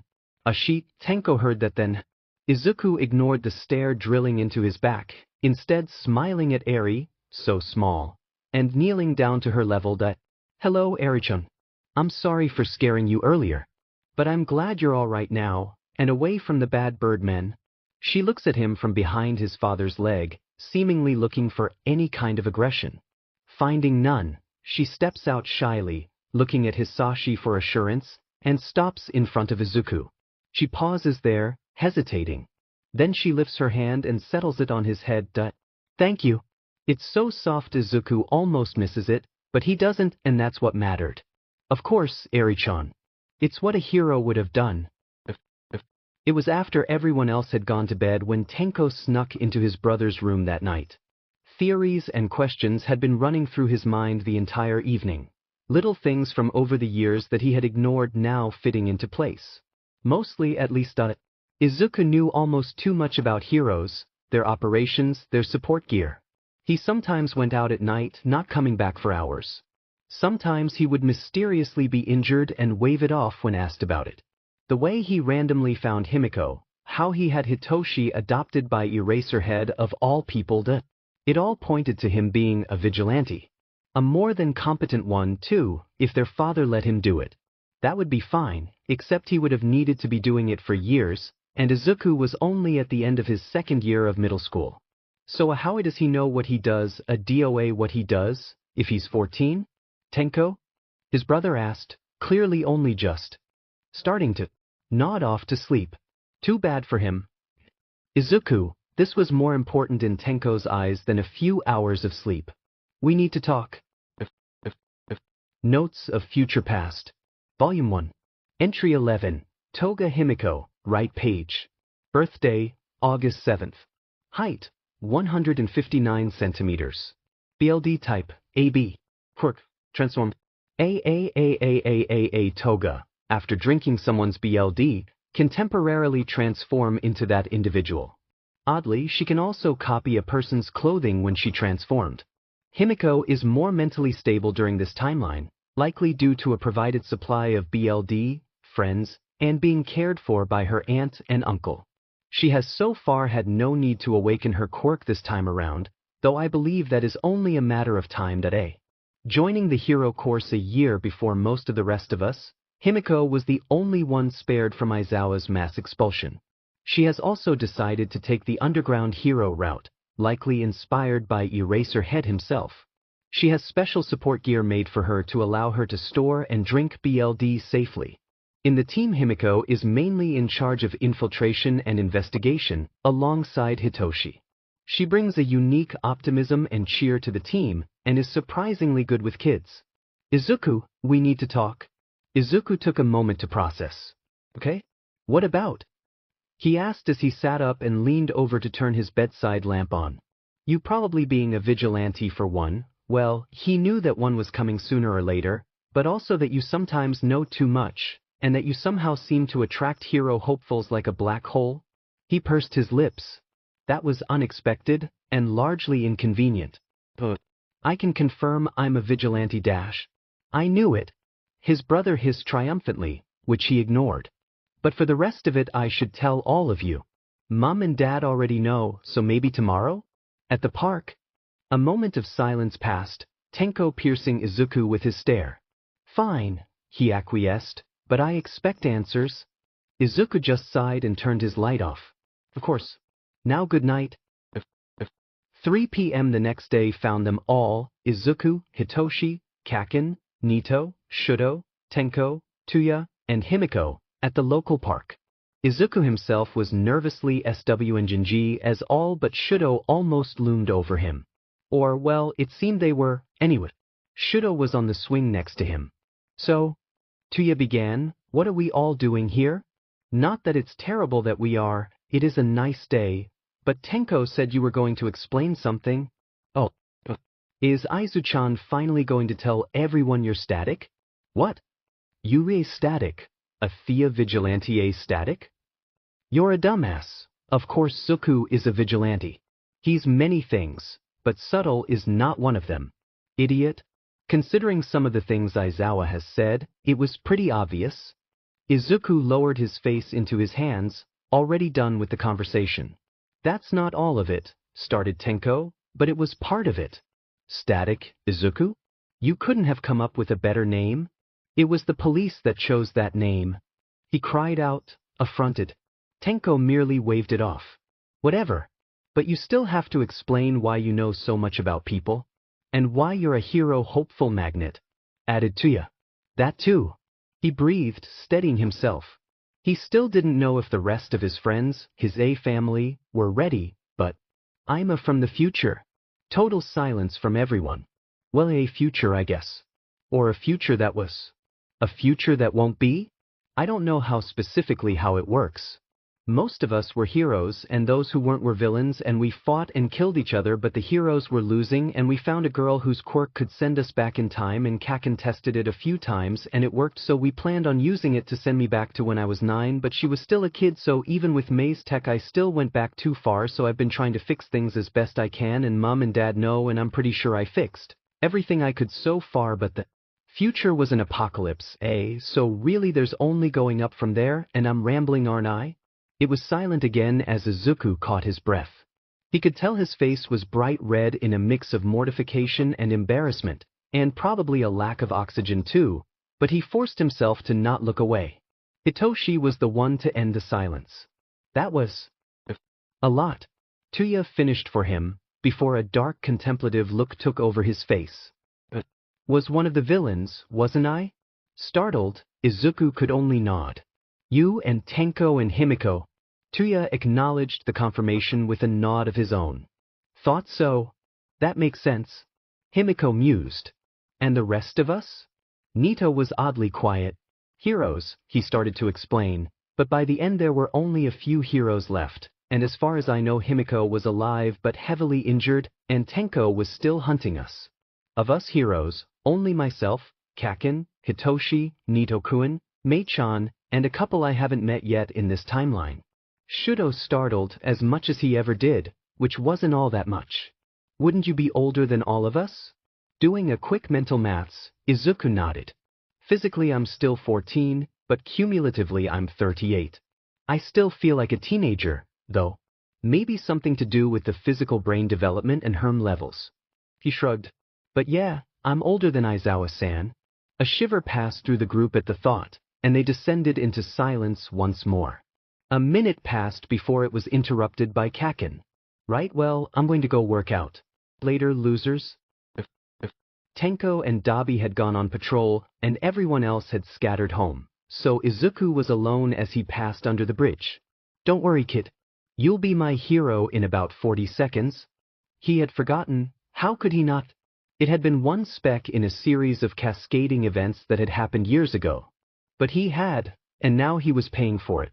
The sludge pushed further into his trachea. Didn't this happen around the same time last timeline? What were the chances that it would happen a second time? If it would be the same, then all Izuku needed to do was hold out until, "No need for fear, I am here." All Might arrived. Things moved quickly after that. He got another autograph. Izuku was ecstatic, and was about to warn the hero that the bottles weren't secure when, "Justice waits for no one. Farewell." Wait, All Might. Katsuki didn't know how to feel. Wait, no, that wasn't entirely accurate. Katsuki felt too many conflicting feelings and didn't know what ones he should choose to feel. He considered briefly working it out with his therapist, but that would mean telling them about what Zuka said and like a fuck that was happening. His workout had hardly been helpful. It had gotten him to that point, but not any further. Annoying. Now he was all sweaty, a public safety hazard, and he wanted to sleep it off. Ah, how lucky! A fresh meat suit? Katsuki whirred around, already aiming his explosion, but he hadn't been fast enough. His explosion let loose anyway. Notes of Future Past. Volume 1. Entry 12. Aizawa Eri, left page. Birthday, December 21st. Height, 154 centimeters. BLD type, quirk, Eri could reverse a living individual's body back to a previous state, allowing her to make her target physically younger, heal injuries, and undo bodily modifications. Worked on humans and animals. Eri grew up during the war. As such, she had a more bleak outlook, despite her cheery nature. This likely was not helped by her time with the Shai Hasaikai. As she had been practicing her quirk on bugs and lizards, Eri had excellent quirk control even when the war broke out. She would heal anyone that needed it, and was considered the angel of the battlefield when she was old enough to help with battlefield triage. This is, unfortunately, at too young an age. After Aizawa died, Eri was taken in by his friends Yamada Hizashi and Kayama Namuri, and after they died she started rotating living with Hitoshi and myself. During one of the closing battles in Tokyo, Eri tried desperately to heal and protect those at the first aid point. When the pack of Noumu came, she decided it was better for her quirk to never get into the hands of Shigaraki and his ilk.